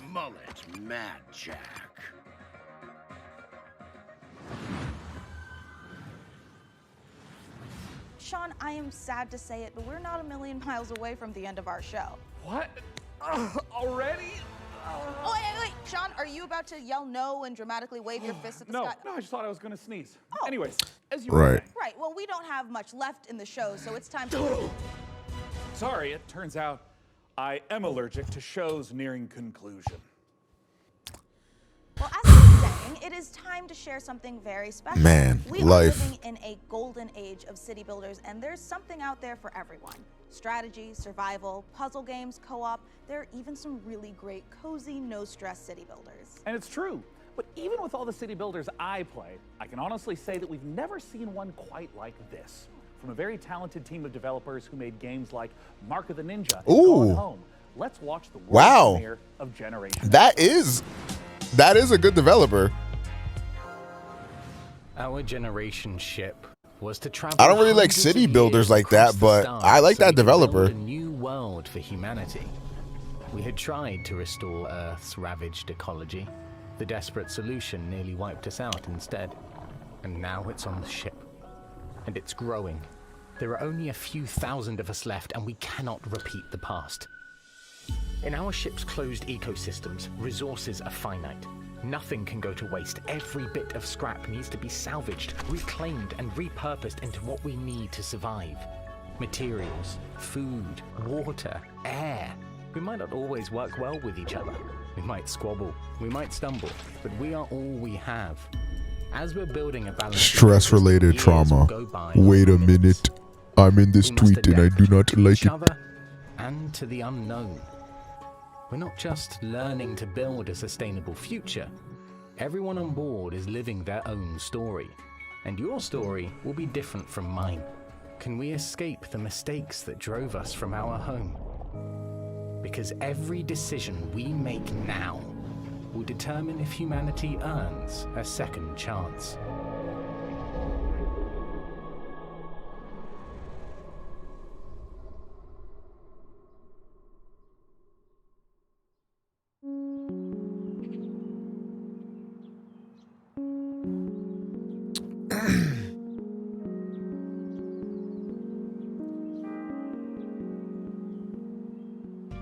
Generation Exile is a sustainable solar I got this motherfucker sitting on a tree stump chair. Alright, bro. Every single time the game is played, you are aboard a generation ship traveling for several hundred years, leaving a ecologically ravaged Earth behind, attempting to find a new home for humanity. So rather than repeat the failings of Earth in the past, you need to find a new way to develop a society that is sustainable and can thrive. Your job is to make sure that you shepherd humanity successfully to the destination planet, and that they live to get there, and there's enough people to keep humanity going. Players' goals differ a bit from traditional recognizable city builders, where yes, you know, you're still having to provide the basics for your society, food, shelter, clean water, but there's kind of this unquestioned notion that we see both in a lot of strategy games, but also just in the world around us, where it's like, oh, well, when we need more resources, we can just keep extracting, we can just keep growing and growing and growing. It's simply not possible to keep expanding forever, and that is maybe that's something that publishers should also take into account. You heard that, tech bros and businesses? It's not possible to keep expanding forever. That single-minded focus on how can we extract as much value in the short term, and the people who are harmed the most by that are the thousands of people who in the last 6-8 months have lost their jobs, right? So as you make your way through the game and progress through the game, rather than just infinitely getting bigger, it's about becoming more beautiful. Like, use only what you have around you, because there's no external source of anything else. Fundamentally, you're on a spaceship. You got what you got. What we wanted to achieve is to take a relatively recognizable set of city building mechanic, but having more narrative and story elements there as well. Because the thing that is so rich about city builders is that they're so systems dense, and that game state is all very much driven by the choices and decisions that the player is making. But the opportunity then we saw is to look at all that in the city building layer game state, and then drag it out into the narrative. Exactly. Kicking and screaming. but in a good way. In a good way. Where rather than, you know, just like everyone's gonna play through the game and at turn 15, this thing happens. Then at turn 25, this thing happens. Instead, you can just have authored narrative events that are reactive to whatever choices you've made, like weird ecology things that are occurring aboard the vessel, or their situations, crises. Yeah.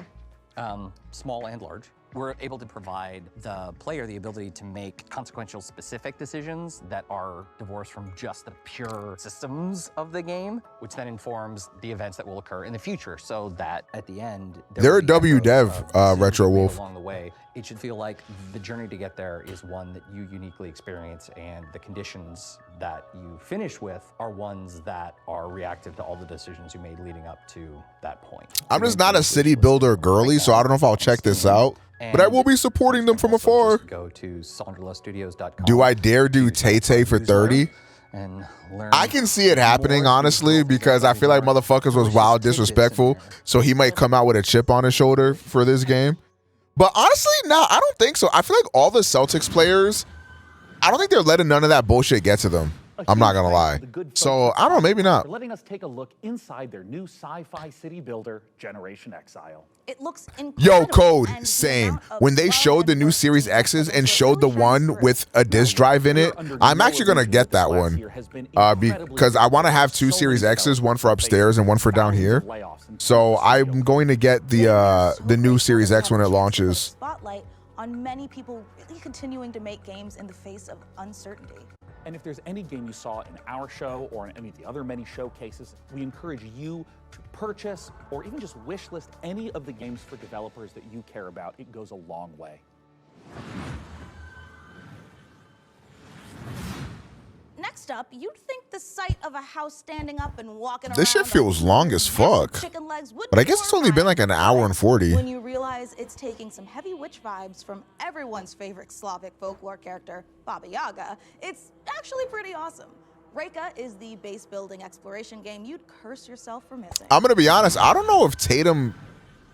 I feel like if Tatum were to go out there and try to prove he's the generational talent, I think it's going to make them play worse. I feel like they're locked in for the ring, bro. I don't think they care about that shit.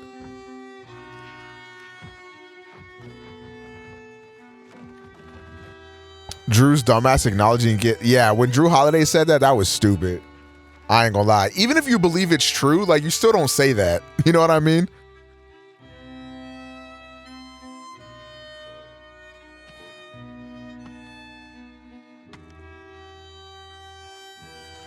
Okay, chat. All memes aside, no funny shit.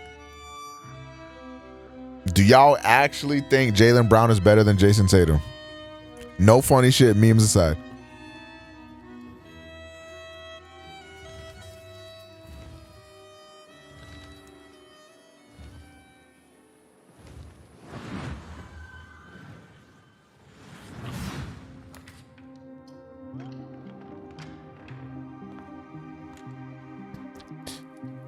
I think Jason Tatum is having a very good offseason or postseason, which is, I think, impacting your guys' opinions a little bit more.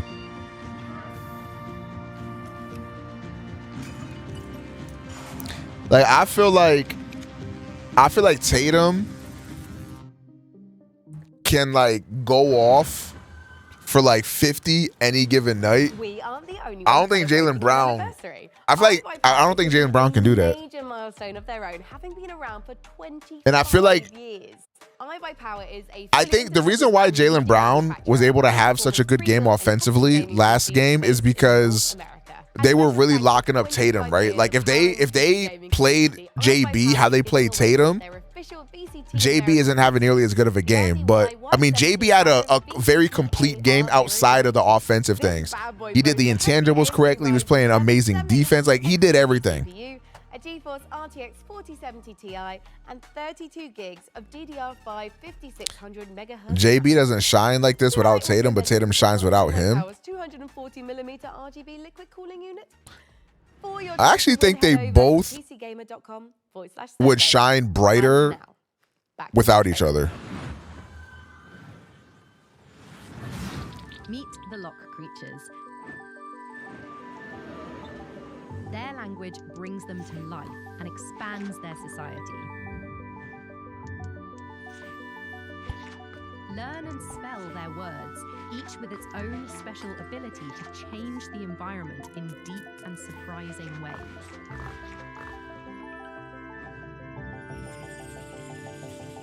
Play play the locked digital demo. I would agree. I don't think JB could be a number one. I think what Tatum has over JB is he's just a much better passer. And I think when Jason Tatum isn't being a dumbass, I think he's actually playing pretty smart. But I think the problem is that sometimes Jason Tatum becomes a dumbass. But I feel like he'll mature a little bit more, and then that'll like slowly, because it's already been working. It's already been like leaving his system. You know what I mean? So like, I'm sure he'll get way better at that type of thing. But sometimes he'd be taking like dumb shots and doing stupid shit. The freelance storm witch, a private investigator whose mastery of lightning is devastating. Wait, what the fuck is this? Enemies aren't standing their windows. The necromedic, a surgeon who turned to necromancy when she lost her medical license. She can heal you, but she'll have to kill you first. The rebel riot priest, your heavy support. Faith is her armor. But she is also wearing actual armor. Together, there's no threat they can't stop. As long as they can get there by public transport, they can rewind every time they screw it up. And there's an easy mode if they need it. Tactical Breach Wizards. Coming to Steam August 20th. Demo That looks pretty good. Also, could you wish list it, please? Thanks. Does wishlisting actually help devs like that? Like, what do they get if people like wishlist? It seems like devs really like push for wishlists a lot. You can do more than just watch this amazing lineup of games. Like, what does that do for Play them? them too. Visit the PC Gaming Show Steam page to wishlist all the titles you've seen on today's show. Metrics, all in one visibility. convenient, clickable place. But does like Steam promote highly wishlisted games? I don't really like browse on Steam that much, so I don't really know. 11 items on them. Then today is your day. For our 10th anniversary, we've counted down the 10 biggest moments in PC gaming over the past decade. You can see where your favorite moments landed by visiting PCGamer.com. I see. So it's like when people say leave a like for the algorithm on their videos. Head for the sky, where you can turn floating islands into your personal skyships and soar through the clouds. It's co-op survival craft made cozy. Here's an uplifting look at Aloft. Hello. Are you leaving after this showcase? I'll leave whenever my friends are outside. Although I should probably change. For our game Aloft, a sandbox survival game set in the sky. Because I wore this shirt yesterday. For a few more surprise. Enjoy.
I see, Lord Balvin.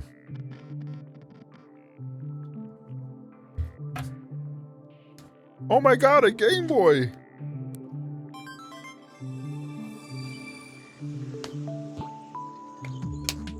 Oh, I remember seeing this game. Any good game shown at the Xbox event? The Xbox event was earlier. This is not the Xbox event. But the Xbox event was probably one of the best gaming events in recent times. This is such an interesting take on a game.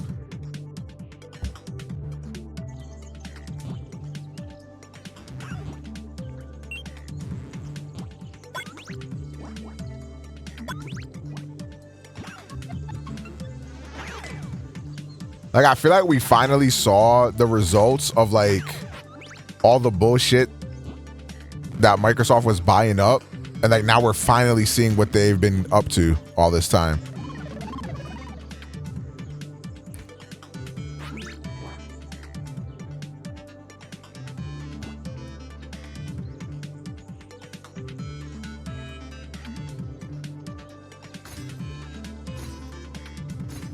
I think this event was the best one from the PS5 Series X generation. I mean, it makes sense that around this time would be when their best shit is because of how long games take to develop, you know? So it makes sense.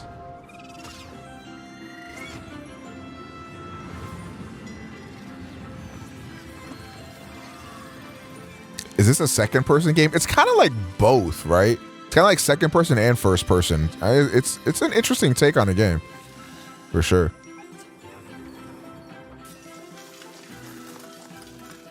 Wait, I love this art. This is beautiful. Is this in game?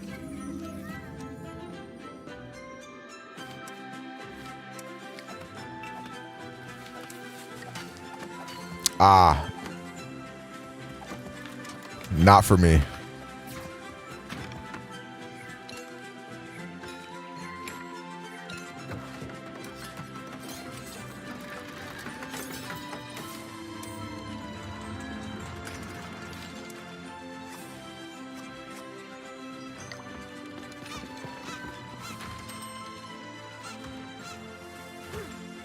Yeah, I don't. People always be saying like farm sims and like life games like that be like so cozy and low stress, but I get mad stress playing these games, bro. I just get like overwhelmed with way too much shit, bro. I hate that shit.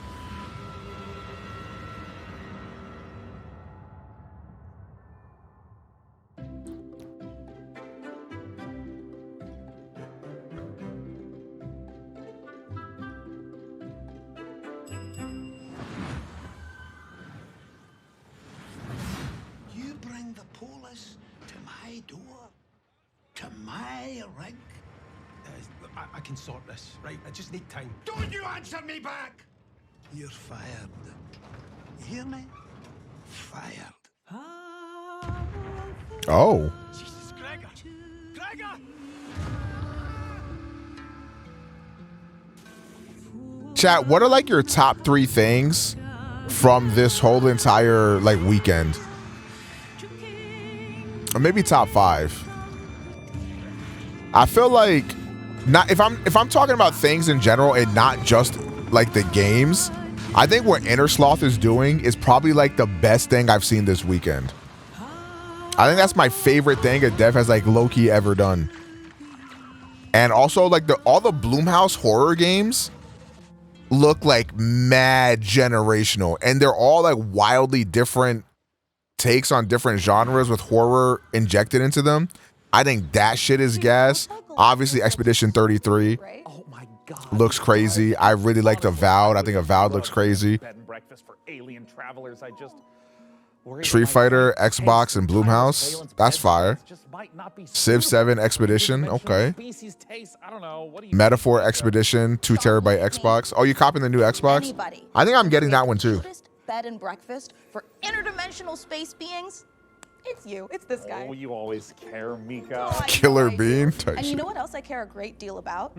It's the developers at the Chinese Room getting back to their roots for more first-person horror. Still wakes the looks atmospheric which as game hell is that, and Balvin? positively chilling. I don't think I saw that one. Mika. And hey, speaking of chilling, get ready to side-scroll your way through a 2.5D post-apocalyptic zombie survival with. Should I put the 2 terabyte one upstairs so that way I don't have to bring no discs and shit up there and just download every game I want? Items, all whilst hordes of killer zombies try to I chomp down don't know. on your brains. And what's worst of all is that this is taking. Will you be playing the oil rig game? God, and as someone who lives in California, I I don't even remember it, so I'm probably not that excited for it. I feel you. I mean, my family's Irish. The new Call of Duty is fire. Yeah, upstairs is my bedroom. And it's also where my OLED TV is, and I would really love to play games up there, actually.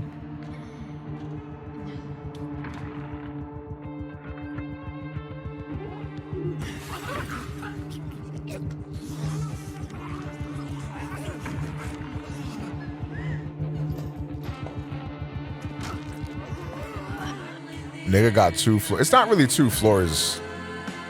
I mean, I guess it is.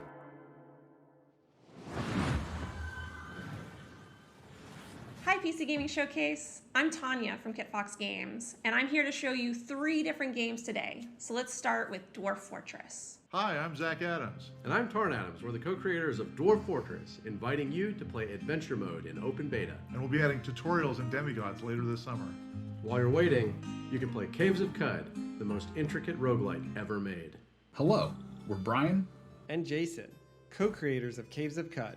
After 15 years, the game is getting its 1.0 release later this year. But out today is the spring molting patch with its all-new UI. Live and drink. And our final piece of news today is a whole new game to announce, a Like- world premiere for the PC Gaming Showcase.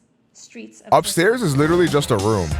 There's a door to the stairs. And it's not like a door, like a sliding door. And then you go upstairs and it's just a big ass, more like an attic. How will you survive in Fortuna? What'd you rate the showcase? The Xbox showcase was like a 10 for me, honestly. It could not have been any better, in my opinion. A smuggler? An artisan? A traitor? The city is a richly generated sandbox. $600 for the 2 terabyte Xbox, maybe the last physical Xbox. We'll see. They did say that when they announced the new consoles, Sarah did say that they're committed to video game preservation. I think also, you know, with the rumors of the all digital Xbox, I don't know if they got so much backlash from that they decided to make a disc, or if there was always going to be a disc version anyways. I'm not really too sure. Obviously, there's no way to know that. But yeah, I mean, we'll see what happens. I really hope that we're not past the age of physical media, but we're certainly approaching it more and more. I think it was the backlash. I wouldn't be shocked either, because like the way you even saw the graphic, it was like the 2 new Xboxes, and then it looked like they just threw in that last Xbox. You know what I mean? Like, oh fuck, they kind of hate that we're doing this. Throw that shit in there.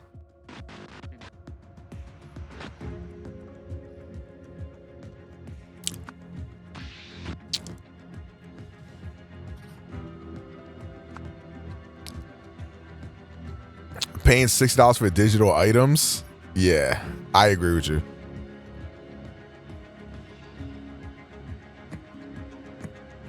They should have made a physical Series S. I think the idea with Series S is to be a Game Pass machine. Like a Game Pass or like a streaming machine. I think that's what the idea is for the Series S.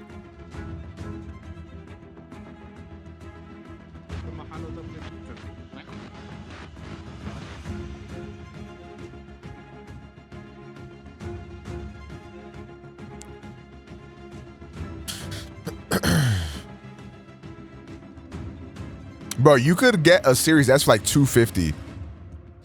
That's fucking crazy when you think about it. That was the rise of the Golden Idol, once again inviting you to unravel the truth being a tangled mystery. Now, take a look at a game from our friends at Hooded. This shit is... I feel like the PC gaming show is usually pretty long. Bro, I'm fucking starving. But my nigga said they trying to grab food later. So I'm starving myself until it's time to go get food with these niggas, man. Jesus Christ. While our countries were at war, the Rifters came. They put a dome over the city. Suddenly, almost everyone was frozen. Just a few of us were left. Not soldiers, just ordinary people.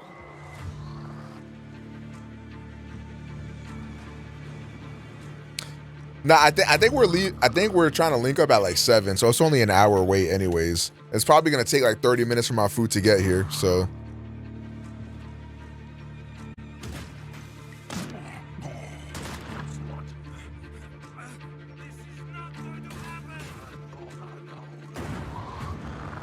Are we alive? I could You'll be dead by then? What?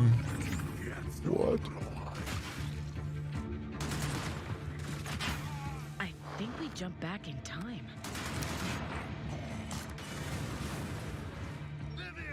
See what else she can do. Don't miss.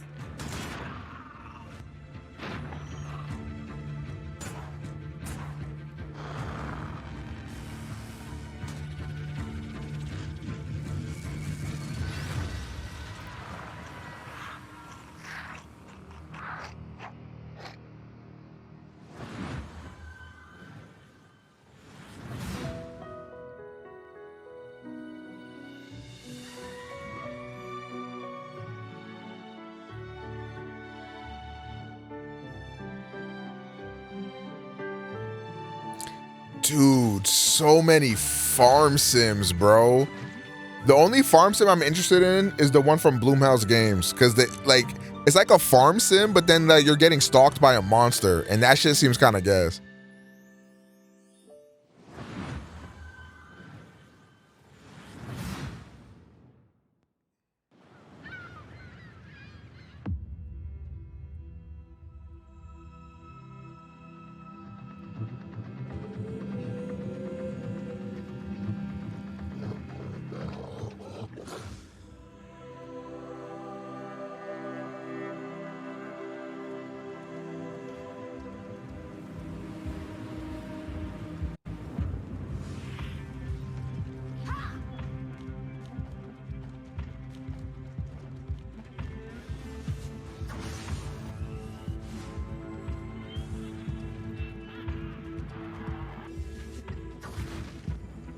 The fuck is this?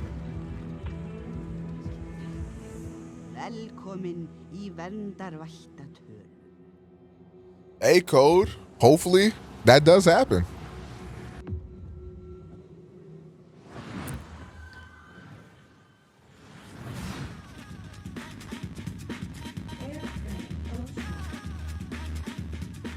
Hold on. Can I just say, I love this meme of like a bunch of games like kind of having the PS1 graphic style. Like, I love this meme. Like, this is probably one of my favorite memes. I hope this can, like, it kind of reminds me of when a bunch of games started getting like that pixel art and stuff. Like, I remember it really popping off with like Shovel Knight. And then like all of a sudden like pixel graphics like make a huge comeback. Like, I would love for this to happen.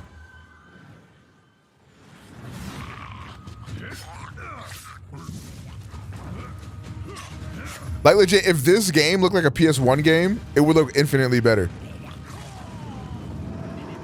If any game looked like a PS1 game, it'd look infinitely better.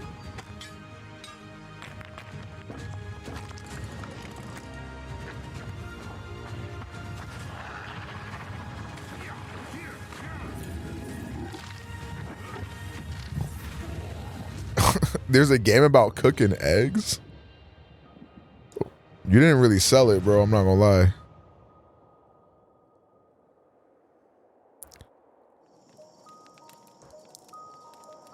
Nah, for the base builder / farm sims, I've been going triple platinum. Hi everyone, this is Dave, community manager on Windblown, the upcoming action roguelike from Motion Twin. Oh yeah, this game. These cute characters here. This game looks fucking gas. A peaceful village now threatened by a massive vortex of doom. So they train up and become fearless warriors to fight back in an attempt to save. I didn't even know that Ark was like that popping, but Ark got mad sons, bro. Dodge out with enemy attacks, find new areas and secrets. Through each run, you'll be able to equip different gear and upgrades, creating powerful synergies between them. For example, switching weapons at the end of a combo will let you unleash a super powerful move called an ultra attack, if you can time it right. Jump online with up to 2 other players, meaning you can mix your builds with your friends and find the best combinations to carry you through the diverse biomes. Windblown will launch later this year into Steam Early Access. Player feedback is super important to help us craft a game that you guys will love to play. So join us on Steam for the latest updates and information, and how you can join in on the fun. See you soon in Windblown. This game looks generational. I got 1 to 2K hours on Ark. I'm the problem. No, I don't think there's no problem with it. I just didn't know. Like, everybody that I knew always said that like Ark was like a flop. Like, because I think when it like launched in early access or something, it had a lot of hype. But I think it like launched in a very bad state. Expired in 1989, so we won't be getting. Well, that's too bad. Except, look at this! This is our 10th PC gaming show, which means I get a free world premiere. Look at this guy! Thanks to Sean's Grandmaster level card play, let's check out 2 big world premiere trailers to cap off our show. Are they gonna end on something big, chat? Let's see. 2 world premieres.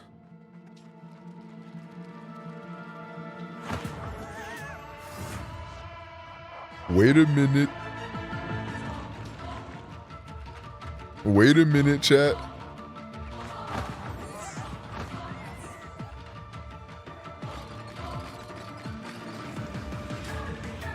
Chat, tap in.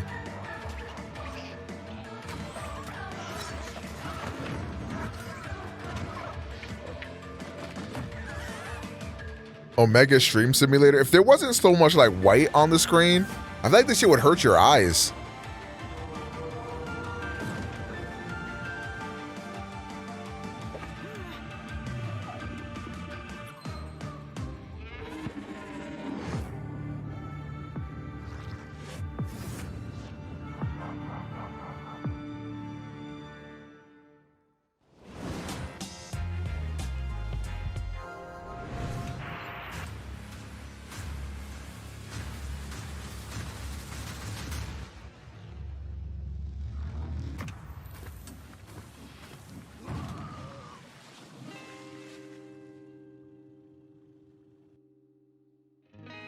No, it's not. Code.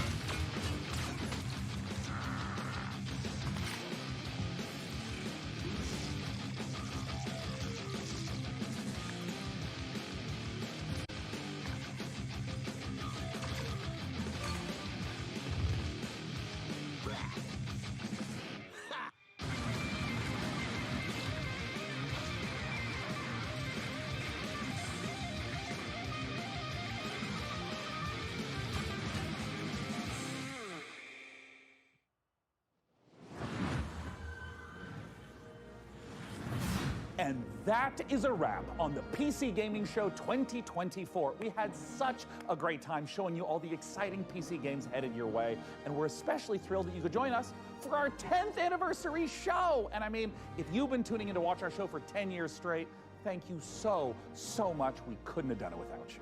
And if this is your first time watching, just watch this show like 10, 20 more times. Make up for all the ones you've missed and for the future ones. That's 100% how the coupon works. Right, and the punch card. And we can't forget to say goodbye to our brave captain of the watch party, the amazing Frankie Ward. Guys, it's been a great show and I had an absolute blast. Before we go, we also want to give a huge thank you to all the game developers, artists, designers, writers, voice actors, and everyone else out there working so hard day after day to create games we all play and I'm really disappointed that Xbox did not talk about the industry and layoffs and stuff like that at all. Fucking spineless cowards. Every game you saw on our show today. Every other, I feel like every other, I can't say every, I've only watched 2 of the shows, but Summer Games Fest and the PC Gaming Show both mentioned it.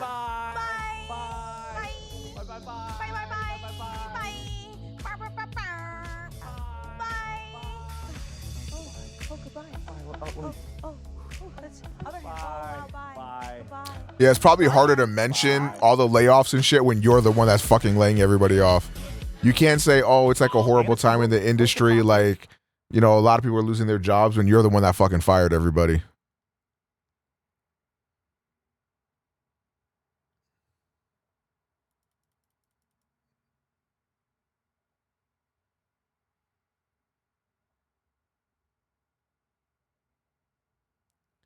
Xbox has the most to answer for when it comes to the state of the industry. Wait, what do you mean by that?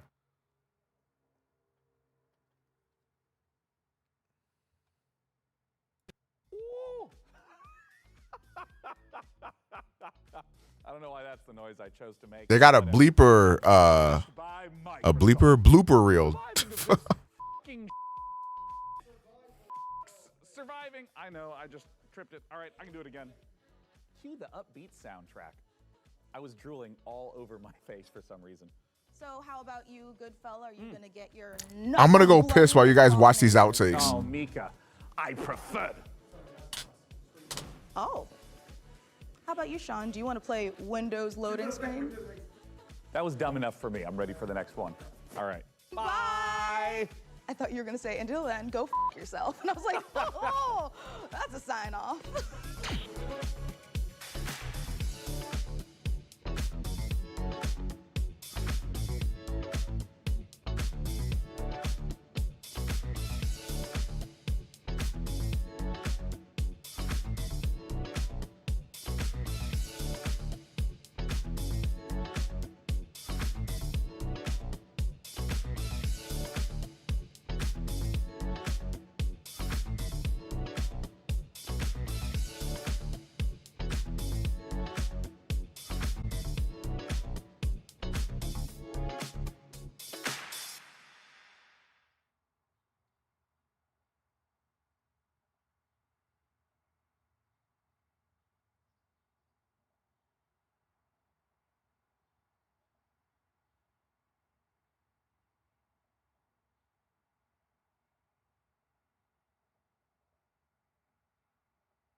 What did I miss? Hello?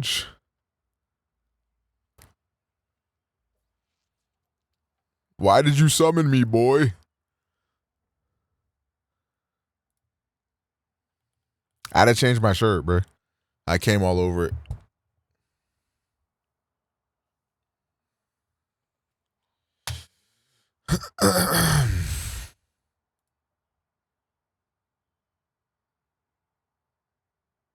Oh, what's this? Is this a survey?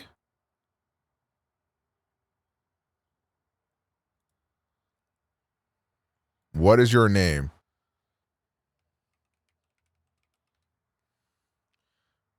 What is your brand/channel name? Oh, they want my actual name. Oh, hold on. Can I reload? I thought it was like a cute little hee hee ha ha. All right, I'll do this off. I'll put this up here.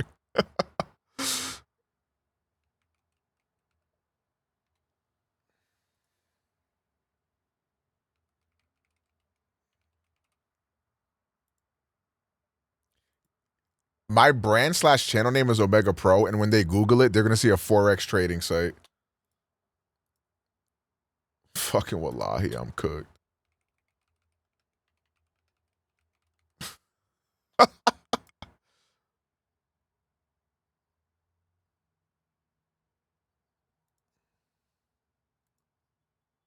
Please provide your Twitch channel link. Oh, thank God. They also asked for my Twitch channel. Chad, do I got enough motion for this? Please say yes. Benny, no. Bad boy. Nigga was about to turn off my PC, I bet. Which platform would you prefer? PC keys would be more readily available than console keys. Ah, girl, I guess.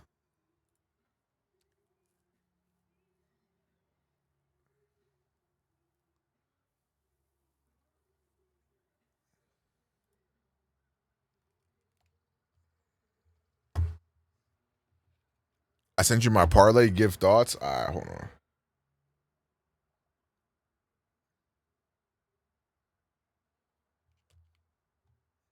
The Parleezy.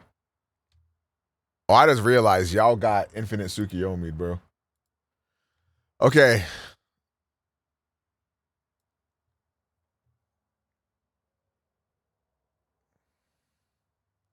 So you got... Is that Daniel Gafford up there? 12 points and rebounds. Kyrie. Oh, you're expecting a Kyrie generational? Drew Holiday, 11 boards and assists. Luka, 10 boards. And Tatum, 12 board. Oh, okay, you getting a little crazy, huh? You getting a little crazy, huh?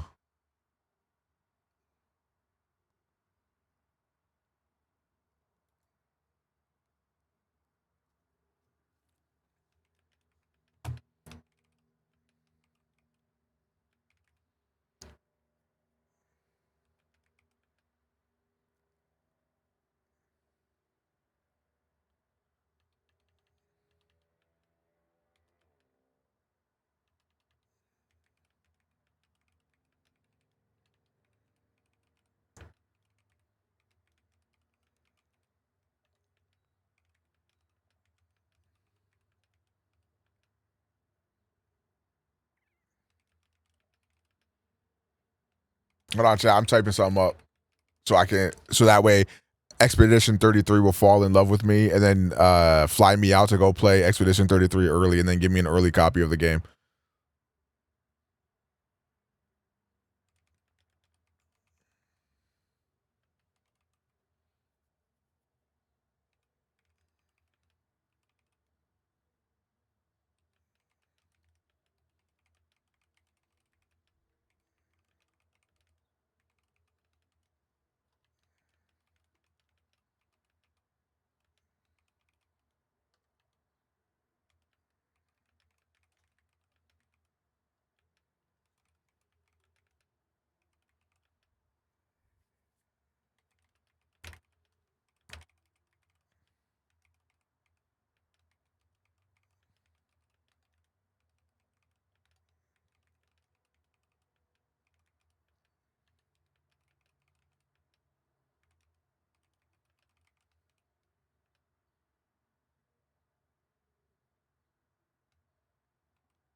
All right, bet.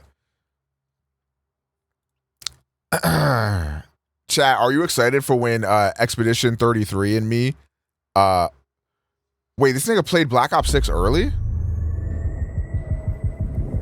Chat, log in. What's up, guys? My name is Ace, and today we got the big reveal for Black Ops 6. And I can finally let you know that a little while back, I did actually get to play some Black Ops 6 at the Treyarch studio. And unfortunately, I can't really go into any details about my impressions or anything like that at this stage. All I can say is I have played this game. And in today's video, I am going to be going through all of the highlights, all of the main points that I think are most important to talk about here from today's reveal event, specifically relating to multiplayer. I'm not going to be talking about the campaign or the zombies at all here. This channel is really all about multiplayer, so that's what we're covering today. And without further ado, let's dive into probably the biggest change here that we see, or the biggest innovation with this game, and this is their omnidirectional movement. In Black Ops 6, you can sprint in any direction, you can dive in any direction, and you can dive and fire at the same time.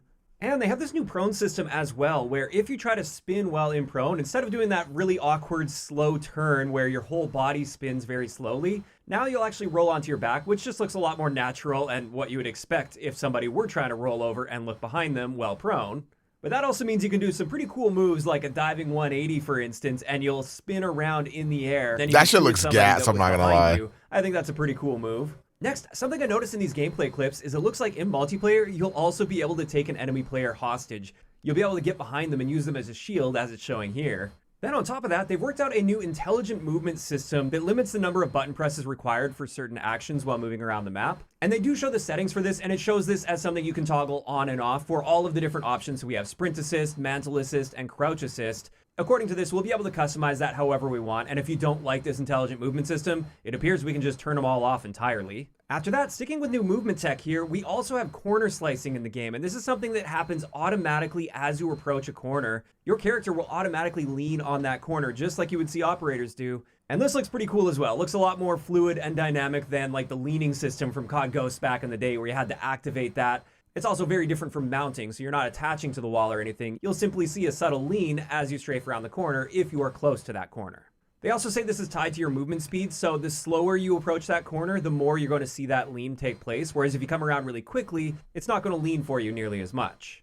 After that, throughout the reveal, they did have a section talking about the improved fidelity and realism that they've done with this game. They have a system in place now where, depending on where in the body you're shooting somebody, when they die, it'll play a unique animation. So if you shoot them in the shoulder, I wonder if guns will have a different death animation. I wonder if this will like also change the damage values of certain guns.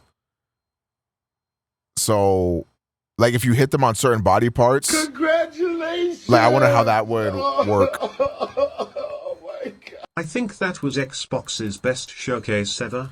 That absolutely was Xbox's best showcase ever. That shit was fucking incredible. Also, Thunder, thank you for the 95 months.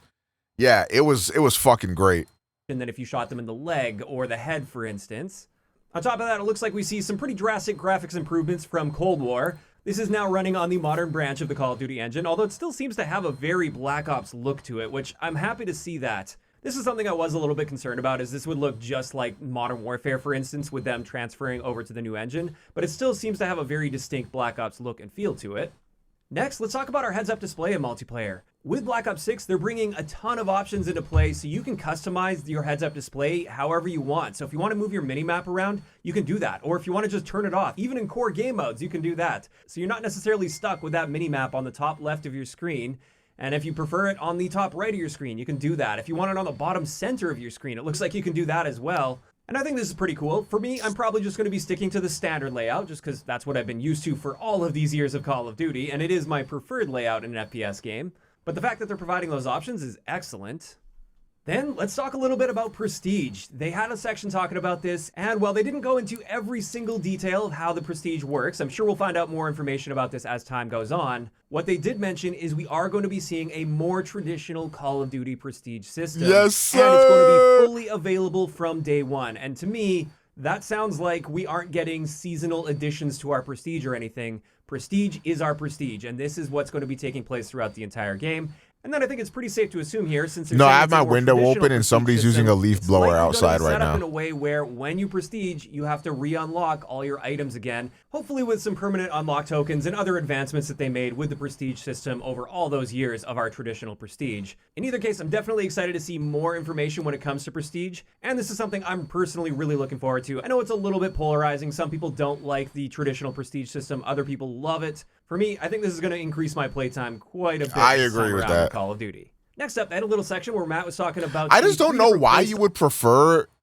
the new prestige style.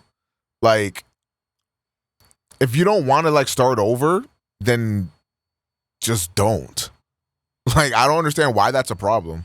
Styles that they focus their gameplay design around when creating Black Ops 6. This is something that we've seen in the past, like with Modern Warfare 2. This is where the Sentinels term came from Infinity Ward.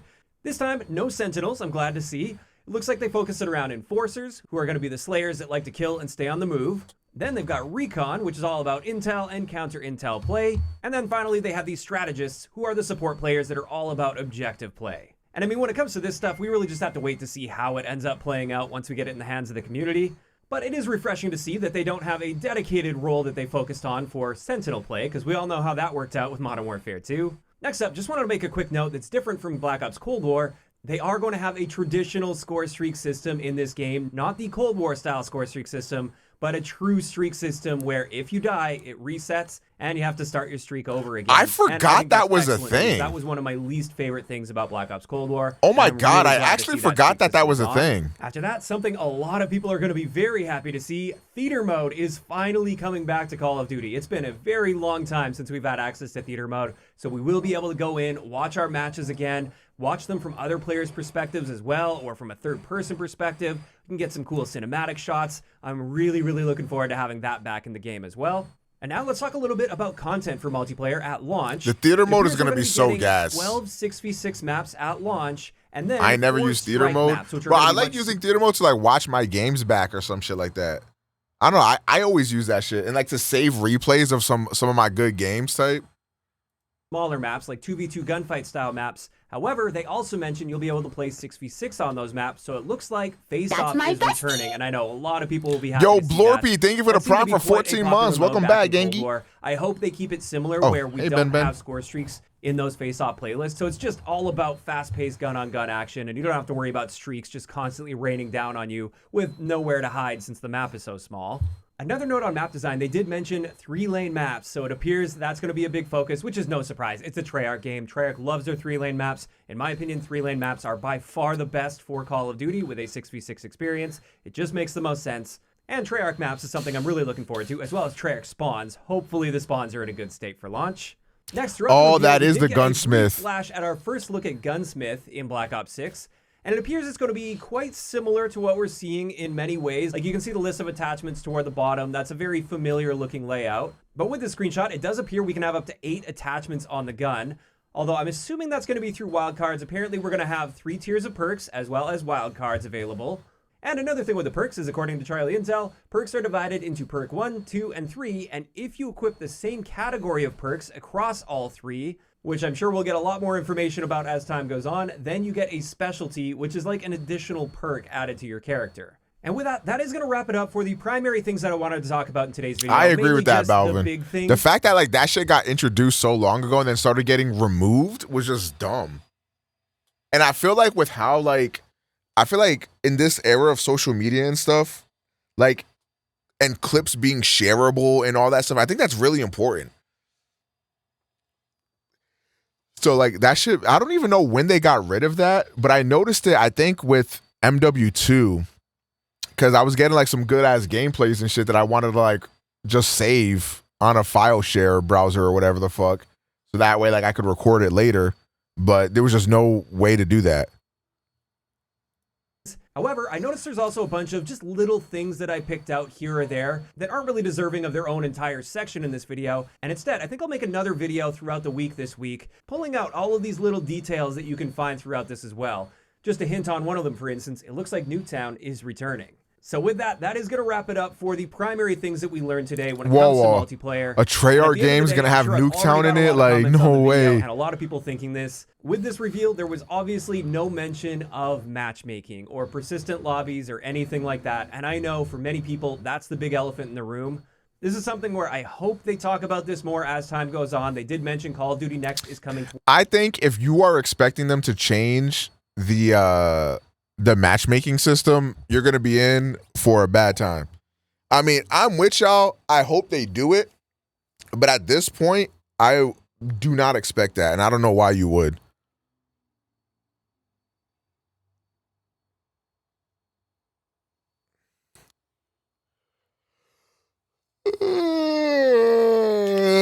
Chad, I'm going to put a bomb in your house. Well, who said that?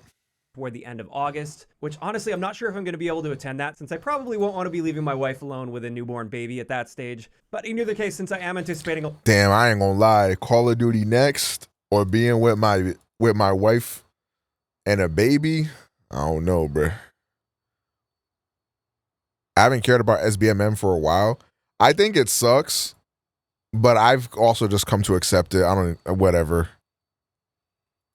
a lot of comments about that. We haven't heard anything about any potential changes to matchmaking or disbanding lobbies or anything. You'll have like that. zombies again? I would say Ew, probably zombies. don't hold your breath on that. I never really expect this stuff to change. I think it would be a really pleasant surprise if it does, but we just don't know at this point. And with that, this is where I'm curious to hear from you guys in those comments down below. Based on what you saw in this reveal for Black Ops 6, how are you feeling about all of this news? Are you generally happy to see a lot of these changes and improvements? Or are there any that you're skeptical about or just straight up don't like at all? Just let me know down below. If you enjoyed the video, a like rating is always appreciated. And don't forget to subscribe for more. Yeah, I think when it comes to like Call of Duty and skill-based matchmaking, I'm rarely ever in a lobby where I'm just getting shit on. Like, I'm usually able to hold my own against like any lobby they put me in. I think where the problem comes in is like with like team balancing, for example. Like, they'll put me in with like niggas with like literally no thumbs. And like when you're in a situation like that and you know the opponent, they got fucking like chopper gunners and like helicopters and swarms coming in, then like all of a sudden that makes me like upset. Now I'm having a bad time because my teammates suck. That shit's annoying as fuck. And then also like sometimes like I am just trying to chill out and I don't want to have to use the compy meta weapons and shit. But when I got motherfuckers drop shotting and like jump shotting and like doing movement and shit on me, and I'm like, okay, I was gonna level up this gun, but now I got to go to my MCW class because like this is just not a lobby where I'm gonna be able to have fun. That shit is annoying. And I feel like I get in more lobbies where like I'm sort of forced to use the compy weapons. Like there was this one time, I think this is when I gave up on the camo grind. I was going to do the camo grind and start it back up. Like I think it was like a month or two ago. And I was using the, what the fuck is it called? The TR-67 Poltergeist, whatever the fuck that gun is called. And I was using that to level it up because I was going to work through all the assault rifles first. And I had to use that gun to level it up. And it was the worst experience I've ever had on a first-person shooter. Like, with everybody running around with strikers and MCWs, and the BP-50 was crazy at that time. And, like, running around with all these compy-ass weapons. Like, I literally, like, stood zero chance in any lobby I was in. And that's when I was like, all right, I'm not doing the camo challenges because... like this shit, it just got completely unplayable.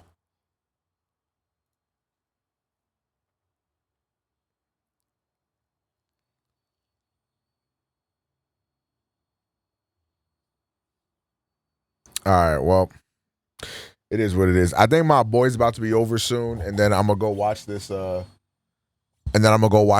Game. So, chat, I'm gonna dip out. I'll probably see y'all. No, I will see y'all again tomorrow.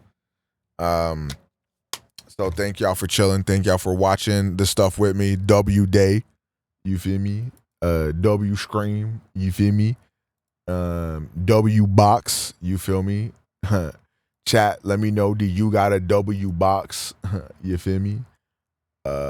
Anyways, y'all have a good one, man. I'll catch y'all tomorrow.